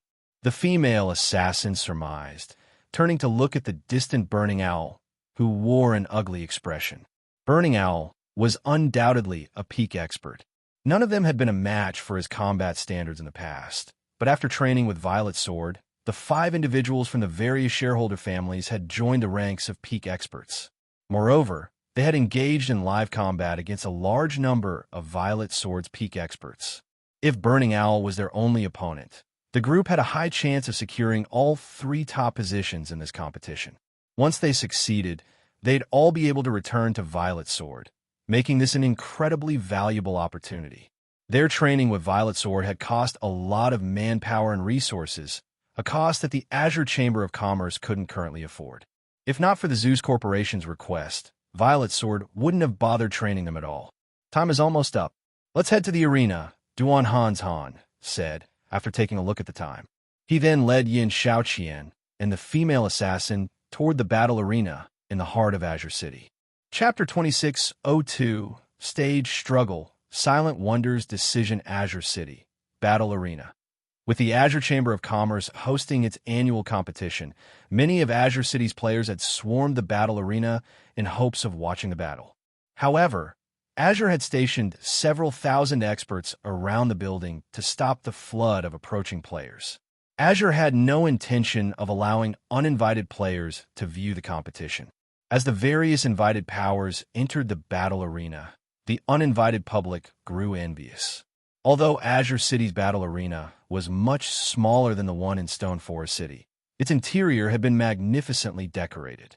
Even Shurfeng was a little impressed as he entered the building's main lobby. The main lobby had been paved with mana ore, and the instant he stepped inside, the mana he felt was considerably denser than outside. Moreover, artisans had carved all sorts of images into the lobby's walls. These engravings might not seem special to ordinary players, but players who knew combat techniques would easily recognize them. Every engraved image depicted a different combat technique. Of course, these combat techniques were incomplete. Learning techniques from these engravings would be many times more difficult than learning them from complete legacies. It would take an absolute genius to learn anything from these carved walls. From what Shurfeng could tell, anyone that mastered these incomplete combat techniques would gain a massive strength boost. Most of these incomplete techniques were advanced rank or higher. Following an NPC, Shurfeng's group soon arrived in the largest arena within Azure City's battle arena. The room could easily accommodate over 10,000 spectators, and all of the stages within had been made with mana Oregon. On these stages, players would be able to exhibit extraordinary combat power, making their fights far more interesting. By the time Shurfeng's group reached their seats, most had already been filled. The majority of the spectators were either talented newcomers from the various powers or Azure's core members. Excitement filled the air as everyone watched Azure's younger members approach the center stage, one after another. We already know who's taking first place, but I wonder who will earn second place. I think Vice Guild leader Burning Owl from the Long family has a high chance. He's already been acknowledged as the 3rd strongest member of Azure's younger generation. I've also heard that he's recently mastered an advanced footwork technique, so he should have grown significantly stronger. Burning Owl might have been strong before, but times have changed. There's a rumor that quite a few members from the other families have reached the Void Realm. I think Burning Owl will have a hard time claiming one of the top 3 spots. All of the spectators had their guesses of who would secure the competition's second place. Everyone was certain that there were 6 candidates that could vie for the position, and all 6 had reached the Void Realm. However, nobody was certain which of these 6 candidates would succeed. After all, players could gain a massive amount of combat power from a single moment of inspiration once they had reached the Void Realm. Hence, all 6 candidates had a chance of taking second place. While the audience chatted amongst themselves, a middle-aged man in light gray leather armor with 2 long swords across his back took his place on the center stage. This man didn't look very old. At most, he should be in his 40s. His aura wasn't all that intimidating, either. On the contrary, his aura was as calm as the surface of a lake on a summer day. When he took the stage, however, the arena fell silent. Crap, he's presiding over the competition this time. The GCPs it cost to watch this competition were really well spent. When the crowd saw the middle-aged man, their eyes glowed with excitement. This man was Sinful Flame, the Azure Chamber of Commerce's strongest member. It was rumored that he could even fight Netherworld Empire's #1 assassin and the commander of Mythology's strongest trump card legion to a standstill. He even ranked as one of the top 10 experts on the God's Domain experts list. Sinful Flame rarely appeared in public and generally focused on training for his rematch against Netherworld's assassin and Mythology's commander. With such a mythical individual before them, how could the crowd contain their excitement? Furthermore, during Azure's annual competitions, the first-place winner had the privilege of fighting the host. This meant that the audience would get to watch Sinful Flame in action. This was an incredibly rare opportunity. I won't bore you with nonsense. During past competitions, we have chosen 6 members from the first phase to participate in the main event. However, Azure has gained much over the last year. As many as 7 of our members have reached the Void Realm and beyond. Rather than the usual 6, we will choose 8 individuals to participate in the main event this year. Sinful Flame announced, glancing at the youngsters before him. Any of you who wish to challenge yourselves may begin, but because we have quite a few who have reached the Flowing Water Realm, every member may only challenge 2 opponents instead of the usual 3. Choose wisely. When Sinful Flame finished his opening statement, the central stage split into 8 smaller stages, each with a 60-yard radius. It gave Tier 3 players more than enough room to display their skills. In addition, the same rules applied to every stage. All players' basic attributes would be equalized. This would ensure that the fighters had to rely on their combat standards to win. Once the 8 stages settled in place, Solitary Frost and the other Void Realm or higher experts split up, choosing a stage. The other members from various families hesitated to approach the 8th stage. However, Solitary Frost's team of 7 clearly had incredibly high combat standards, but the rest of the participating members had only reached the Flowing Water Realm. Challenging these 7 would only result in one outcome: defeat. None of them were foolish enough to waste their 2 challenge opportunities. If they took the 8th stage, however, they'd be forced to face numerous opponents. While they might be able to secure consecutive wins, every battle would expose more of their strength. This, in turn, would reduce their chances of winning. Why isn't anybody taking the 8th stage? Sinful Flame demanded. Aside from the usual rewards the guild has prepared for the top 3 victors, the Zeus Corporation has promised to send the top 8 fighters to train in Violet Sword's magical secret land. You should all cherish this opportunity. Read latest chapters at Wuxia World. EU with that. Excitement flashed in the participating players' eyes. Violet's Sword occupied a magical secret land that came with a training ground that had survived since ancient times. Although training in this secret land wouldn't be as beneficial as their prior training with Violet Sword, it could help players rapidly improve. If they could spend some time in that secret land, breaking through to the Void Realm would be entirely possible. They might even become an elder in the guild. Suddenly, every one of these players made a mad dash for the 8th stage. Is Second Sister holding back? Burning Owl wondered in confusion as he glanced at Silent Wonder, who remained still even after the announcement. While everyone fought over the final stage, Silent Wonder turned and walked toward the first stage, where Solitary Frost waited. Chapter 26:03 Overestimating Oneself? That's Solitary Frost's stage. Why is Silent Wonder going there? She's going to challenge Solitary Frost. Challenge Solitary Frost? Is she insane? The players that had been competing for the 8th stage paused, watching Silent Wonder approach the first stage. They were all curious to see what she planned to do. Second sister? Even Burning Owl was confused as he watched. Even if Silent Wonder wanted to secure one of the top 8 positions, she shouldn't have started with Solitary Frost. Solitary Frost had always been stronger than the rest of Azure's younger generation, and now, after his training with Violet Sword, he was on a completely different level. Anyone that challenged Solitary Frost would only waste one of their opportunities. Yin Xiaoqian was just as astonished as she watched Silent Wonder from her position on the second stage. She might not have been surprised to see the Long family's Silk Moon challenge Solitary Frost, since she would actually have a chance of winning, but why would Silent Wonder challenge that monster of a player? This competition wasn't like the previous alchemy competition. They weren't fighting monsters this time, and superior levels and equipment couldn't help Silent Wonder here. On these 8 stages, everyone's basic attributes would be the same. Players would have to rely on their combat standards and techniques to win. Silent Wonder could never be a match for Solitary Frost in these aspects. Meanwhile, the audience was in an uproar as it watched Silent Wonder. The Long family's elders and grand elders in particular anxiously sat on the edge of their seats. They had, more or less, given up any hope of securing one of the top 3 spots. They only hoped that Burning Owl could hold 4th place and Silent Wonder would make it into the top 8. They could, to a certain extent, avoid embarrassment if 2 of their representatives ranked among the top 8 fighters. Whether or not the Long family retained its ruling rights over the Azure Chamber of Commerce would depend on Silent Wonder's obedience in training with Violet Sword. As long as she did, the Zeus Corporation would stop meddling in Azure's affairs, and the family would be safe. And yet, the foolish girl was about to waste one of her challenge opportunities on Solitary Frost.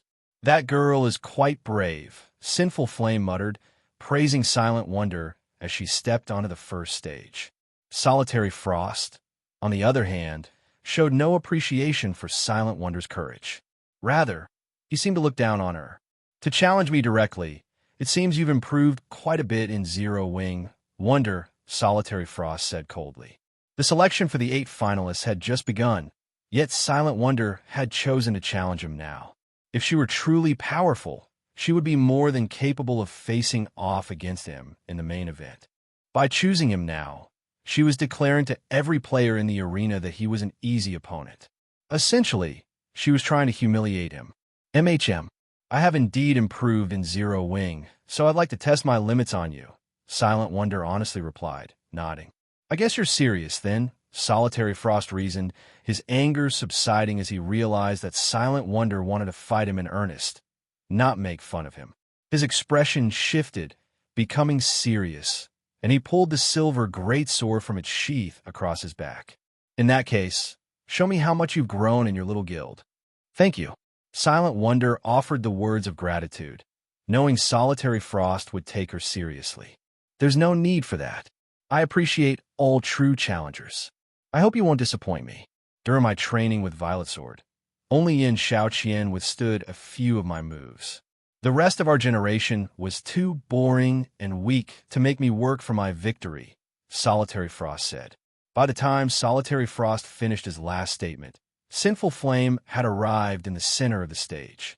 Since you both agree, let the match begin, the older man announced after taking a good look at the 2 youngsters. A roar of excitement swept through the spectator stands when the crowd heard Sinful Flame announce the start of the match. They had never thought Solitary Flame would take Silent Wonder's challenge seriously, and they couldn't contain their enthusiasm. And here I thought I'd have to wait until the main event to watch a Solitary Frost and Burning Owl duke it out. Thanks to Silent Wonder, I'll get to watch Solitary Frost in a serious battle now. I wonder how many minutes Silent Wonder will last. Minutes? Aren't you giving her a little too much credit? I doubt even Burning Owl will last more than 10 moves against Solitary Frost. The various Powers members had heard plenty about Solitary Frost. Many of them had even come just to see how powerful the boy, who had fought the famous Wildfighter to a standstill, was. Wildfighter was a legend among berserkers, and getting a chance to see such an individual in action was almost impossible. However, if Solitary Frost fought with all he had, they could get a feel for how strong Wildfighter was. Once Sinful Flame had initiated the match on the first stage, Solitary Frost and Silent Wonder moved to their designated positions and prepared for battle. I've heard that Yin Shaoqian used to consider you a rival. In that case, I'll use the same move that defeated her against you. I hope you're ready. Solitary Frost wanted Silent Wonder, who stood 40 yards away. Suddenly, the young man split into 4 clones of himself. All 4 figures were identical and radiated similar auras, making them impossible to teleport. The doppelgangers then split up and surrounded Silent Wonder. Are you kidding me? Solitary Frost is using 4 absolute phantoms so soon? The female, Tier 3 assassin said from one of the other 7 stages, her jaw dropping as she watched Solitary Frost treat Silent Wonder as a true opponent. Yin Shaoqian, who stood on the stage next to Solitary Frost's, revealed a grim expression as well. Solitary Frost's 4 absolute phantoms was an incredible challenge to overcome for magical class players like her. The 4 doppelgangers weren't altogether fakes. One could only deal damage to Solitary Frost by attacking all 4 at once, and that wasn't the move's most frightening aspect. The true danger lay in the fact that Solitary 9 could control all of his doppelgangers with as much precision as he controlled his own body. Using doppelgangers in combat was immensely difficult in God_S domain. Controlling 2 bodies simultaneously would even reduce a peak expert's combat power. Ordinary domain realm experts would be lucky if they could control 3 bodies without sacrificing some of their performance. However, Solitary Frost could control all 4 doppelgangers without reducing any of their combat power. Of course, landing an attack against a domain realm expert without using a skill or spell was just as difficult. Domain realm experts could perceive all movement within their vicinity. After all, relying on their keen senses, they could preemptively evade and launch counterattacks. Fighting Solitary Frost's 4 absolute phantoms would be as challenging as facing 4 domain realm experts simultaneously. For peak experts, this move was an absolute nightmare. And once a magical class player allowed a melee player, especially a domain realm expert, to move within attack range, it was game over. Amazing!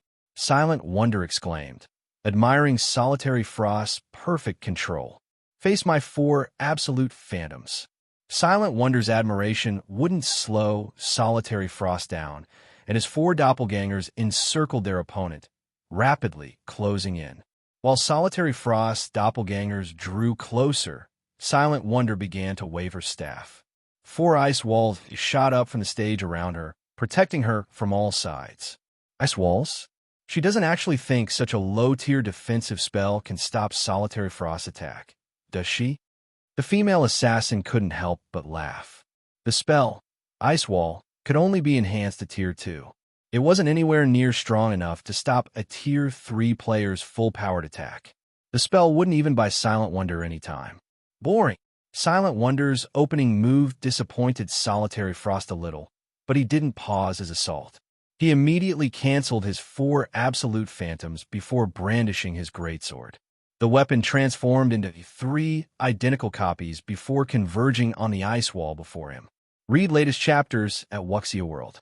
EU Combat Technique, Triple Heavy Slash. Boom! As the greatsword crashed into the ice wall, a deafening boom filled the arena. How is that possible? Solitary Frost was stunned when his attack failed to deal any damage to the ice wall. Moreover, the recoil had left both of his arms numb, as if he had just struck an impenetrable wall. Chapter 26:04. Fully unlocked mana body. The audience was befuddled when they saw Solitary Frost's attack come to a grinding halt. It didn't break? But isn't it only a Tier 2 defensive spell? Did Solitary Frost mess up his attack? The players in the spectator stands were all extremely familiar with the spell, Ice Wall. Before players had reached Tier 3, Elementalists had used the spell to help protect their MTs from Great Lord-ranked bosses' attacks. However, both Solitary Frost and Silent Wonder were both bona fide Tier 3 players. Although their basic attributes had been equalized, they both had the attributes of Tier 3 players.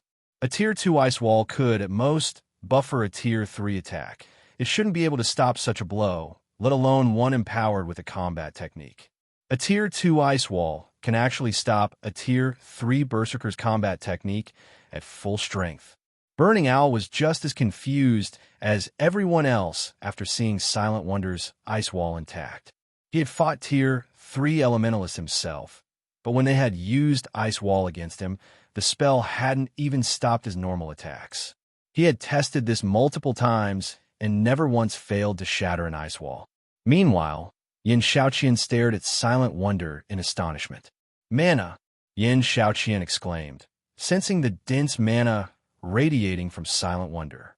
She's already unlocked her mana body's full potential. Yin Shaoqian wasn't the only magical class player to notice the sudden spike in mana around Silent Wonder. The only explanation any of them could think of was that the Elementalist had fully unlocked her mana body. She actually unlocked her mana body? Amazing! Not even the super guilds have any members with a fully unlocked mana body yet. It seems my trip here wasn't in vain. I'll get to watch an expert with a fully unlocked mana body in battle.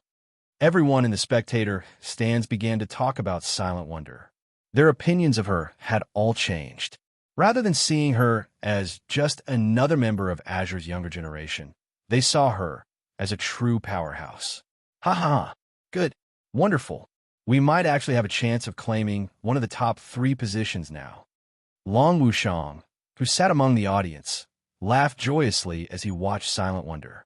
After failing to contact Silk Moon, the Long family had given up any hope of securing one of the top 3 positions in this competition. Now that they knew Silent Wonder had unlocked her mana body's full potential, however, securing one of those spots was almost certain. There was a massive strength difference between an expert with a fully unlocked mana body and one without. Tier 3 experts with fully unlocked mana bodies were almost half a tier stronger than ordinary Tier 3 experts. Every participant in this competition, excluding Solitary Frost, had, at most, reached the Void Realm. Although Silent Wonder had only reached the half-step Void Realm standard, she could easily defeat Void Realm experts with this advantage. Not even Yin Shaoqian, who was only a step away from the Void Realm, would be a match for her. You fully unlocked your mana body. Solitary Frost's fighting spirit flared, a passionate flame dancing in his eyes, when he looked at Silent Wonder behind the ice walls. It's no wonder why you were bold enough to challenge me. I've never fought an expert with a fully unlocked mana body, so show me how powerful it truly is. The Berserker raised his greatsword and leaped into the air, aiming for the one area where Silent Wonder didn't have an ice wall's protection. Advanced combat technique, 7 consecutive flashes. The greatsword transformed into 7 streaks of light, covering the entire area within the ice walls and leaving Silent Wonder no room to dodge. In response, Silent Wonder used Blink, immediately appearing 30 yards away and evading Solitary Frost's attack. With a wave of her staff, she then summoned over a dozen magical arrays around her opponent. The arrays released a barrage of flame spears, each with enough power to rival a Grand Lord of the same level. As if Solitary Frost had anticipated this move, he tightened his grip on his great sword and twisted in the air.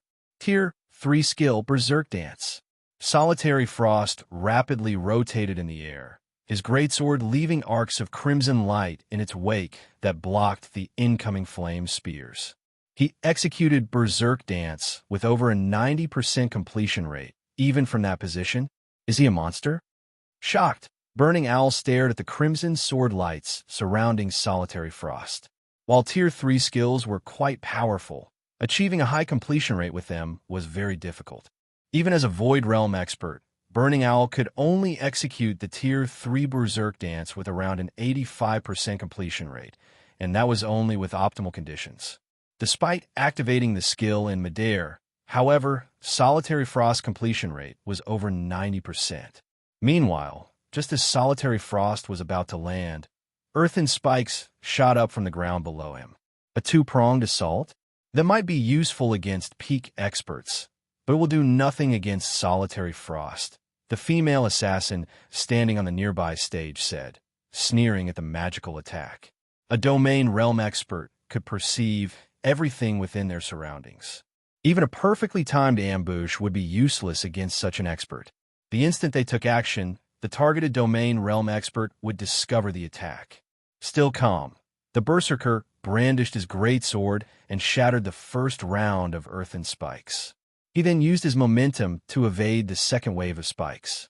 Landing, Solitary Frost used Flame Charge, dashing towards Silent Wonder. Rather than make a beeline for his target, however, he combined a complex footwork technique with his charge. The Berserker split into 6 afterimages, rushing towards Silent Wonder from different directions. Advanced footwork, Mirage Steps. His execution was flawless, and the afterimages were impossible to teleport. In a fraction of a second, he was within 15 yards of the Elementalist. It's over. Your mana body might have tremendously increased your casting speed and power, but you lack control of your surroundings.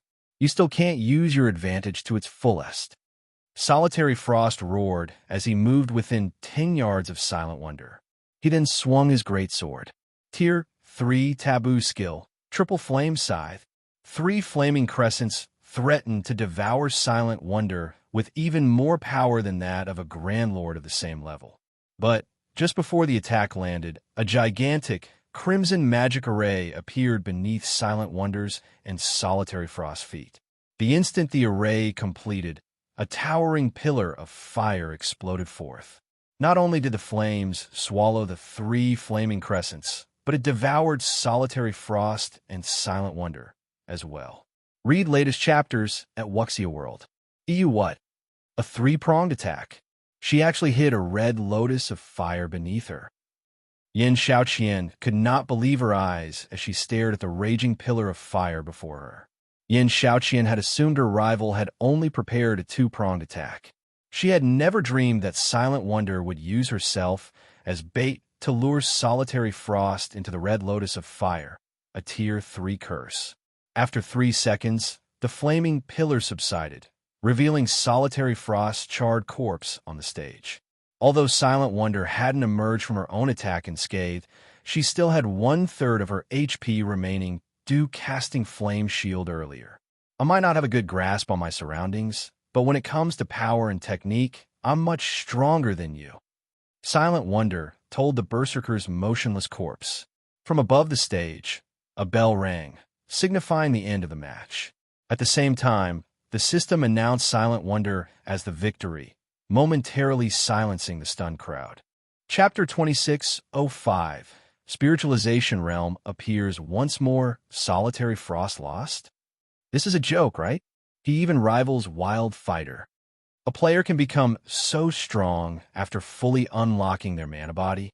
Silent Wonder's victory flabbergasted everyone. There were quite a few peak experts in the audience, as well as some domain realm experts.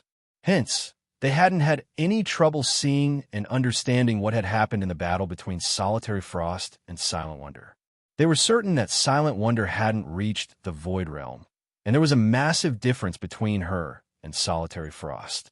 Even if her casting speed and spell power had greatly improved, thanks to unlocking her mana body's full potential, logically, Solitary Frost should have been able to bridge the gap by relying on his superior combat standards when their basic attributes were on the same level. In fact, despite not being a match for the Elementalist head-on, Solitary Frost had evaded all of her attacks and targeted Silent Wonder's weak points during the first half of the match. In the end, however, Solitary Frost had still lost. How were they supposed to wrap their minds around this? Second Sister won, just like that. Burning Owl was just as stunned as the players in the audience. He had thought that even if Silent Wonder was no match for Solitary Frost, No one else among Azure's younger generation could take on his second eldest sister. With her here, the Long family was practically guaranteed to retain its ruling rights in the Azure Chamber of Commerce. But he hadn't actually expected Silent Wonder to defeat Solitary Frost. Now, the other shareholder families had lost any excuse to threaten the Long family's position. Not even the Zeus Corporation would be able to complain about the family. Excellent. Magnificently done.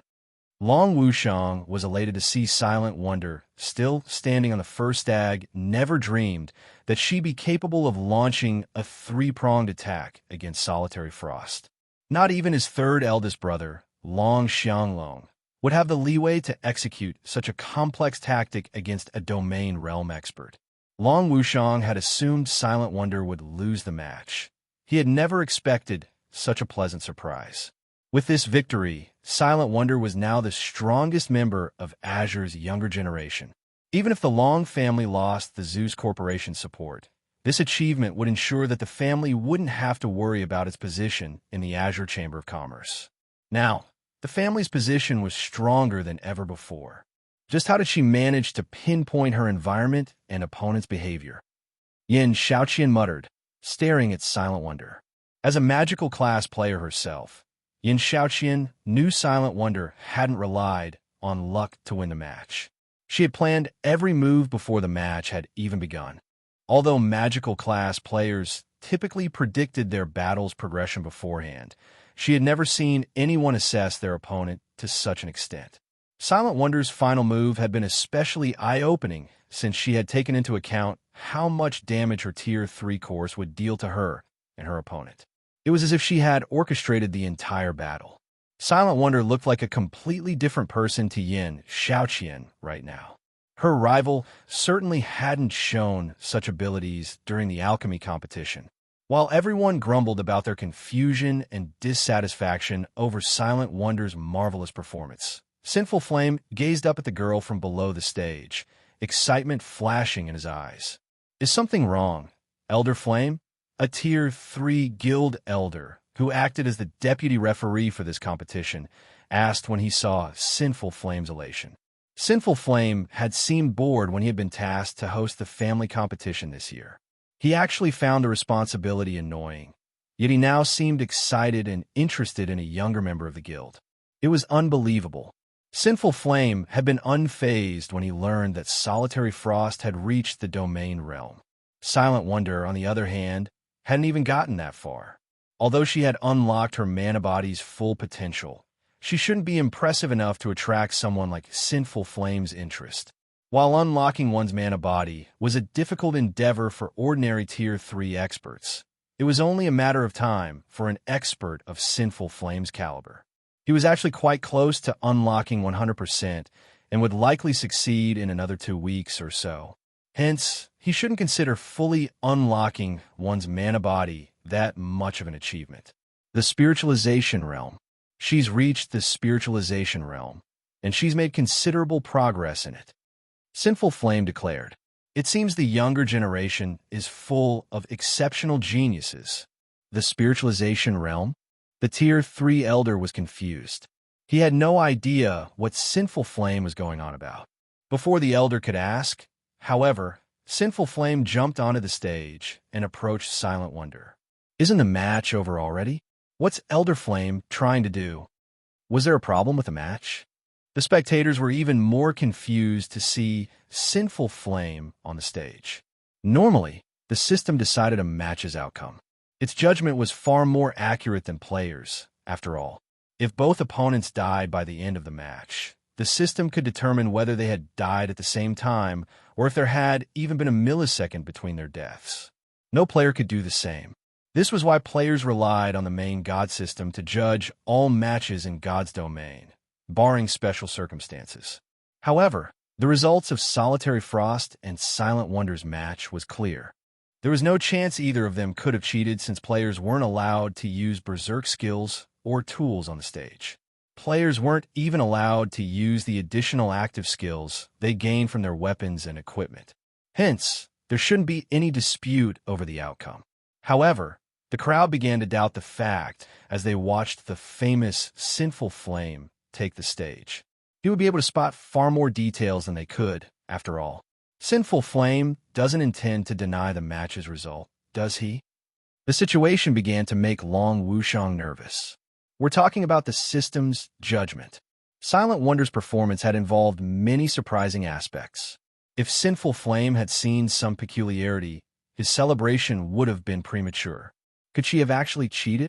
In contrast, Duan Hanzhan was overjoyed to see Sinful Flame interfere. He had thought his hopes of dethroning the Long family were lost, but it seemed that might not have been the case. While everyone discussed the matter in hushed whispers, Sinful Heart turned away from Silent Wonder and addressed the audience.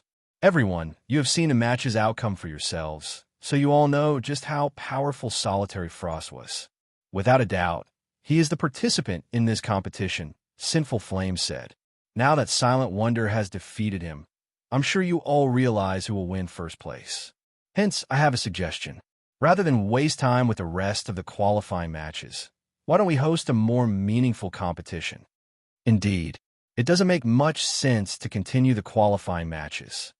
Read latest chapters at Wuxia World. EU, going straight into the main event isn't a bad idea. It's a pity that the first match was the most interesting. My seat isn't even warm, yet the competition is already over. Every player in the crowd nodded, agreeing to Sinful Flame's suggestion. Since Silent Wonder had proven herself stronger than Solitary Frost, the top 8 positions were as good as decided. Continuing the qualifying matches would be pointless. It would be much more interesting to proceed to the Peak Experts matches. Since Silent Wonder is the undisputed first-place winner of this competition, according to our regulations, I will face her later. How would you all feel about watching that match? Sinful Flame asked the crowd once the audience had agreed to his first suggestion. Chapter 2606. There are many who are stronger than me. Sinful Flame's question shocked every member of the audience. What? Sinful Flame is actually eager to fight Silent Wonder? He hadn't seemed very interested in when he had expected to face Solitary Frost.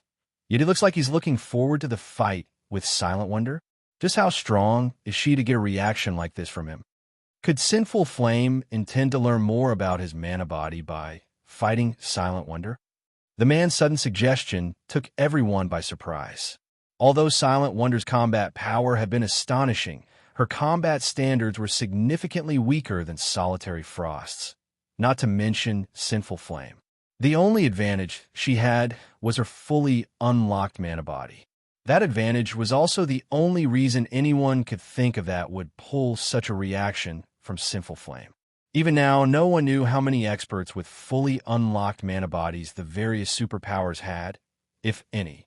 Most of the superpowers Tier 3 experts hadn't even begun to unlock their mana bodies. Of course, one might make some progress if they fought a player who had unlocked their mana body's full potential. What is Sinful Flame thinking? He's challenging a junior. Duan Hanzhan could only glare at Sinful Flame, furious over the man's spontaneous act. Silent Wonder's victory over Solitary Frost had already boosted the Long family's prestige. The outcome practically ensured the family would retain its right to rule over Azure. By challenging Silent Wonder, Sinful Flame would only elevate the Long family's reputation further. This would definitely drive many of the guild's neutral elders and grand elders to the Long family side. Meanwhile, Yin Shaoqian stared from a nearby stage, similarly stunned. How did things turn out like this? When it combat, Yin Shaoqian had always been more talented than Silent Wonder. After training with Violet Sword, she had even grown beyond seeing Silent Wonder as a serious opponent. However, it turned out that she had been seriously overestimating her abilities.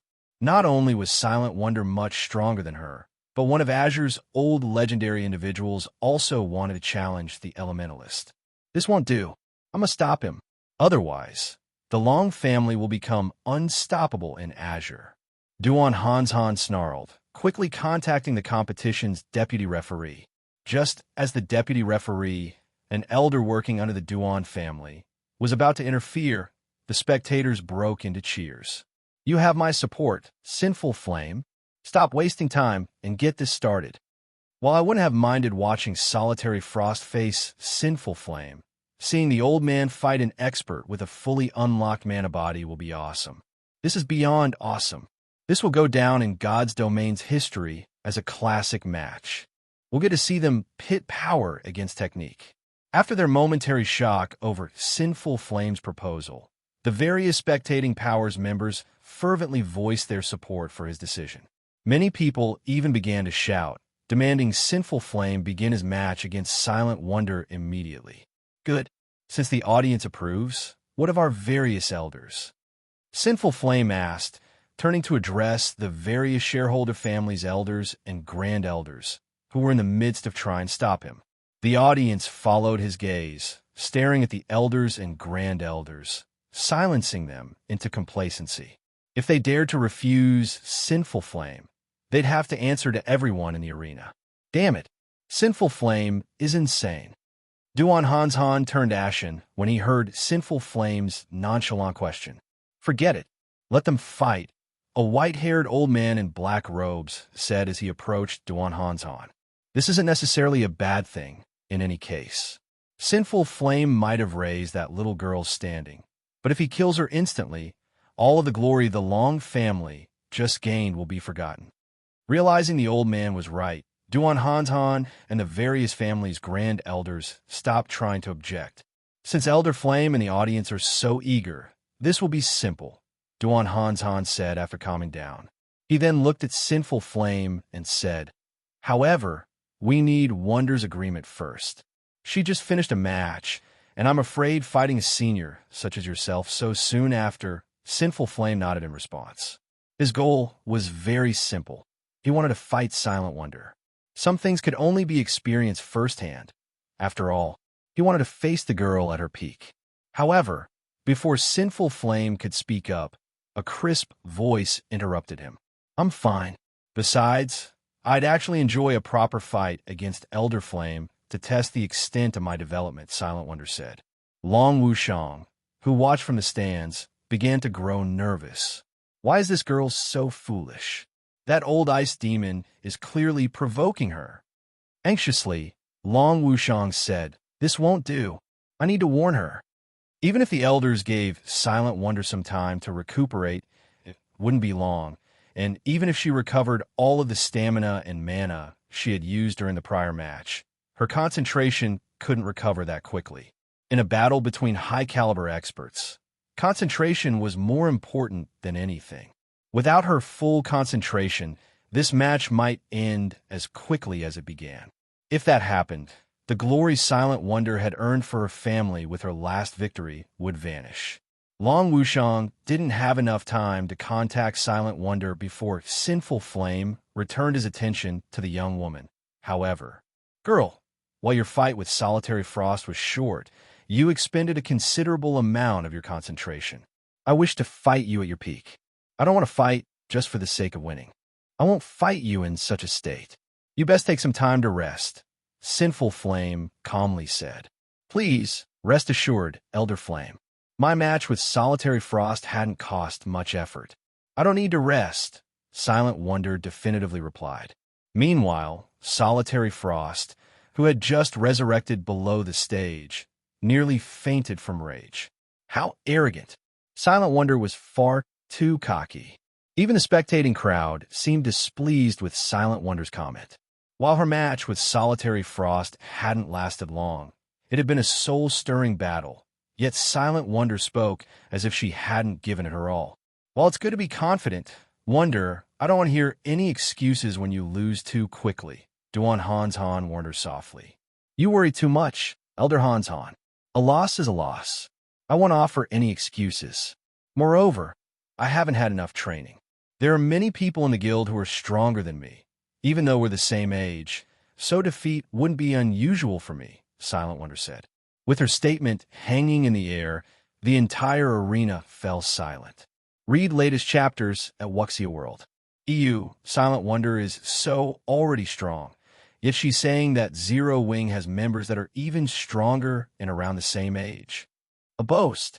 She must be boasting. The various super guilds don't even have many players that can rival Solitary Frost, much less Silent Wonder. That's right. Zero Wing might be quite famous in the East, but it shouldn't be able to nurture talents as well as super guilds. Azure's various shareholder families refused to believe Silent Wonder's claim, glaring contemptuously at her. Since that is the case, I have a suggestion. Seeing as Wonder's concentration hasn't fully recovered, why don't we send one of Zero Wing's young talents in her place? I'm sure Elder Flame will still benefit, and didn't she just say that her guild has plenty of youngsters that are even stronger than her? Duan Han Han suggested, sneering at Silent Wonder. Chapter 2607, Zero Wing's Young Talent? When Duan Han's Han finished speaking, the arena fell silent again. None of them had ever dreamed that he'd suggest such a thing. Vicious. Truly vicious. It'll be very hard for Silent Wonder to take back her claim now. It's her own fault for boasting. She actually gave Old Ice Demon a chance to strike. I wonder if she'll stick by what she said? Zero Wing must be freaking out right about now. Azure's various shareholder families snickered at the young woman on the first stage. They acknowledged that she had become much stronger than they were, but excessive bragging was annoying. The family's younger members found it particularly obnoxious. These younger members hadn't had anything against Silent Wonder, but now that she had insulted them, they were eager to watch her make a fool of herself. Meanwhile, excitement shot through the audience like lightning. They couldn't wait to see how Silent Wonder would get herself out of this predicament. This is interesting. Zero Wing is the guild that arrived aboard a flying ship, right? I wonder if Zero Wing is as strong as Silent Wonder claims? If it is, this upcoming match will be quite a spectacle. It's definitely just an empty boast. Silent Wonder will likely fumble as she tries to take back her words. I doubt we'll see a match between Zero Wing and Sinful Flame. Sinful Flame is a legend in the Azure Chamber of Commerce. The fact that he's willing to face one of Azure's up-and-coming talents is already a miracle. He'll likely refuse to fight an outsider. Curious, the audience turned to Sinful Flame. Sinful Flame was quite famous in the virtual gaming world, but he rarely fought other players. The challenge he had issued Silent Wonder was already an incredibly rare opportunity. Trying to convince him to fight an unknown outsider would likely be a major challenge. As everyone expected Sinful Flame to refuse, he turned to Silent Wonder and asked in earnest, "Are you telling the truth?"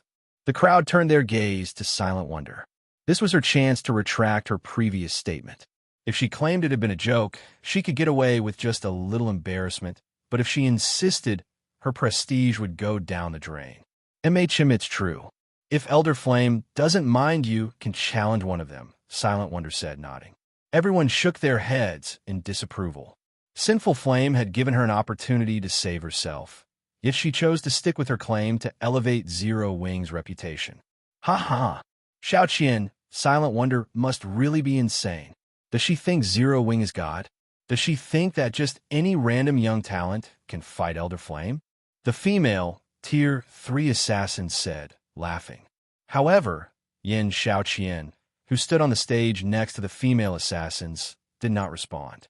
She knew that Zero Wing indeed possessed a monster capable of fighting Sinful Flame. That person was Zero Wing's guild leader, Black Flame. Black Flame was an individual that even Adolf, the light saint of Divine Tribe, had to treat prudently. If Black Flame wished to salvage Zero Wing's reputation, he might actually face Sinful Flame. While Silent Wonder's reply surprised the crowd, Sinful Flame's eyes glowed with excitement. He then turned his gaze toward Zero Wing's members and asked, "May I know if anyone from Zero Wing is willing to take Wonder's place?" Sinful Flame's question hadn't been loud, but every word was laced with determination and power. He was obviously serious, and there was even a hint of anticipation in his tone. What? They're really going to fight? This is interesting. I wonder who Zero Wing will send. I've heard that Zero Wing's guild leader is extremely powerful, despite being relatively young. He is also one of the top 30 experts on the God's Domain experts list. It would be awesome if these two fought each other. The audience was beside itself, all too eager to watch the upcoming match. Everyone looked up to the top 30 experts on the God's Domain experts list. However, Most players didn't get the chance to meet these experts, let alone watch a match between two of them. God's domain was incredibly large, and barring special circumstances, the top 30 experts rarely crossed paths. The various major powers in the spectator stands weren't the only ones curious to see who Zero Wing would send to face Sinful Flame. Duan Hanshan was just as interested. In Duan Hanshan's opinion, the only person Zero Wing could send was Black Flame. During the alchemy competition, Black Flame had shocked everyone with his identity as a Tier 3 Sword King. Even the Long family's Long Xianglong had been forced to admit defeat. Since he had reached Tier 3 far sooner than anyone else, he was incredibly powerful. Based on appearances, Black Flame shouldn't be much older than Silent Wonder. Normally, as Zero Wing's guild leader, Black Flame wouldn't casually take action, but he might accept Sinful Flame's challenge to protect his guild's reputation. He was, after all, the only member of Zero Wing who could put up a fight. During the time the Long family and Duan family wondered if Black Flame would make a move, Sure Feng turned to the lithe figure beside him. "Violet, go fight him." "Understood." After a brief conversation, the woman beside Sure Feng bounced down from the spectator stands and onto the stage. She radiated the sacred aura unique to clerics. Is Zero Wing looking down on Sinful Flame? They're sending a cleric to fight? Everyone was shocked as they watched Violet Cloud make her way to join Sinful Flame on the stage. They never thought that Zero Wing would pull such a move. Even Azure's various shareholder families were astonished. Zero Wing was insane. While the cleric class played a role in combat, battle wasn't the class's priority. Sending a cleric against Sinful Flame, Azure's publicly acknowledged strongest member, was a mockery. Although Violet Cloud hid her statistics with a black cloak, she didn't bother to conceal her appearance. Everyone could clearly see that she was much younger than Silent Wonder, still a teenager. Not only had Zero Wing sent a cleric to face Sinful Flame, but she was also just a young girl. This was a blatant insult. Zero Wing is dead for sure now. Even if Silent Wonder's boast is true, does the guild have to send such a young lady to fight? Elder Flame must be furious. The female, Tier 3 assassin covered her eyes with a hand. She could bear to watch what would happen next. Sinful Flame had always been a serious fighter, and to improve his skills, he pushed himself so hard that others thought him a lunatic. One could easily imagine how enraged Sinful Flame must be with Zero Wing mocking his strength. The man would definitely vent his anger out on Violet Cloud with a good beating. Read latest chapters at Wuxia World. EU Sinful Flame chose this moment to release his aura, which burst from him, spreading to his surroundings like a powerful tsunami and threatening to devour all in its path. Even Solitary Frost, who stood below the stage, felt suffocated as he bathed in Sinful Flame's aura. So, this is our guild's strongest expert. Solitary Frost could not help his grin when he sensed the Elder Man's killing intent. Solitary Frost had assumed that he could put up a good fight, even if he couldn't defeat Sinful Flame.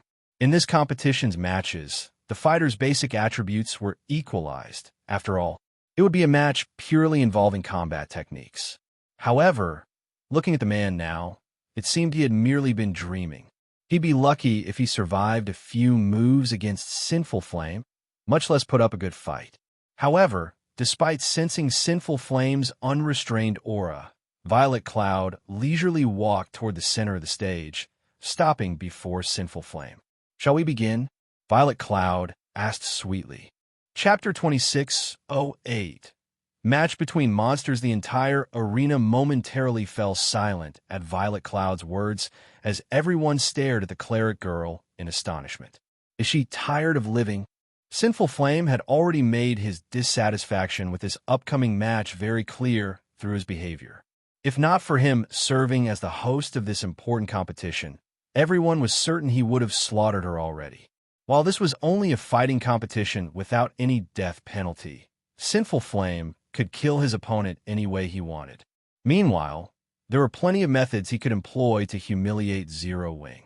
What is Black Flame trying to do? That's Sinful Flame. We'll lose the independent elders and Grand Elders' support if we anger him. Without them, how is Wonder supposed to negotiate with the Zeus Corporation? Long Wushang grew nervous as he glanced at Feng, who remained seated calmly in the spectator stands. Silent Wonder's progress up to this point had astounded Long Wushang. However, if they wished to change the Zeus Corporation's mind, they definitely could not do so without the support of Azure's independent elders and grand elders. Meanwhile, Sinful Flame could be said to be the representative of these independent elders and grand elders.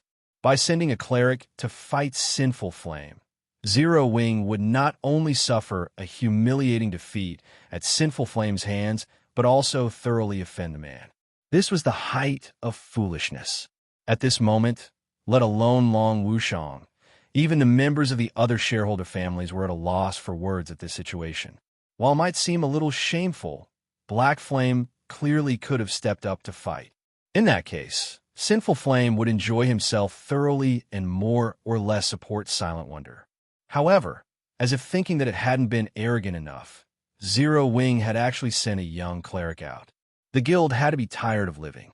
Meanwhile, as everyone was saying a silent prayer for Violet Cloud, Sinful Flame put some distance between himself and the young cleric. You attack first. I'll give you only one chance. Let me see whether you are as strong as Wonder said. If you turn out to be a sham, I'll let you have a taste of hell. Sinful Flame said coldly as he looked at Violet Cloud. I can attack first. Violet Cloud asked strangely. That's right. If your performance doesn't meet my expectations, I'll make you regret ever standing on this stage. Sinful Flame confirmed, nodding. Then, I'll really attack now, Violet Cloud said tentatively, seeking confirmation once more. Stop with all the nonsense. I already said I'll let you attack first, so do it. This is your only apportu. After Violet Cloud repeatedly sought confirmation, Sinful Flame very nearly lost what little patience he had left. However, before Sinful Flame could finish his words, Violet Cloud suddenly took out her staff and started chanting an incantation. Immediately, with Violet Cloud as the center, a silvery gray, twofold magic array appeared on the stage and sucked in a massive amount of mana from the arena. After this phenomenon continued for 3 seconds, the ambient mana inside the venue had become distinctly thinner. Before anyone could react to this drastic change, 22 shadow blades appeared around Violet Cloud, rotating around her and making her look like the goddess of darkness incarnate. The cleric also released a frightening aura rivaling that of mythic monsters of the same level. Everyone inside the arena could sense their basic attributes decreasing rapidly. Is she a monster? What kind of domain skill is this? Aside from my basic attributes, I can also feel my physique getting heavily suppressed. It's as if this entire space is rejecting my existence. Everyone was stunned by this situation. After all, Violet Cloud looked nothing like a sacred cleric now, but more like the embodiment of darkness. Moreover, everyone could clearly sense that the space within the entire arena currently centered around her. It was as if she could decide the life and death of everything inside the venue with just a thought. Before everyone could properly react to this situation, Violet Cloud looked at Sinful Flame 40 yards away from her and said, I'll start now. After saying so, she lightly waved her staff. The 22 shadow blades immediately transformed into a black hole that shot towards Sinful Flame. Bronze combat technique, spatial smash. In the next moment, everything in the wake of this black hole was reduced into nothingness. The black hole's destructive power was something not even a mythic monster of the same level could receive. A bronze combat technique? How is this possible? When Duan Hanzhan saw this scene, he gaped in shock. It was simply impossible for players to exhibit power at the Tier 4 standard just by relying on an ordinary Tier 3 spell. The only explanation for this situation was that Violet Cloud had executed a bronze combat technique. As to why Duan Hanzhan assumed the combat technique she used was at the bronze rank instead of the advanced rank, it was because only bronze combat techniques could grant players the power to transcend tiers. However, mastering a bronze combat technique was simply too difficult. In fact, most domain realm experts in the game still hadn't managed to do so.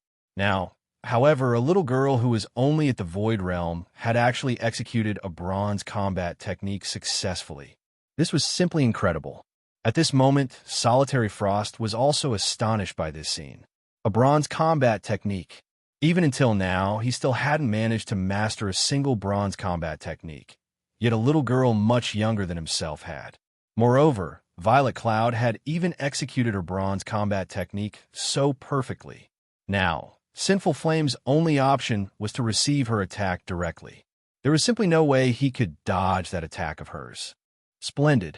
When Sinful Flame first saw the approaching black hole, surprise flashed in his eyes.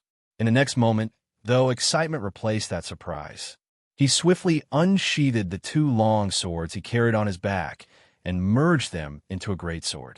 He then swung the greatsword at the empty space before him. Tier 3 Taboo Skill, Space Tearing Blade. Advanced Combat Technique, Quadruple Phantoms. In the next moment, a frightening amount of mana burst out of the greatsword. As Sinful Flame swung the greatsword, the weapon split into 4 copies of itself before merging once more, the merged weapon cutting apart even space itself. Boom! When sword and black hole collided, a powerful explosion shook the entire arena. For a moment, a violent quake rocked the venue, the intense shockwave sending the players standing below the stage, stumbling several steps back. A 30-yard-wide crater also appeared on the mana or stage. To everyone's surprise, though, both Sinful Flame and Violet Cloud emerged unscathed from the clash. Crap! Who is she? She actually stopped a full-powered attack from Elder Flame. Wonder was telling the truth. The members of Azure's various shareholder families goggled in shock when they saw Violet Cloud unharmed. The battle no longer looked like a contest between players. It was practically a battle between two giant monsters. Every one of their actions could shatter space and transform the terrain around them. Impossible. What kind of guild is this Zero Wing? When Duan Hanshan saw Violet Cloud continuously using her shadow blades against Sinful Flame, preventing the latter from approaching her, immense shock filled his heart. Previously, Duan Hanshan viewed Zero Wing merely as a guild seeking to gain the Azure Chamber of Commerce's support.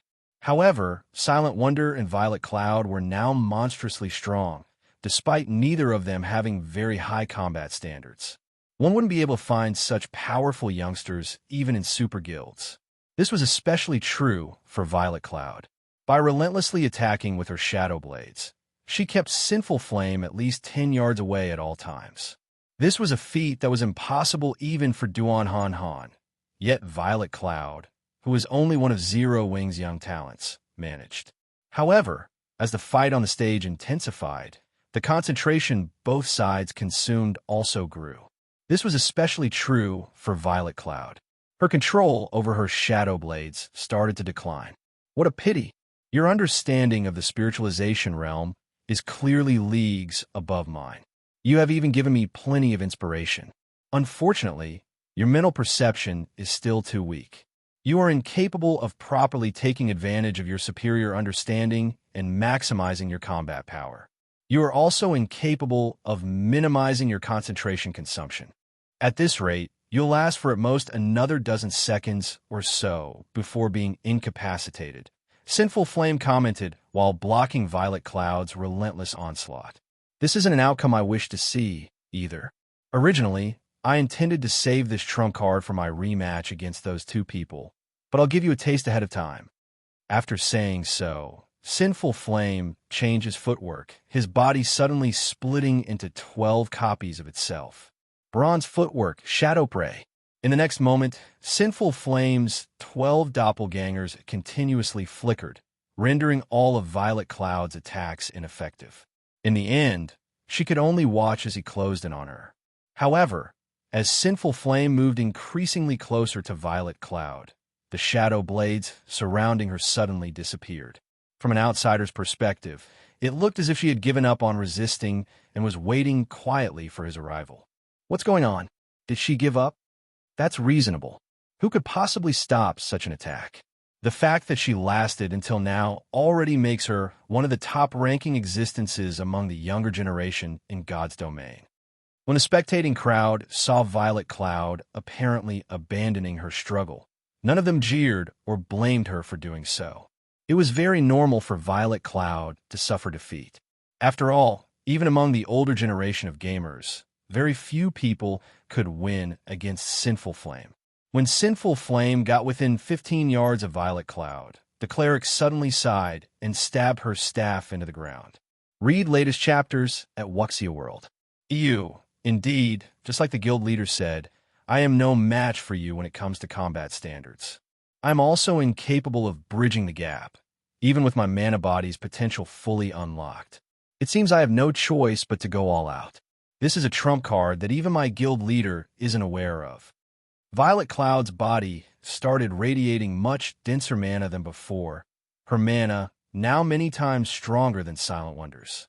At the same time, the suppression effect of the cleric's domain became even more frightening, so powerful that the phantoms Sinful Heart had summoned had decreased from 12 to 8. This sudden turn of events flabbergasted everyone inside the arena. Didn't she fully unlock her mana body already?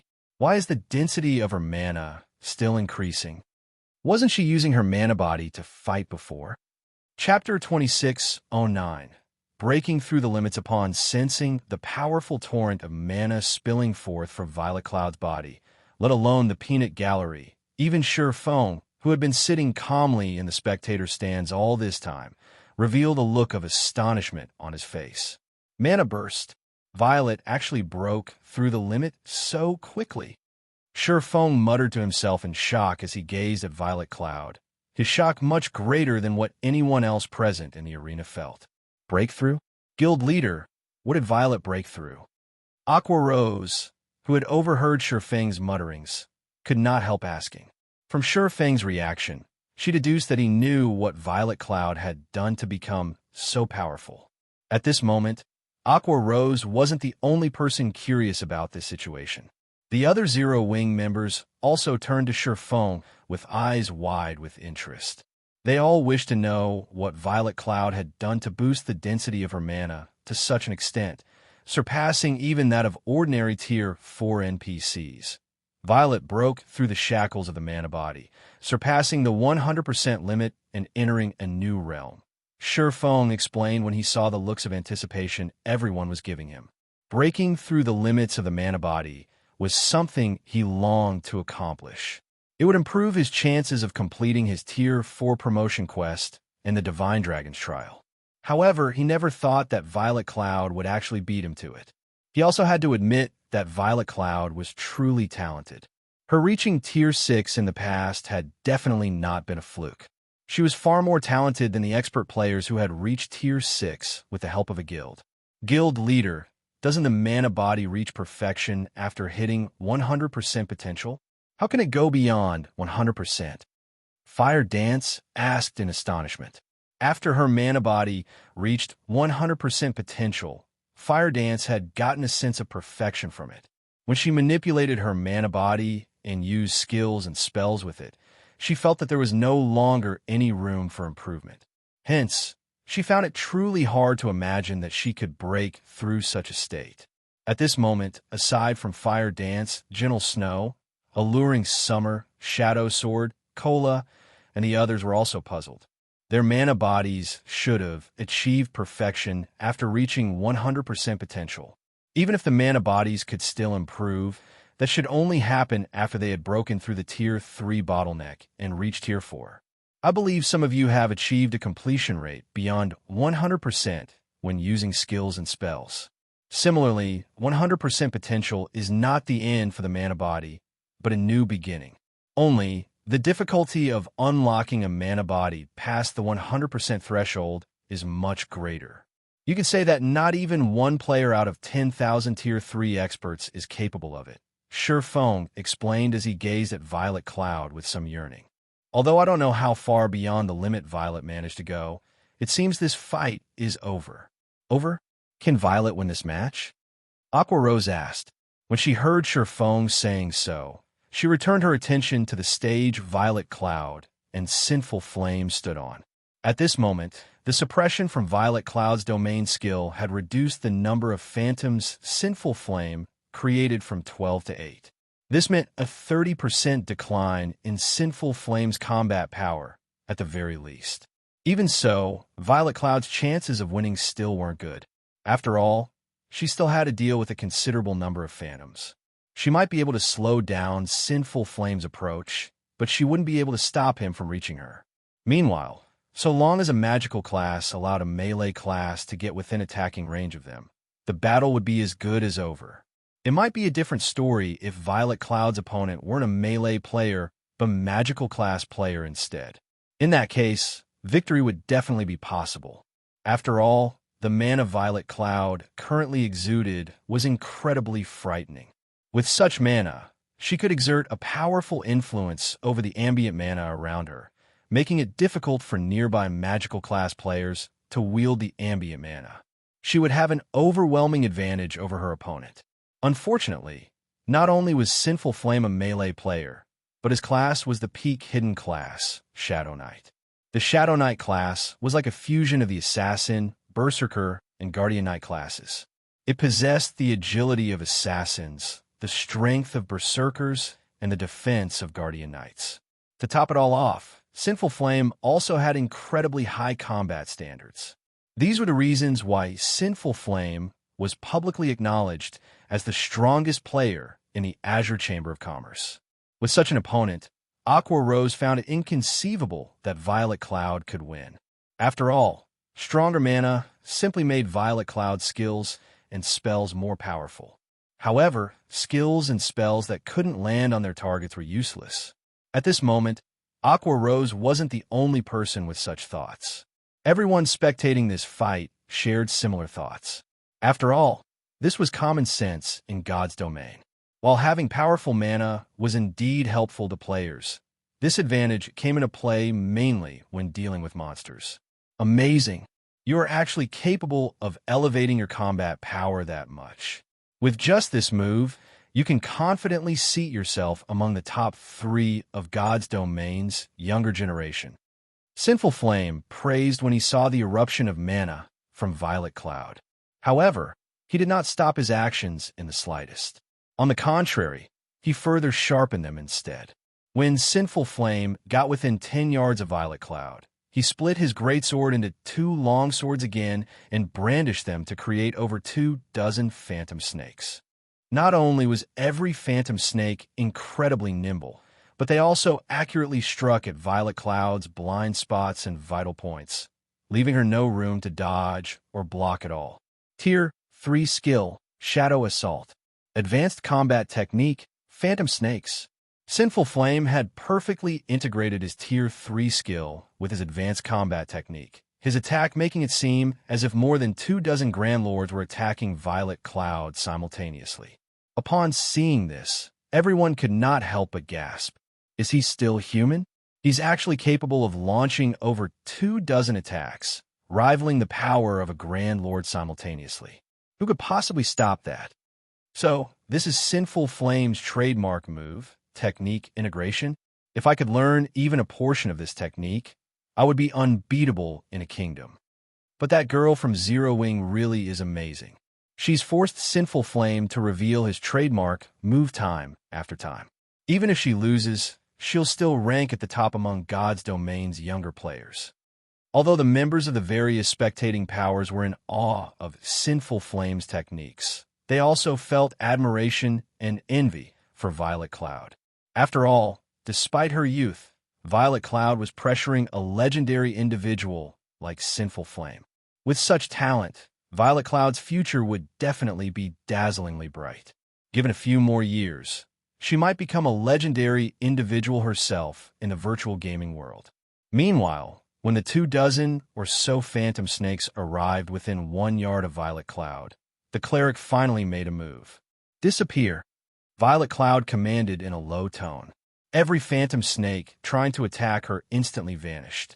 Before anyone could react to the situation, the dense mana surrounding Violet Cloud transformed into shadow blades once more. This time, however, Violet Cloud had summoned 36 shadow blades. Moreover, every shadow blade left behind a pitch-black wake as they rotated around Violet Cloud. Spatial tears. Impossible. Everyone was stunned at the sight of the shadow blades rotating around Violet Cloud. The power of the shadow blades Violet Cloud summoned previously had merely rivaled that of Grand Lords. Only when she executed a bronze combat technique using the shadow blades had she exhibited power at the Tier 4 standard. However, executing bronze combat techniques consumed a lot of concentration. Hence, Violet Cloud couldn't execute Tier 4 attacks anytime she wanted. She had to wait for an opportunity to land a decisive blow. Now, however, every one of her shadow blades carried power at the Tier 4 standard. The increase to her combat power was simply unfathomable. In other words, even without resorting to a combat technique, Violet Cloud could casually unleash attacks at the Tier 4 standard. Moreover, she now had 36 shadow blades under her command. At this moment, let alone the spectating audience, even Sinful Flame himself could not help being stunned by this situation. During the brief instant Sinful Flame was dazed, the 36 shadow blades surrounded him and stopped just an inch away from him. Now, any strange movement on his part would bring his body into contact with the shadow blades, subjecting him to a Tier 4 attack. Read latest chapters at Wuxia World. EU, however, Violet Cloud did not do anything more. She simply restrained Sinful Flame at his current position and looked at him quietly.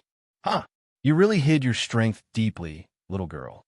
All right, I admit defeat. Sinful Flame sighed when he saw that sneaking out of the Shadow Blade's encirclement was impossible. Previously, Violet Cloud could execute only one Tier 4 attack at a time, so he could still put up a fight. Now, however, the young lady controlled 36 Shadow Blades carrying power at the Tier 4 standard. Moreover, judging by the girl's complexion, controlling the blades apparently did not require much concentration. With this, he really had no way to continue fighting. As soon as Sinful Flame admitted defeat, the stage bell rang, signifying the end of the match. Violet Cloud's name was displayed above the stage, along with the word winner. The entire arena fell silent as everyone stared at Violet Cloud.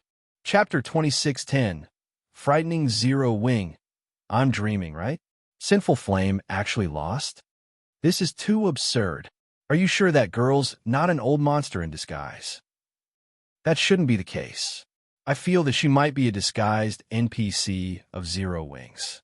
Otherwise, how could a measly Tier 3 player control 36 blades with power at the Tier 4 standard? It took a long time for the match's results to sink in. However, when everyone snapped out of their daze, they could not help but question this match, feeling that Violet Cloud wasn't human. Sinful Flame's strength was deeply rooted in everyone's hearts.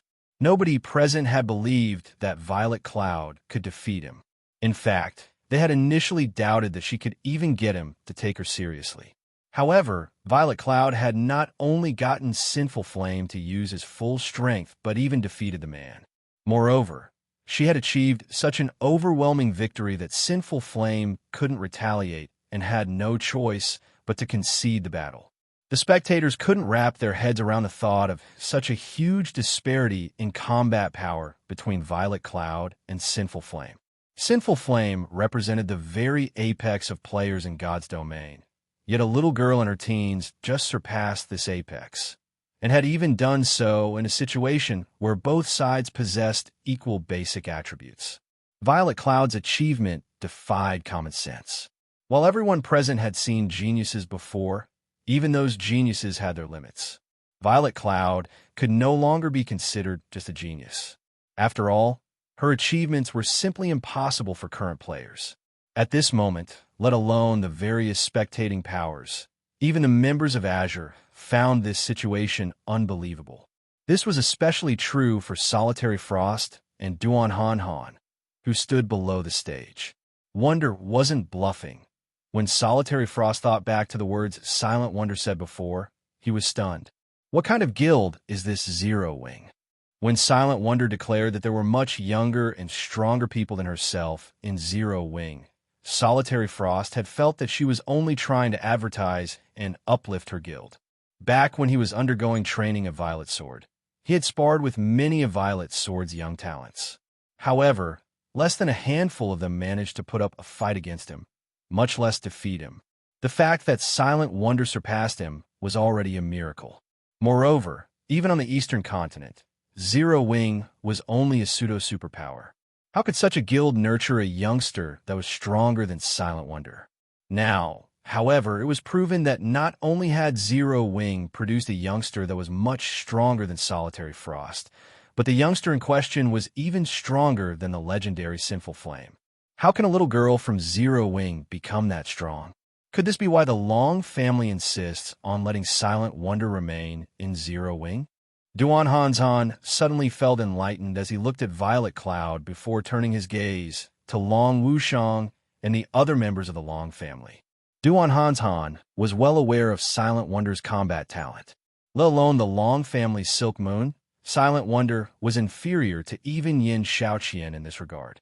Needless to say, she was even more inferior to the combat maniac Solitary Frost. Previously, when Silent Wonder defeated Solitary Frost, Duan Hanzhan could still dismiss the feat as a result of Silent Wonder having an epiphany. After all, while Silent Wonder's talents were inferior to those of the other prodigies of Azure, she was still undoubtedly a prodigy herself.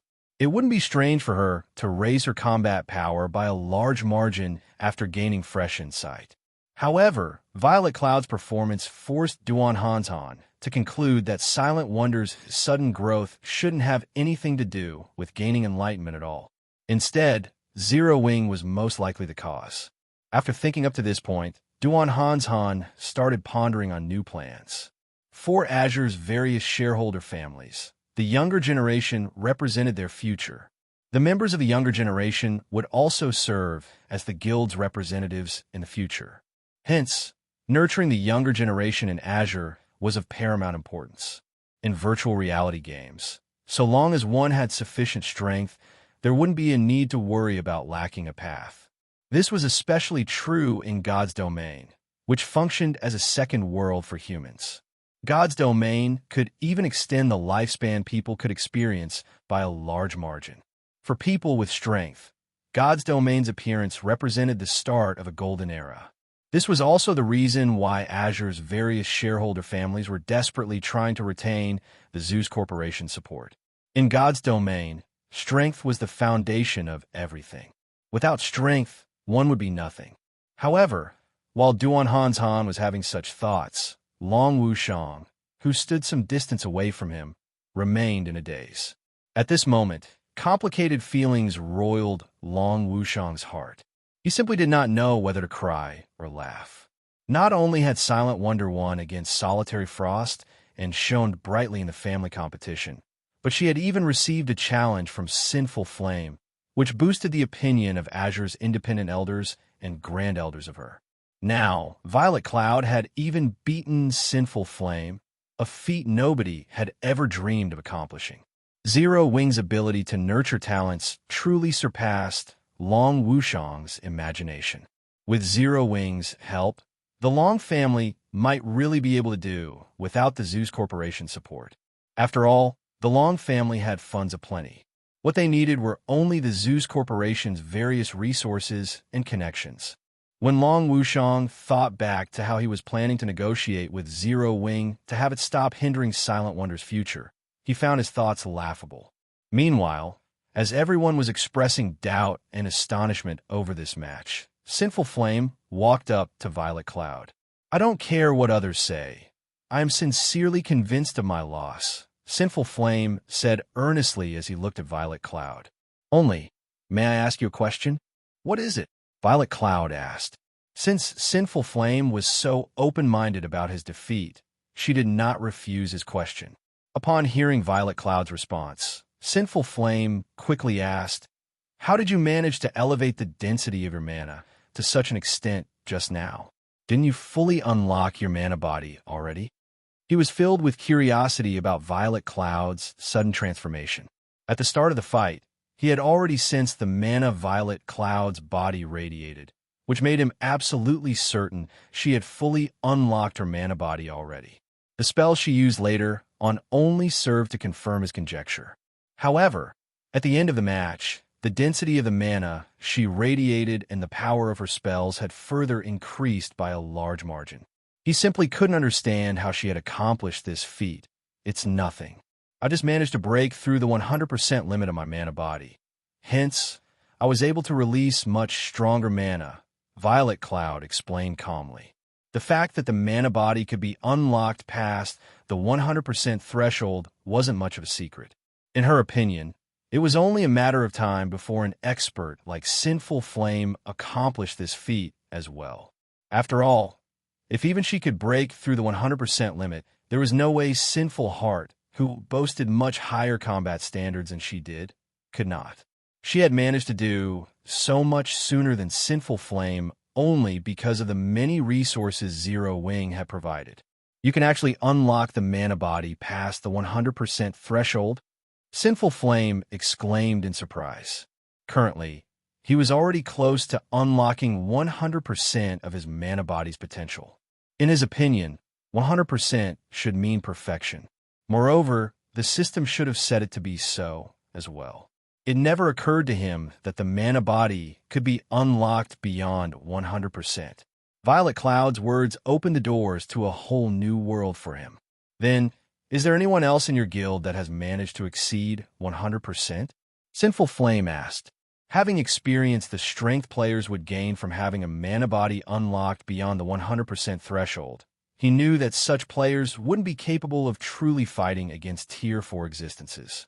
However, they would still be those two rivaling Tier 4 existences and were on a completely different level from ordinary Tier 3 existences. I don't know, but there are a few other people who are roughly equal in strength with me. There are also quite a few people stronger than me, Violet Cloud replied after giving the matter some thought. There are still a few others that are stronger than you. Sinful Flame reflexively turned to look at Sure Fong and the other Zero Wing members seated in the spectator stands. When he heard Violet Cloud's words, he suddenly felt as if his worldview was collapsing. Violet Cloud was already inhumanly strong, yet Zero Wing actually had a few more experts that were stronger than her. Just what kind of guild was Zero Wing? Read latest chapters at Wuxia World. EU, however, the discussions did not continue for long before Azure's family competition resumed. Only, the subsequent matches paled in comparison to the first 2 matches of this competition. And to everyone's disappointment, nothing surprising occurred. In the end, Silent Wonder won first place in the competition. Solitary Frost came in second, with Yin Shaoqian in third and Burning Owl in fourth. The Long family thoroughly occupied the spotlight for the competition this time. Many of Azure's independent elders and grand elders even started engaging Silent Wonder in small talk, the scene rendering the members of the other shareholder families speechless. Some families were even wondering if they should approach the Long family. Solitary, what should we do? How do we explain this to the instructor? Yin Shaoqian asked Solitary Frost, who was standing quietly beside her, when she saw Silent Wonder surrounded by Azure's independent elders and grand elders. What else can we do but tell the truth? Solitary Frost sighed. If you are afraid of telling him, I'll do it. Following which, Solitary Frost contacted Violet Sword's instructor Tori and braced himself to report everything that had happened in the family competition. Chapter 2611. The Flame Bearer Holy Flame City, Violet Sword's residence. Inside an ancient castle made out of meteorite, over 50 level 100-plus players were currently sparring and training various combat techniques. Not only did these players possess very high combat standards, with even the weakest person being at the Refinement Realm standard and the majority being at the Flowing Water Realm standard, but every one of them could also smoothly integrate their skills or spells with their combat techniques. Their level of skill was far superior to ordinary Refinement Realm experts. All of you work harder. Activating the Ancient Star Castle costs a lot of mana stones, and only a limited number of people can train inside it each time. If you can't pass this week's integration test, then the others waiting in line will replace you. A dark gray armored, middle-aged man with a knife scar on his face shouted as he monitored the players training inside the castle. Instructor Wildfighter, your requirements are too high. Not everybody is like Solitary Frost, able to perfectly integrate advanced combat techniques into our spells in just 1 week. A red-headed woman in blue mage robes, standing beside the middle-aged man, said while shaking her head. I have already lowered my requirements significantly. They only need to gain a basic foundation in integrating advanced combat techniques with skills or spells in 10 days. If it were Solitary Frost, I would have given him 3 days maximum. However, even though they have spent more than half of their given time, these newcomers are still stuck integrating basic combat techniques. It seems the guild's new recruits are becoming weaker with each passing generation, Wildfighter said in dissatisfaction as he eyed the group of players training before him. They are far inferior to our generation. Our generation? The red-headed woman revealed a bitter smile at Wildfighter's words. The commander was the only monster that came out of our generation. I don't think that everyone else in our generation was much better than these newcomers. Why are you being humble? Your talent is not the slightest bit inferior to Solitary Frost's. It's just that you were made to learn too many things at once. In contrast, Solitary Frost training is very specific. Otherwise, you would have become the commander of the guild's second trump card legion by now, Wildfighter said, rolling his eyes at the red-headed woman. The redhead's name was Crimson Star. She was someone the secret pavilion had nicknamed the Thousand-Hand Witch. At the same time, she was one of the vice-commanders of Violet Sword's strongest trump card legion.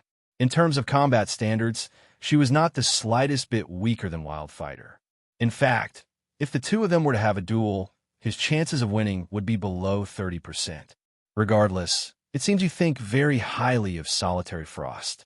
You even held back during the previous match and let him finish with a draw to boost his confidence and pride, Crimson Star said. Don't say anything about this matter. I might have held back that time, but only my trump card. Solitary Frost is still very young, with plenty of room for growth. It is only a matter of time before I lose to him, Wildfighter said, smiling. Moreover, isn't it because of that battle that Instructor Tori became willing to teach him? That's true. I never thought that Instructor Tori would still be willing to teach someone. I was quite surprised when I heard about it. It's a pity that the guild lacks master lifestyle players, and producing that item takes too much time. Otherwise, Solitary Frost could enter the ancient secret land and receive Instructor Tori's personal guidance. If that happened, he'd definitely be able to beat you once he came out of the secret land, Crimson Star said, nodding in agreement with Wildfighter's words. I believe it won't be long before that changes. Now that Solitary Frost Group have returned to participate in Azure's family competition, the Long family's fate is sealed. If the Long family still wishes to retain its ruling rights over Azure, they will have to listen obediently and produce that item for us. Otherwise, the Zeus Corporation will hand Azure's ruling rights to another family, Wildfighter said in a definitive tone. I heard that the Long family has a very powerful genius called Silkmoon. Her strength has always been second to only Solitary Frost. If Silkmoon secures second place in the competition, the Long family might not submit to us, Crimson Star commented. Rest assured, Instructor Tori personally provided Yin Xiaoqian with guidance and helped raise her strength considerably. So long as Silkmoon hasn't reached the domain realm yet, she'll be no match for Yin Xiaoqian, Wildfighter stated confidently. Solitary Frost might be an exceptional genius, but Yin Xiaoqian wasn't much inferior to him, either. Only, she devoted much of her time to alchemy, so she couldn't capitalize on her talent in combat. However, after receiving guidance from Tori, her strength had definitely reached the peak of Void Realm experts. I don't know whether Silkmoon has reached the domain realm or not, but I stumbled across a rumor stating that the Flame Bearer is instructing Silkmoon. While I still haven't confirmed the specifics of this information, the friend I got it from says the source is reliable, so there's a 90% chance that it's true, Crimson Star warned. What? Silkmoon actually caught the eye of the Flame Bearer? How is that possible? Even when Instructor Tori personally requested the Flame Bearer to guide the commander, the Flame Bearer still rejected his request. How could that little girl catch the Flame Bearer's eye? Wildfighter was surprised at the information Crimson Star revealed. The Flame Bearer was a legend of sorts in a virtual gaming world. Nobody knew the Flame Bearer's identity. Nobody even knew the Flame Bearer's age. However, there was no doubt about the Flame Bearer's existence, as the Flame Bearer was responsible for nurturing quite a few of the virtual gaming world's shining stars. According to rumors, even Mythology's guild leader had received guidance from the Flame Bearer, which enabled him to surpass his peers and develop Mythology into one of the 5 great super guilds. Now, however, a little girl from the Azure Chamber of Commerce was rumored to be receiving guidance from the same Flame Bearer as well. In terms of talent, Silk Moon was much worse than Solitary Frost and the current commander of Violet Sword's strongest trump card legion. Yet the Flame Bearer had actually chosen to guide her. Wildfighter couldn't bring himself to believe this. I don't know, but rumor has it that the Flame Bearer has a unique way of selecting people to nurture. Maybe Silk Moon has some special qualities of her own, Crimson Star said, shaking her head. In reality, she was also curious as to why the Flame Bearer would choose Silk Moon.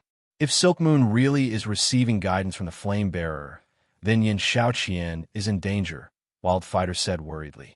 Wildfighter did not doubt that Solitary Frost would secure first place in Azure's family competition, even if Silk Moon received guidance from the Flame Bearer. After all, there is a qualitative difference between the Domain Realm and the Void Realm, preventing players from jumping from the Void Realm to the Domain Realm within a short period. Otherwise, Domain Realm experts wouldn't be so rare.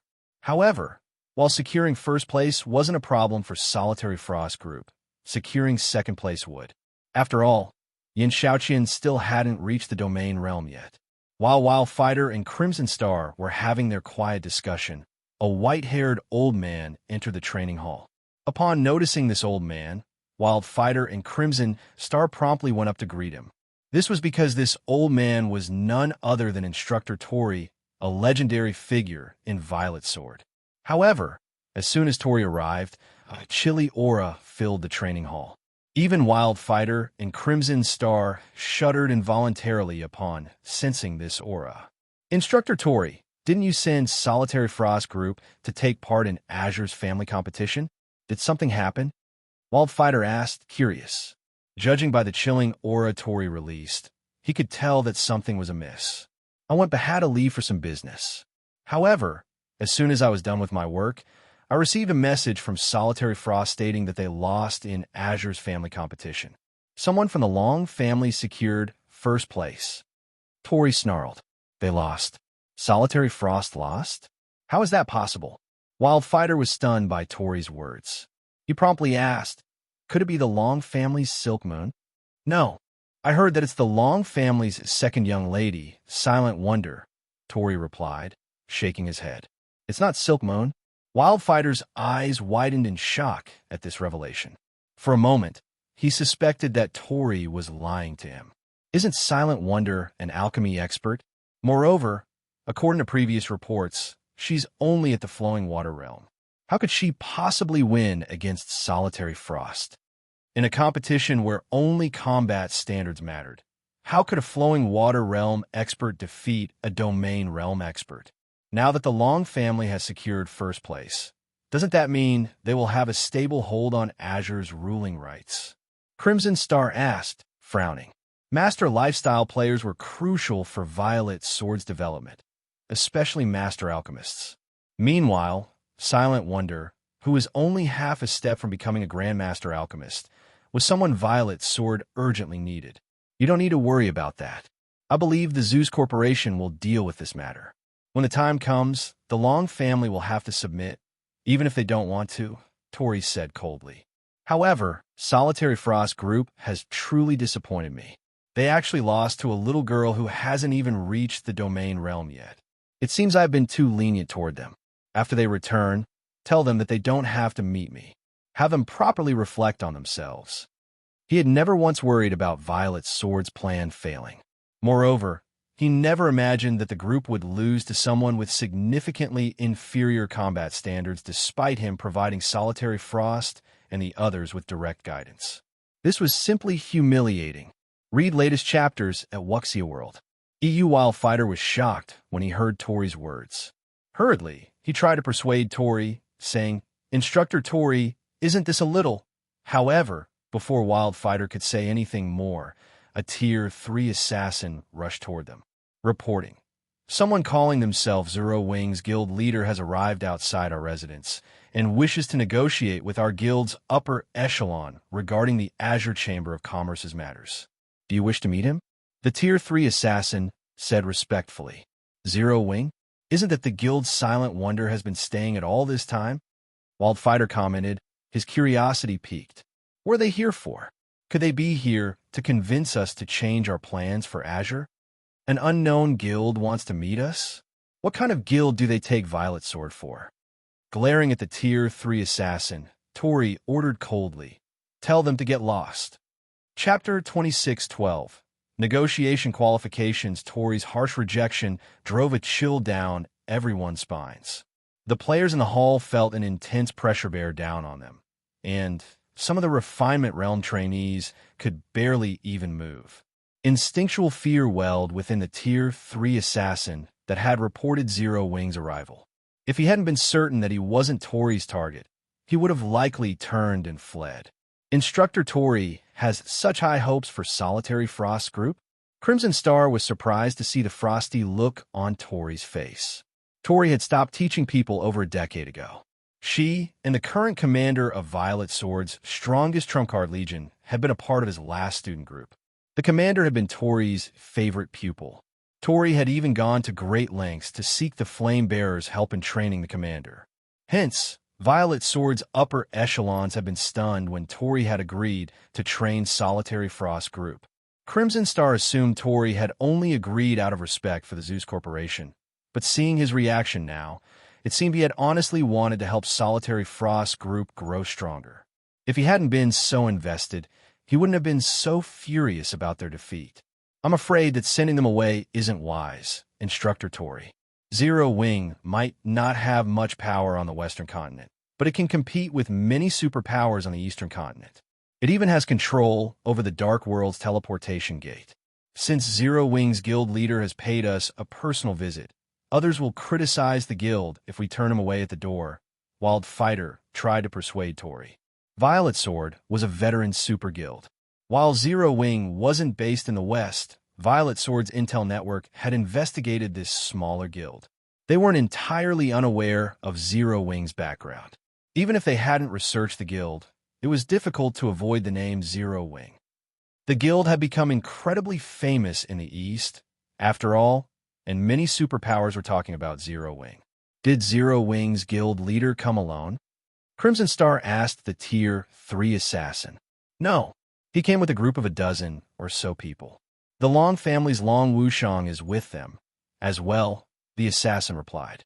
The Long family? They certainly didn't waste any time.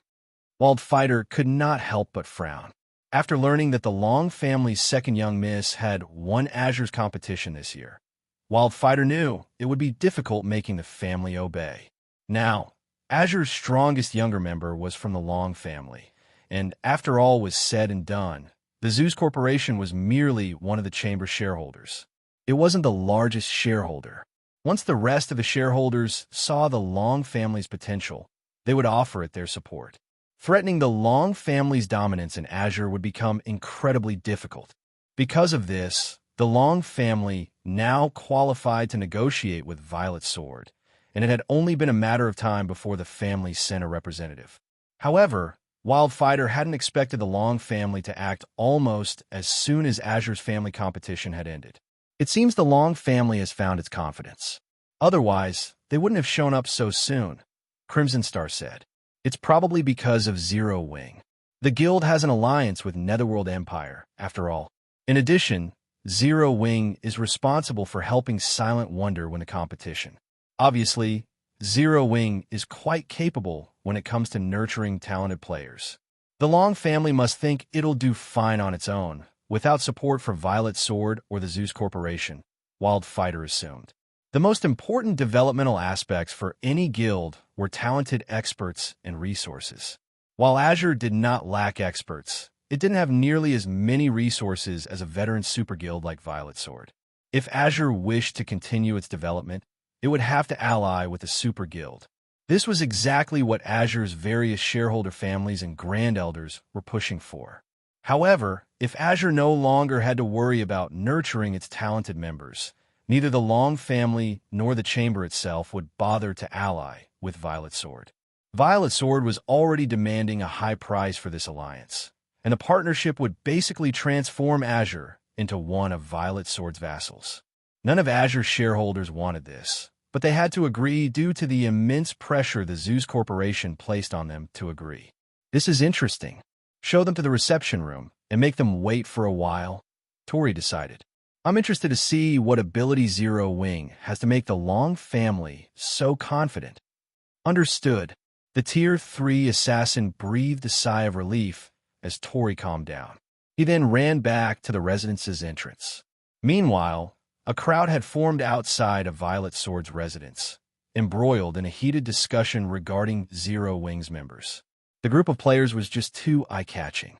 Two gigantic flying mounts stood behind Zero Wing's members, an eagle with arcs of electricity dancing across its body, and a skeletal dragon radiating bursts of cold.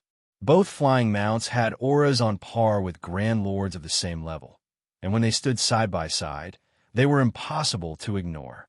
Crap, who are these people? They actually have two mounts that rival Violet Sword's Netherflame Eagle. What an amazing guild. Violet Sword only has two extraordinary flying mounts, yet these people have two as well. At this stage of the game, flying mounts were still unattainable for most of God's Domain's players. Even the various large guilds only had a few flying mounts, and most of those were common. Even so, it was enough to allow them to flaunt their strength. Meanwhile, the various super guilds would go crazy for extraordinary flying mounts, which could hold their own against Grand Lords of the same level. Not everyone could say the same. Even most Tier 3 experts would have to flee from such a monster. Only with a team of Tier 3 experts could take down Grand Lords of the same level. However, not only could a guild easily hunt Grand Lord rank field bosses with an extraordinary flying mount, but they could also broaden their sphere of activity, visiting far more dangerous locations in search of resources. While passers-by quietly discussed Zero Wing's two flying mounts, Long Wushang, who waited at the entrance to Violet Sword's residence, began to grow nervous. He had never thought Surpassing would go through with his claim and travel to Violet Sword as soon as Azure's family competition ended. The swordsman hadn't even given Violet Sword any time to calm down after learning of its defeat.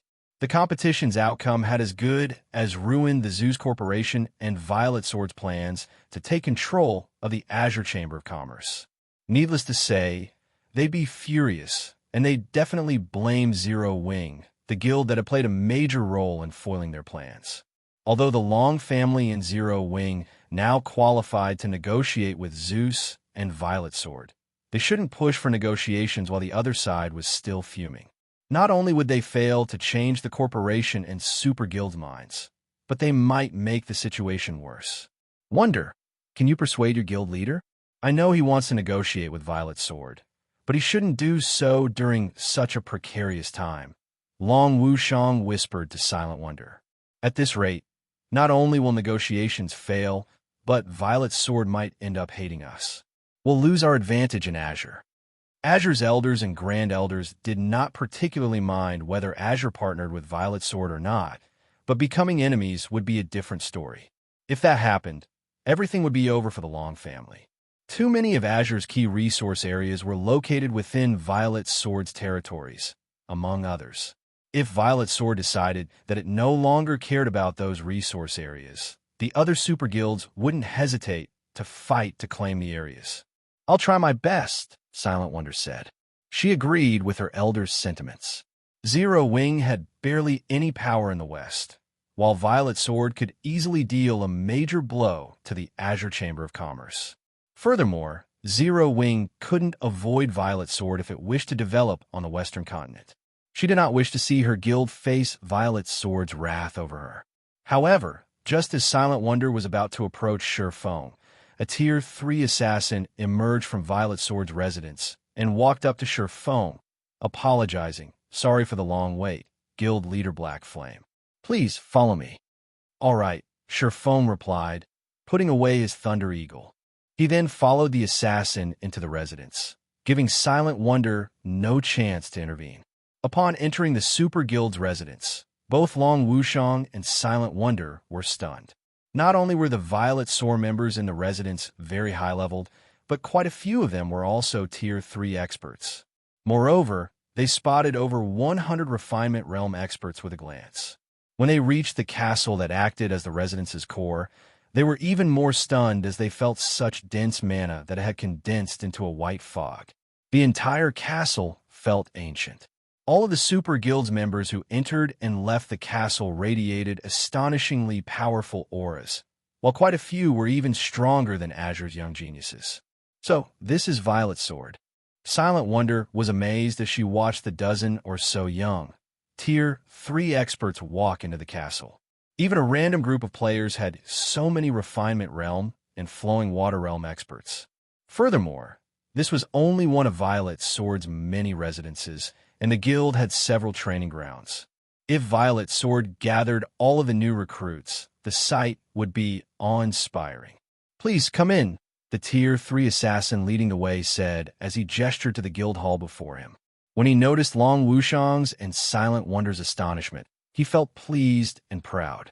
Overall, Violet Sword might not be as powerful as the 5 great super guilds, but it was just as capable of nurturing talented players, which the guild was quite proud of. No ordinary super guild could compare. After a moment, the Tier 3 assassin led Feng and his companions into the top-floor reception room in the guild hall. Read latest chapters at Wuxia World. EU3 players, Tori, Wildfighter, and Crimson Star, already waited in the room.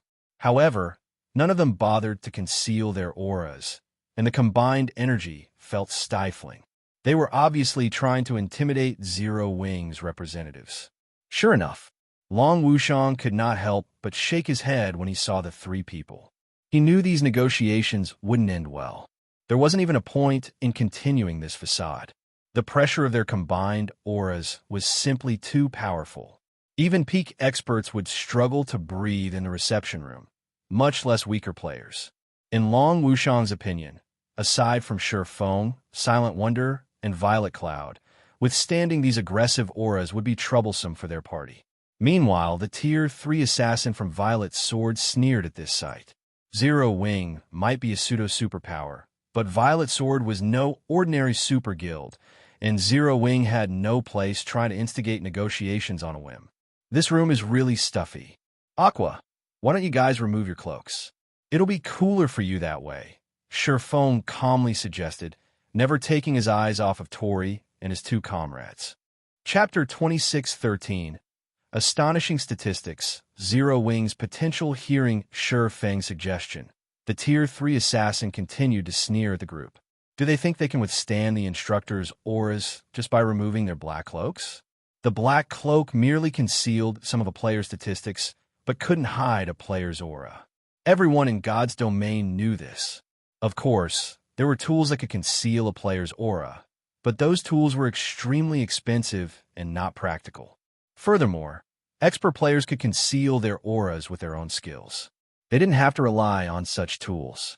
Even Long Wushang gave Feng a strange look. He couldn't understand what the man was trying to do. By removing their black cloaks, Aqua Rose and the others would only expose their statistics. That wouldn't help them withstand these 3 monsters' auras.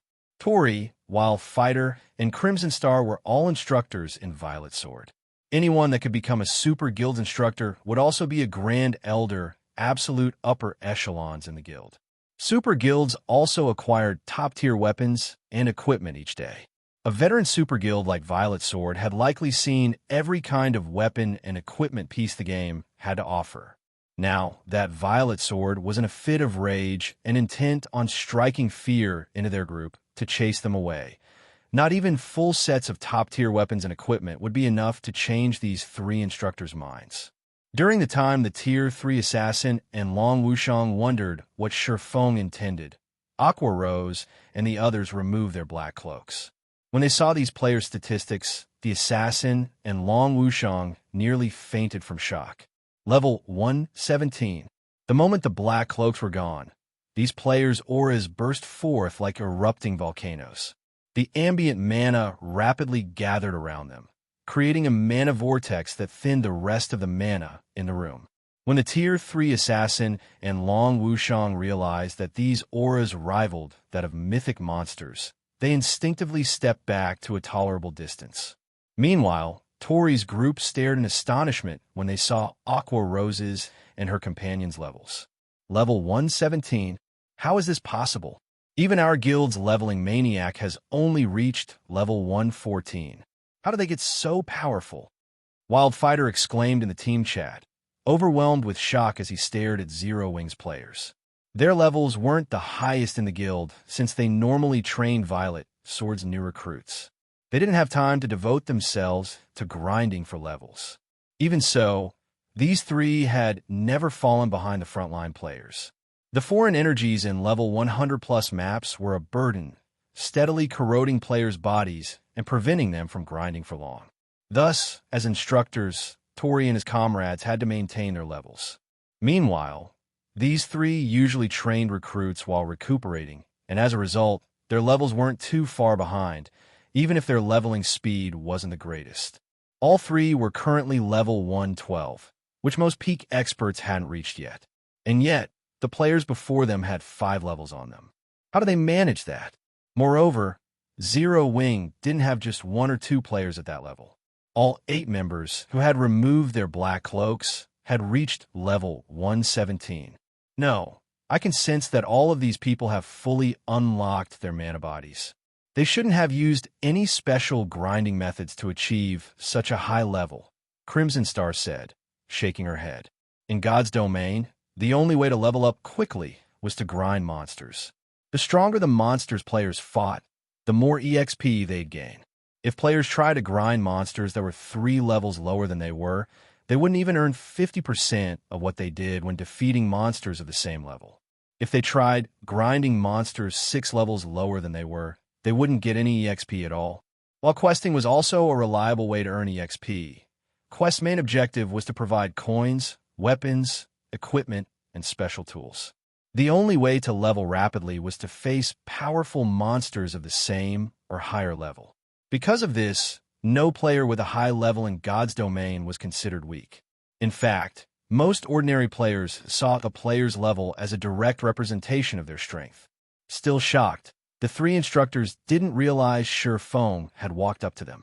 It had felt as if he had stood in the middle of the room all this time. Can we talk now? Feng asked, looking at each instructor in turn. Only then did Wildfighter and Crimson Star realize that Feng stood before them. Out with it. Why do you come to Violet Sword? Tori asked, giving Feng a serious look. He no longer displayed any rage or belittlement. If Zero Wing had had only 1 player at level 117, he would have at most been surprised and acknowledged the expert strength. But not only did a whole group of level 117 players stand before him, but they had also unlocked their mana body's full potential. This achievement couldn't just be the result of personal strength. Rather, it was a representation of the guild's foundation and power. Since Zero Wing had so many high-leveled experts with fully unlocked mana bodies, the guild earned his basic respect. After seeing Silent Wonder and the others himself, Tori also understood why Silent Wonder had defeated Solitary Frost. There wasn't much of a difference between the basic attributes of a player with a fully unlocked mana body and one without, but there was a colossal difference between their combat power. It was almost the difference of half a tier, which wasn't a gap that could be shortened with combat standards and techniques. Although Solitary Frost was a domain realm expert, he was still quite young. He did not have much experience fighting opponents with more raw power. Hence, suffering defeat wasn't all that strange. You're surprisingly frank, Instructor Tori. In that case, I'll just come out with it, Feng said, smiling at Tori, who had paid close attention to him since the moment he entered the room. I'm here to discuss Silent Wonder's situation. Guild Leader Blackflame, if you wish to insist that she's a member of Zero Wing, not Azure, and thus doesn't need to develop in Violet Sword, don't bother. I will suggest that my superiors leave Silent Wonder alone, Wildfighter said. Zero Wing didn't have much power on the Western continent, but its potential was incredible. Becoming this pseudo-superpower's enemy over Silent Wonder would be truly unwise. Besides, Violet Sword could still follow through with its plans, even without a half-step Grandmaster alchemist like Silent Wonder. At worst, their plans might take more time to complete. Moreover, the Zeus Corporation was the main reason that Violet Sword had insisted on obtaining Silent Wonder, and the corporation had simply made the demand because the Long family had refused to cooperate fully with Zeus's plan to unify the powers under its command. The Zeus Corporation only wanted to make an example out of the Long family, and was using Violet Sword to do so. Long Wushang was stunned to hear Wild Fighter given so quickly. The matter had been dealt with just like that. The Long family had negotiated with the Zeus Corporation and Violet Sword many times, yet the two had refused to concede. They had even gone as far as to use Azure's ruling rights to threaten the family. And yet, Shifeng had just visited Violet Sword's residence for the first time, briefly mentioned Silent Wonder, and Wildfighter had agreed to part with her. Long Wushang felt as if he stood in the wrong guild's residence. Even Silent Wonder's mouth hung open in shock. She had never expected these negotiations to progress so smoothly. Just as everyone assumed the negotiations were over. However, Shifeng shook his head, saying, "No, I believe you've misunderstood something. I'm not here to talk about that." "What do you wish to discuss, then?" Wildfighter asked, confused. Hadn't Zero Wing come to dissuade Violet Sword from its plans? Zero Wing would like to partner with Violet Sword. "I know your guild has uncovered an ancient secret land, which requires special tools to enter. I suggest our guilds work together." Zero Wing only wants 100 entry slots in exchange, Shifeng said. The fact that Violet Sword had relied on an ancient secret land to boost its development speed on the Western continent hadn't been a secret in the past. The moment Long Wushang had shown up in Zero Wing's residence, Shifeng had remembered this secret land. This ancient secret land held the key to completing the Tier 4 promotion quest. It was the very reason that Violet Sword had nurtured plenty of Tier 4 experts in Shifeng's past life. In fact, this guild had commanded nearly twice as many Tier 4 experts as ordinary super guilds. Guild leader Blackflame, are you insane? Do you know how many slots the secret land has in total? You're asking for half of the slots we have right now. Crimson Star interjected. The ancient secret land was a huge opportunity for Violet Sword to rise to prominence. Hence, every entry slot was incredibly precious, yet Zero Wing wanted half of them. Despite her conservative personality, Crimson Star accused Shifeng of madness. Read latest chapters at Wuxia World. EU Shifeng was merely offering the help of an advanced master alchemist. It wasn't as if Violet Sword didn't have any of its own. What if I promise that I can help you capture the ancient secret land? Shifeng unhurriedly said, chuckling. Capture it? What kind of place do you think it is? Are you going to capture an ancient secret land with just 10 experts with fully unlocked mana bodies? Crimson Star mocked, smirking. Experts with fully unlocked mana bodies were indeed precious right now, but Violet Sword could nurture quite a few with another 2 weeks. Many of the Super Guild's experts had already made considerable progress, and the Violet Sword was more than capable of capturing the ancient secret land without Zero Wing's experts. At most, doing so might take another 2 weeks. What if I offer the help of 100 Tier 3 experts with fully unlocked mana bodies? Shifeng asked, flashing Crimson Star's smug smile.